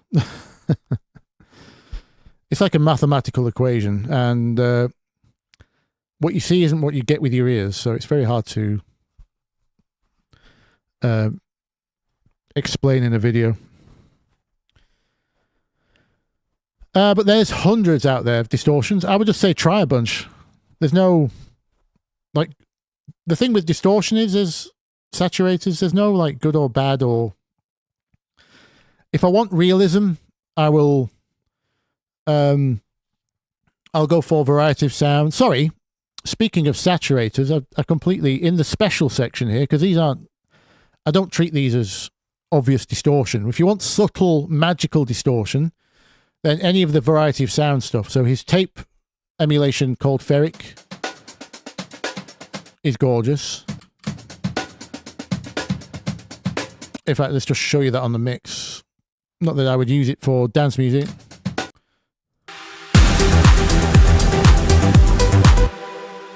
We are slow, aren't we? 130. So let's put this on. I need to gain stage this. 1 second. Because it accepts -12 and we're at 0. Because we're already kind of mastered. What I was speaking about earlier, Pete. I don't. The track is already mastered in the mix. Basically, is the principle. There's nothing needs to be on the master bus. So let me just add some headroom. 10 dB should do it.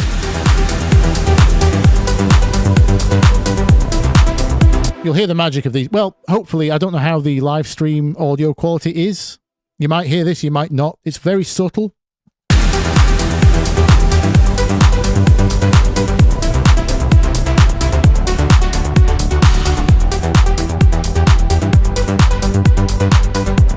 hear it?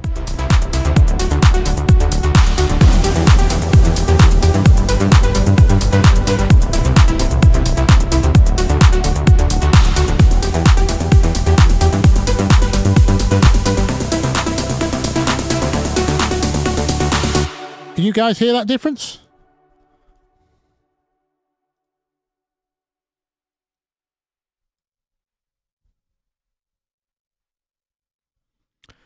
Oh yeah, Air Windows brought out a new one.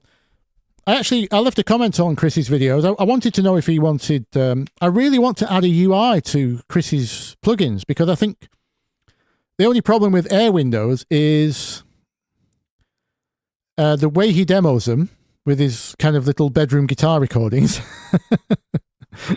He doesn't do them justice. They're great plugins, but his demos are not of... What's the word I should use? They're not of commercially relatable sounds, right? He uses these very like bedroom recorded rock riffs and stuff, and I think his plugins are great, and I'd love to be able to demonstrate them on. I think I would do a great job of selling his plugins. I mean, I know they're free, but you know what I mean. Telling people how good they are. But I'm positive the lack of UI will put them off, because people do mix with their eyes. They really do. So I think if you look at what Variety of Sound just did, back in the day, he used to have a guy, I've forgotten the guy's name. I think he's credited. There we go, Patrick Barsa. So this chap used to do all of his UIs, and then Herb didn't release a plugin for years. And then he's recently been updating his old 32-bit plugins and adjusting them. But his first UI he's actually done a new plugin for the first time in years called Feenstaub, which is German, I believe, for fairy dust. Feenstaub. And the UI looks like this, which I actually prefer. I love flat design. So again, this is another magical plugin. This is basically a transient analog enhancer thing. It's got a transformer model built in, because of course it has. Listen to the difference this makes. I'd love to know if you can hear this one.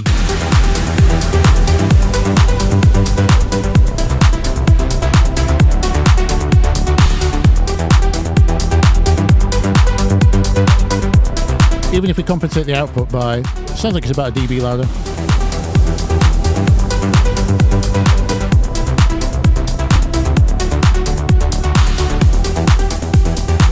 It does so many lovely, wonderful things.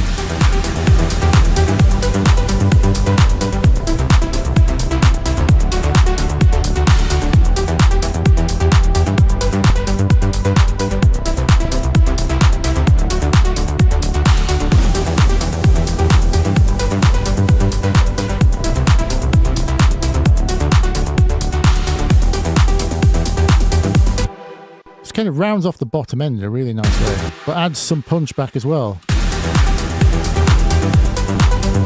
Anyway, what was I talking about? The UI design. I think just a few knobs like this on Chris's interfaces would be fantastic. You know, you could just add a picture of some tape reels at the top for the tape one, and make these look a little bit like console knobs for his console plugin and stuff. He's done hundreds of plugins, hasn't he? So, but something as simple as this, I think, would make using his plugins infinitely more appealing to. I'm fine with UI-less, but well, I say that I don't really use Air Windows a lot. The thing with Chris also is, a lot of the applications are pretty niche. It's the same reason, like, I love Variety of Sounds plugins like these, but I rarely use them because tape emulation and things like that, they're just problems for dance music. They do nasty things to the low end that I've already calculated when I got my sub perfect early. I don't want tape emulation extending my kick drums and changing the phase of the bass. So it's actually not very applicable to my usual line of work when I make dance music. ironically. But yeah, if like I used a lot of the variety of sound plugins on my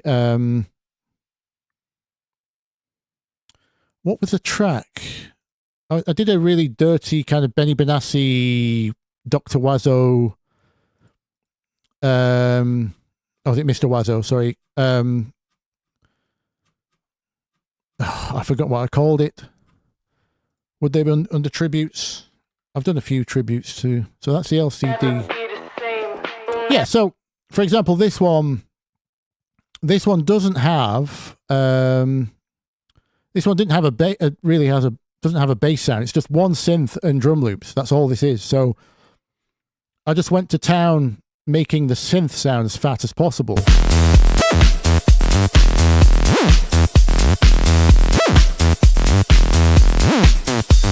No balance, no bass, you better be afraid. No heart, no grace, you never been this. And you can hear the distortions on the voice because I wanted trashed vocals. But yeah, this is all just like the EQ from Variety of Sound called Boot EQ. That's got a built-in saturation stage into the tape saturation. Oops.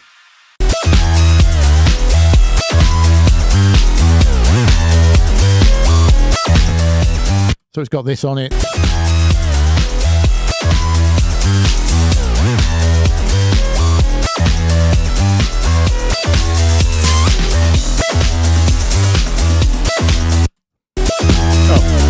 Oh, wrong EQ. But I love the that's got this psychoacoustic low end thing on it actually, which I love. You take the vintage mode off. This isn't an EQ band, it's like a harmonic thing that only adds harmonics in the low sub range. Again, terrible for dance music. You can hear it crunching now, but that was on the synth. Plus into the tape, probably something else of his. I use it in those kind of situations when I need a dirty sound. This song we've got going on here, by the way, I wouldn't use it on this.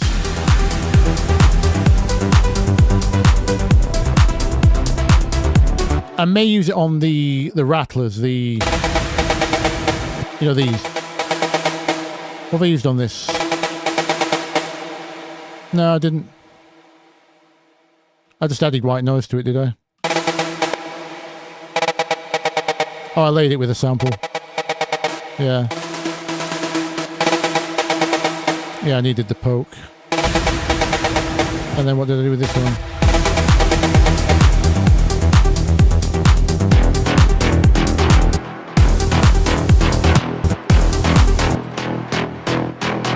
That obviously, that's benefiting from distortion. Yeah, I've got grind on that one. There we go. So that one's got distortion on it. It's supposed to sound bad, right? I mean, bad, nasty, whatever you want to call it. Grindy. So I don't put like tape on the whole mix or anything like that. It's not in dance music. It just eats your transients.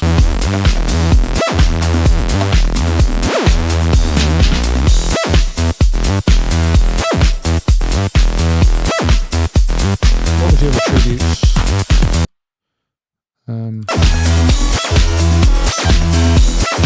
Anyway. Where is my Benny Benassi one? I spent a long time. The thing with the satisfaction with the filters. It's by today's standards, it's a very brave track because it actually drops with the filter down. It's like very dull. I tried to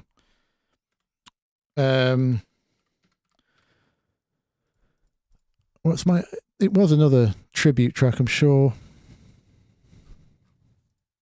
It's not Love Parade. We all know that one. Oh, guess what this one is? Speaking of tributes, anyone recognise what this is supposed to be?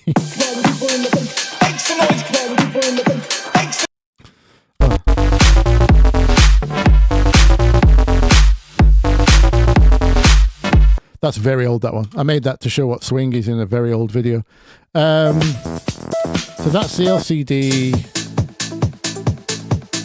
I've done Love Parade. Oh, that was my Josh Wink, right? Yeah. Yeah, so that one's using the BYOD distortion on there.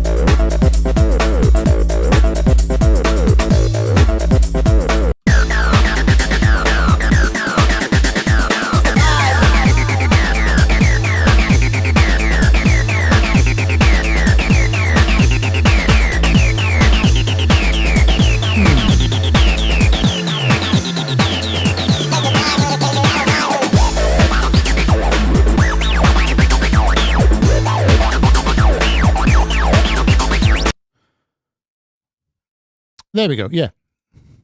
So I called it If Benassi Hadn't Met Guetta. That's what I called it, I remember.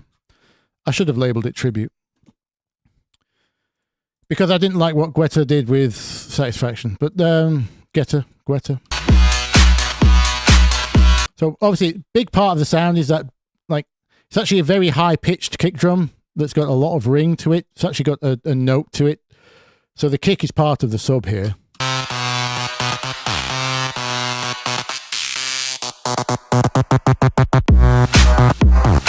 But it drops like that with the filter a little bit down. And it's actually not just a low pass filter, it's a notch filter. There's like this frequency is taken out of the high mids. It's not actually, so you've still got top end fizz, but you've actually got no high end mids. Gives it this weird sucked in feeling. Let me show you the session actually. Oh. I'm going back to the thing. Thank you. There it is.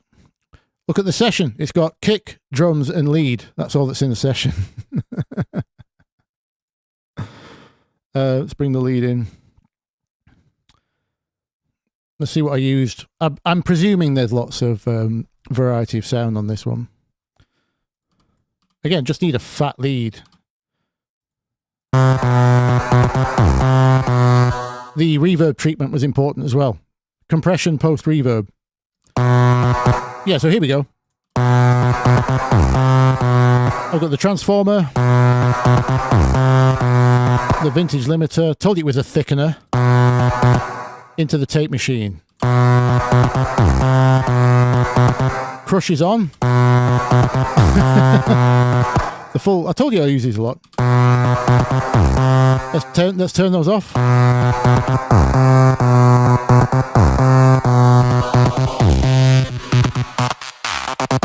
There's the notch filter.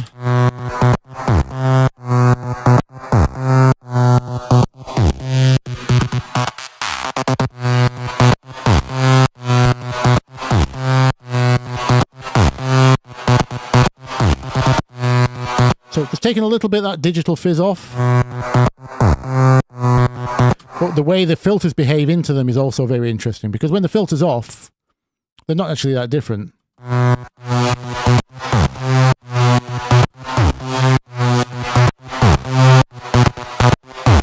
Very subtle.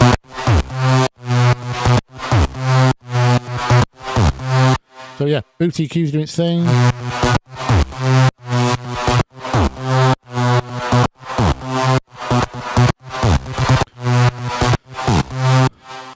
Top end plus mid poke.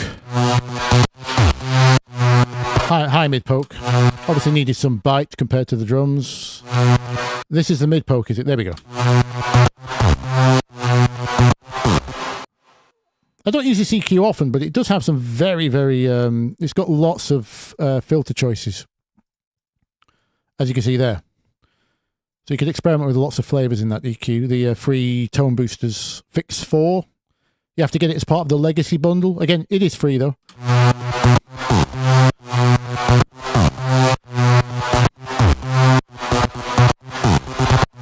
But yeah, that's as you can see, it's just tal reverb.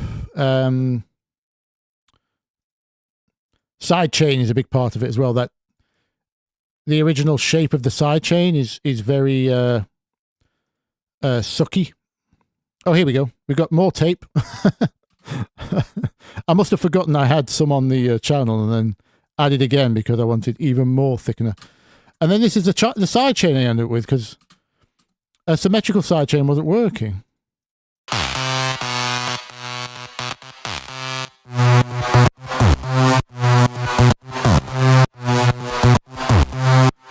Obviously, it's all in context with the drums, but came out like that.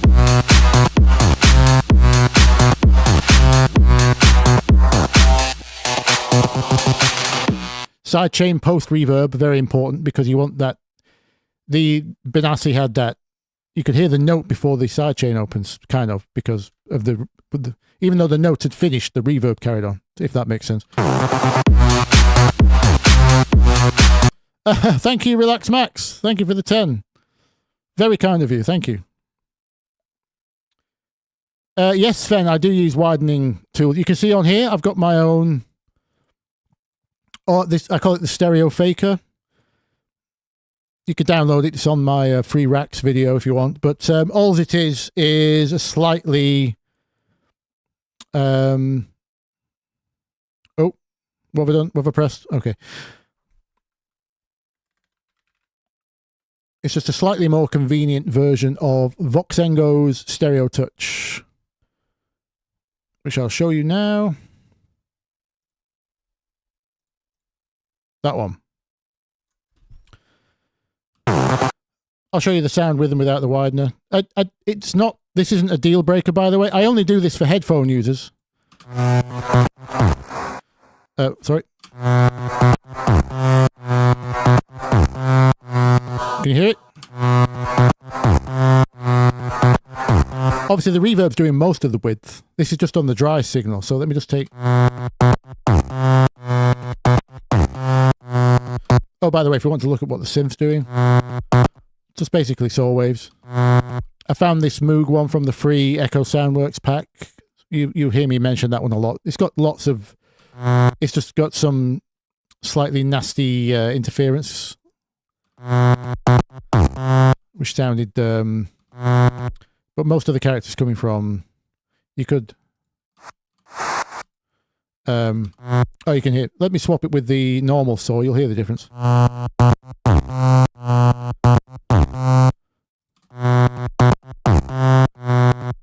It just sounded like it was slightly broken, which it looks like it is from that waveform.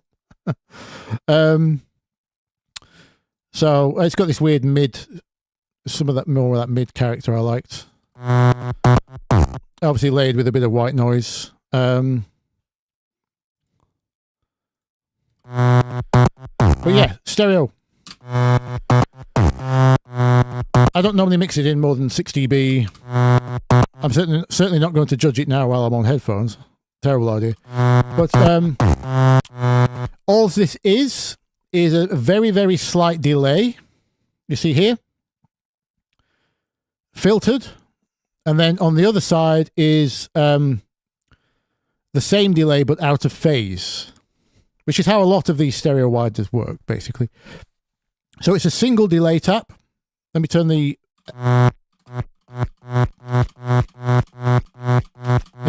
There's obviously no feedback on the delay.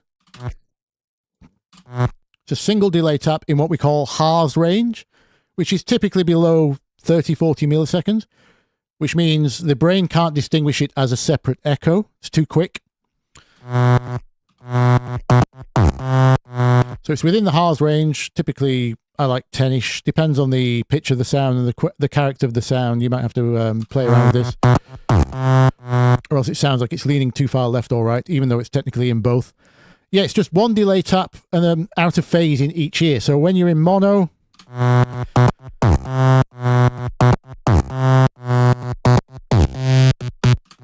When you're in mono, nothing changes. It's completely transparent in mono. It doesn't mess with the mono signal at all. Just there for the headphone users. And yeah, it's just the only difference is with Stereo Touch. Stereo Touch forces the input to be mono. And but although it does let you have a second delay tap.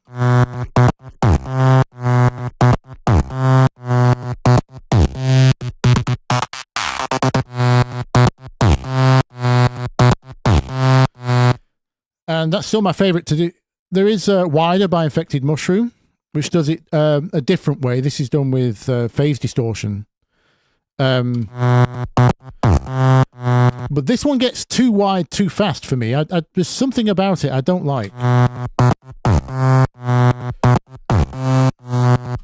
It's almost, if you need a really distracting, obviously wide sound, this is also mono compatible, by the way, so you're safe. And you can choose to only have it in the higher frequencies, which is good, like my filter amount here. But this is, for some reason, it's very distracting. It sounds, it draws attention to itself. So if you need something deliberately wide, obviously you still have to check your mono, because this will technically add volume. So you don't want the wide sound to be much louder in stereo than it is in mono.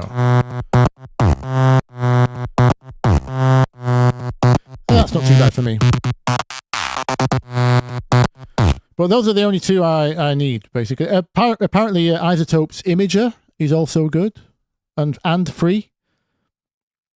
But I went to install Isotope Imager to check it out, and it wanted a serial number. So you've got to do some sign-up thing and then install their license manager and all that kind of stuff, and I couldn't be bothered. My stereo problem got solved many, many years ago before Imager came out, so I don't need it. But apparently it's very good. I don't know what it does differently. And apparently it's mono-compatible, which is all I care about, really, making dance music. So, yeah.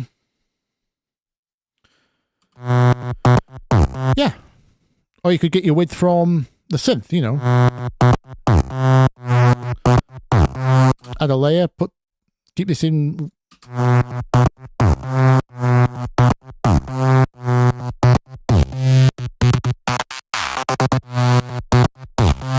You do lose the character of the sound.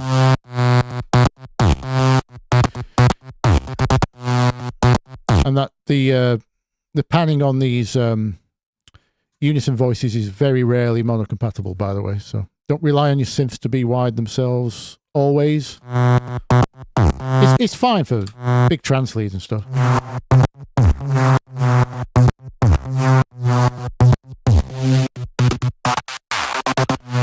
Hoovers.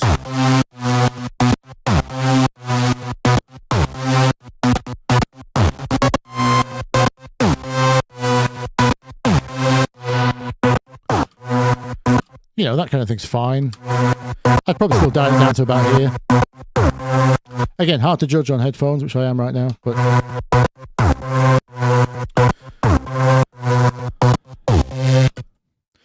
yeah, so that's, what was the question again?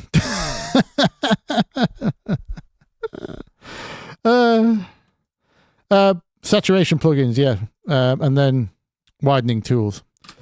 So those are the ones I use, rely on day to day.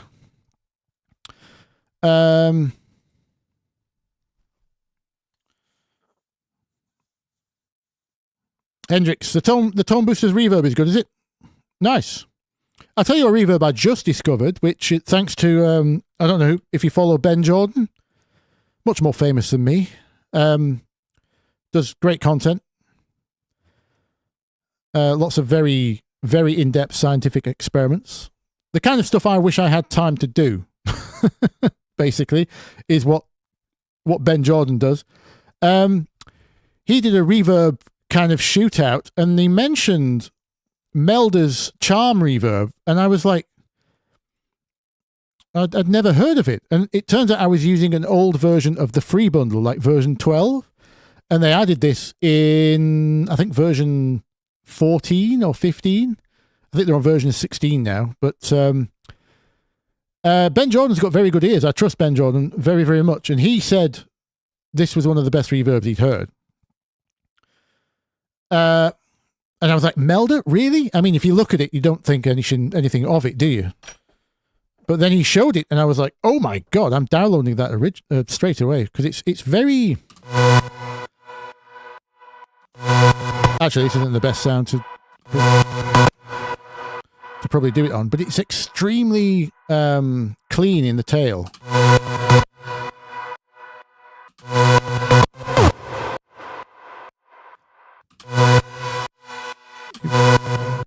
You've got these dampening. But you can take the dampening off and just have it be very digital, or you can have it damp very naturally.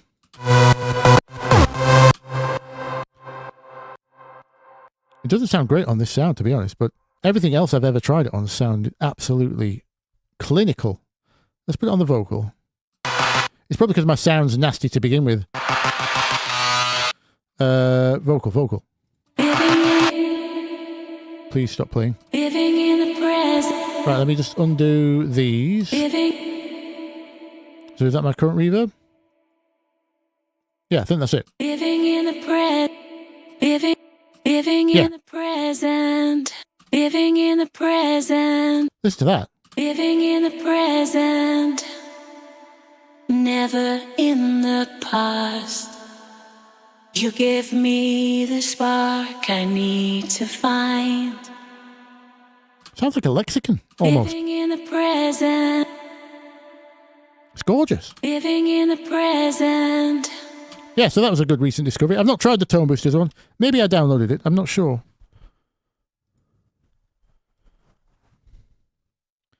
But yeah, most of the Melda stuff is great. Unfortunately, most of it overlaps with what your DAW is already good at. You know, EQs, compressors, blah, blah, blah. They've got their own folder because every time they install, I can't be bothered separating them into Dynamics EQ, so I just keep the Melda in their own. But I don't use any of their normal stuff. The saturator's good. It's just basically a wave shaper. They do have a dedicated shaper as well. I don't use a compression EQ. Don't use their filters. The chorus is okay. I don't really use... I use the tremolo occasionally. Frequency shifter's very handy for freaky effects, but Ableton's got a really good one. The pitch shift used to be one of the better free auto tunes, but now that spot's been taken by Spot On by 6 Sample. Is the best auto tune for free, in my opinion. I've not heard the new Grayleon one though. Dr. What was it? Is it Magic Fit? No. Their Freeform Phase is very handy for freaky Living in the present. Left to right interactions. If you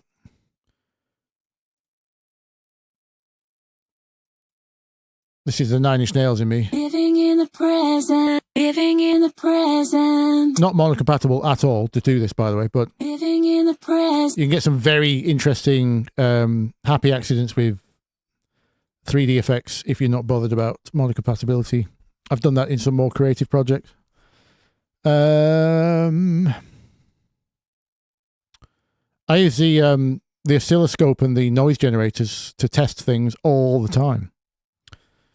And that's about it for Melda for me. I don't use a lot of a lot of it's just built into the DAW. Their analyzer isn't better than Span, so don't bother. But yep, that's a bundle worth having as is the Kilohertz bundle. Their distortion's really good, actually. Speaking of distortion, sorry, back to that one. They've got a phase distorter and a normal, and they've got a shaper, wave shaper. In fact, is their normal distortion the wave shaper? No.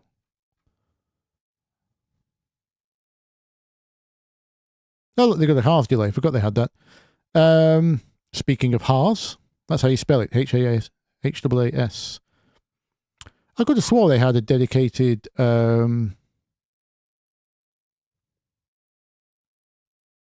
wave shaper where you could draw your own. These are all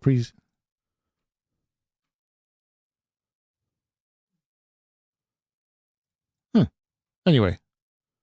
Oh, yeah, sorry, it's right there. I've gone blind.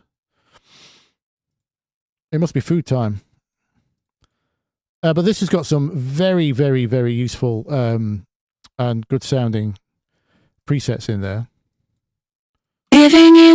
Not sure on. It's not going to be great on this vocal. But yeah, back to distortions. Again, I like to experiment with them all the time. So, and of course, if you ever need... Oh dear.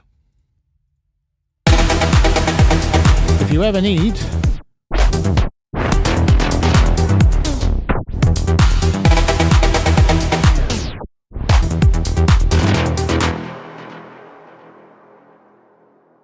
when we moved from 32-bit to 64-bit, there used to be a free tape stop plugin back then as well. I can't remember who it was by. I think was it Tone Boosters? Anyway. So we've not had a free tape stop for a very long time. So I was very chuffed when Kilohertz, and their transient shaper, by the way, is... This is... If anyone asks me why I don't use compression or stuff on the drums... It's because I would always rather use what people do with compression mostly is try to add attack by delaying the compression, but that just squashes the rest of the drums. Whereas if you want transients, this is as good as any paid transient plugin, unless you want a multiband one. But if you need a multiband version, you can just split this into bands with some kind of rack system. Oversaturated by the sound. But if you need transients for your drums, done. Oversaturated by the sound. Awakening the senses. Feeling. Obviously, not compensated for level, but it will even self-clip, so the transients don't go too far if you want it to. Yeah, if you want smack, just use a transient enhancer. Don't use a compressor.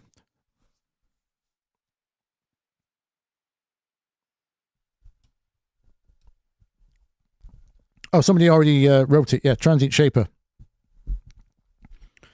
I used to use one called Transpire. That used to be the best free one, but then some sessions it just didn't load. It wasn't very reliable. It just seemed to break for no reason. Yeah, couldn't rely on it. And then Kilohertz to the rescue. It's a very, very good one. That's the best. Yeah, that's better than the Waves one as well. I like it. Anyway. Right, we've gone past my food time. I need to order food. And then I'm going to get off. Well, I'm going to leave the stream. I don't mean get off. Yeah, you know what I mean. I don't have a booty call waiting for me, unfortunately. Not what I meant. Let me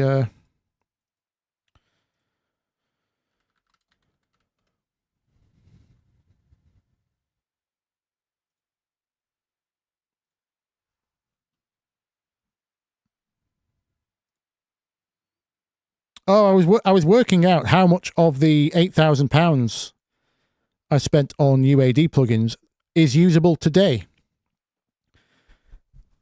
Because I've not spent, I spent £8,000 on UAD between 2004 and 2012, I think. So I wanted to know, now they've started to port their plugins to native. I wanted to know how much of those plugins that I bought are still usable. And it turned out, of the 40 or so that I used to own, I can use 7. 7 plugins, which when not on sale are worth about, I think it was 600, 800, something like that, pounds now. So 7,200 of my Universal Audio investment is down the drain.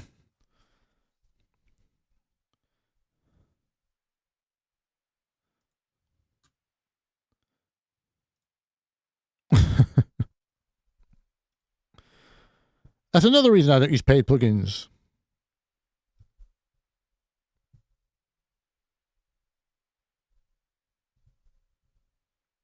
Relax, sold your Apollo. You can still get good money for them.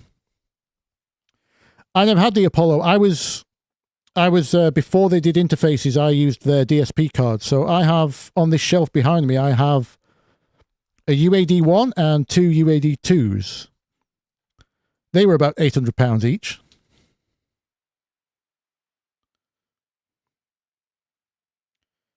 And they used to send out regular surveys to their users. And then in the comments section at the end about, is there anything else you'd like to add? I used to type the same paragraph, which was, UAD2 uses the same chips as Pro Tools and TC Electronics, which is, they're called Shark chips. I know for a fact they work on x86 code.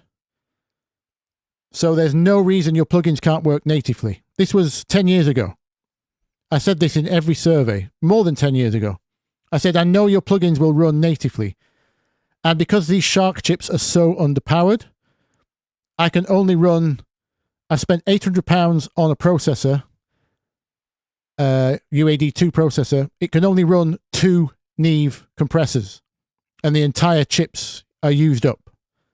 I said, let us keep the cards and use the chips as a dongle, and then let us use the plugins natively, because I know for a fact they can be ported natively. I said that in every survey for years, over 10 years ago.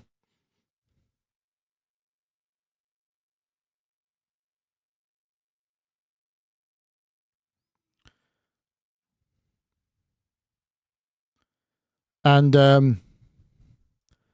they never did it until recently, when obviously now they're lacking funds, and Slate Digital and the rest of the, stepped on their toes with analog modeling, and Softube and Overloud and all these other companies have now entered the space doing analog modeling just as well as UAD did, because they used to be the kings.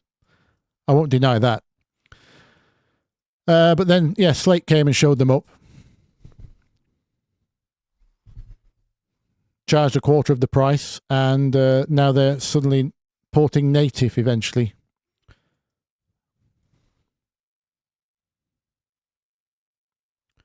Yep, I use RME, Hendrix.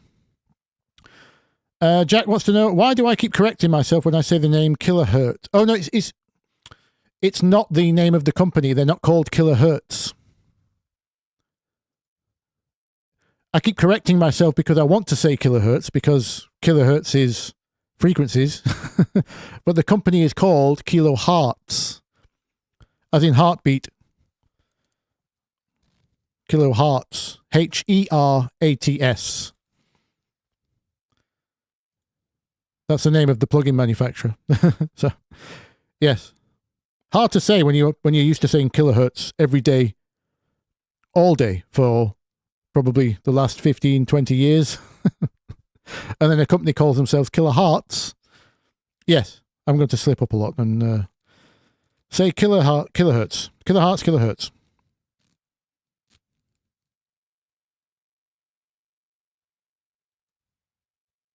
Oh, you got your money back. Brilliant. Well done, Relax.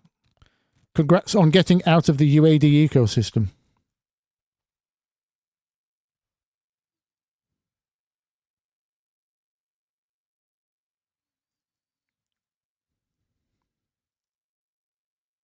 They are taking their time, yeah. I just noticed, again, so this is 20 years later. I can't remember when the original SSL plugins came out. It wasn't on the original UAD card, so it must have been sometime between, let's say 2008. They got the SSL license, 2010 maybe. So it's been at least 14 years. They've only just ported the SSL console to the native. And what was the other? Neve. None of the Neve plugins are native. Even if I did go back, I couldn't use any of the... I bought the entire Neve bundle. The 88RS, 3302, 33609, What else did I have? I had literally every Neve plugin because they were fantastic. And then I checked 14 years later. And even if I wanted to use them, I couldn't.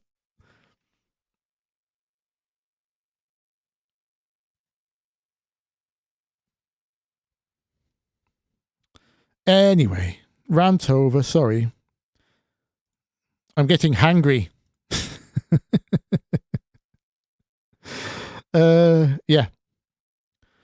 I think I'm going to leave it there. Sorry we didn't make a track or anything, but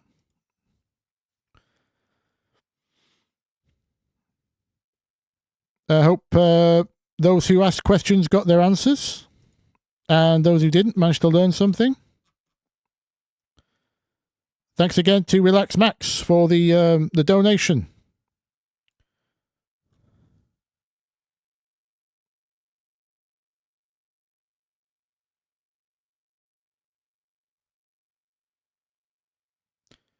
Relax, yeah, you went, you put the ad on as soon as they went native.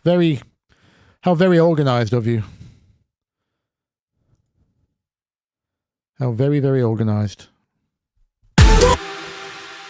Right. Anything still loaded? Oh, let's go out on the techno remix.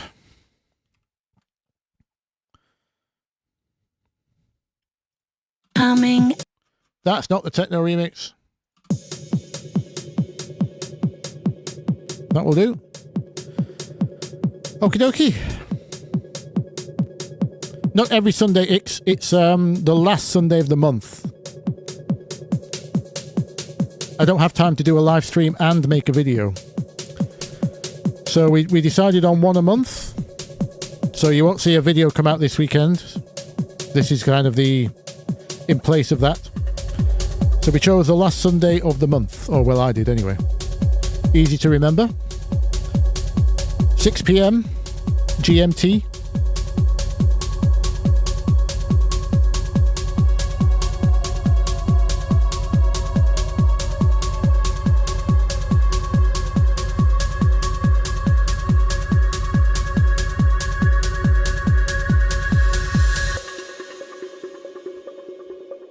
Okie dokes. Have a good one, guys, and hope you've got some good plans for Halloween. And if so, have a good Halloween too.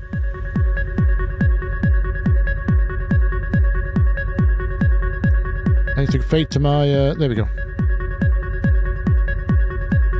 Thingy screen.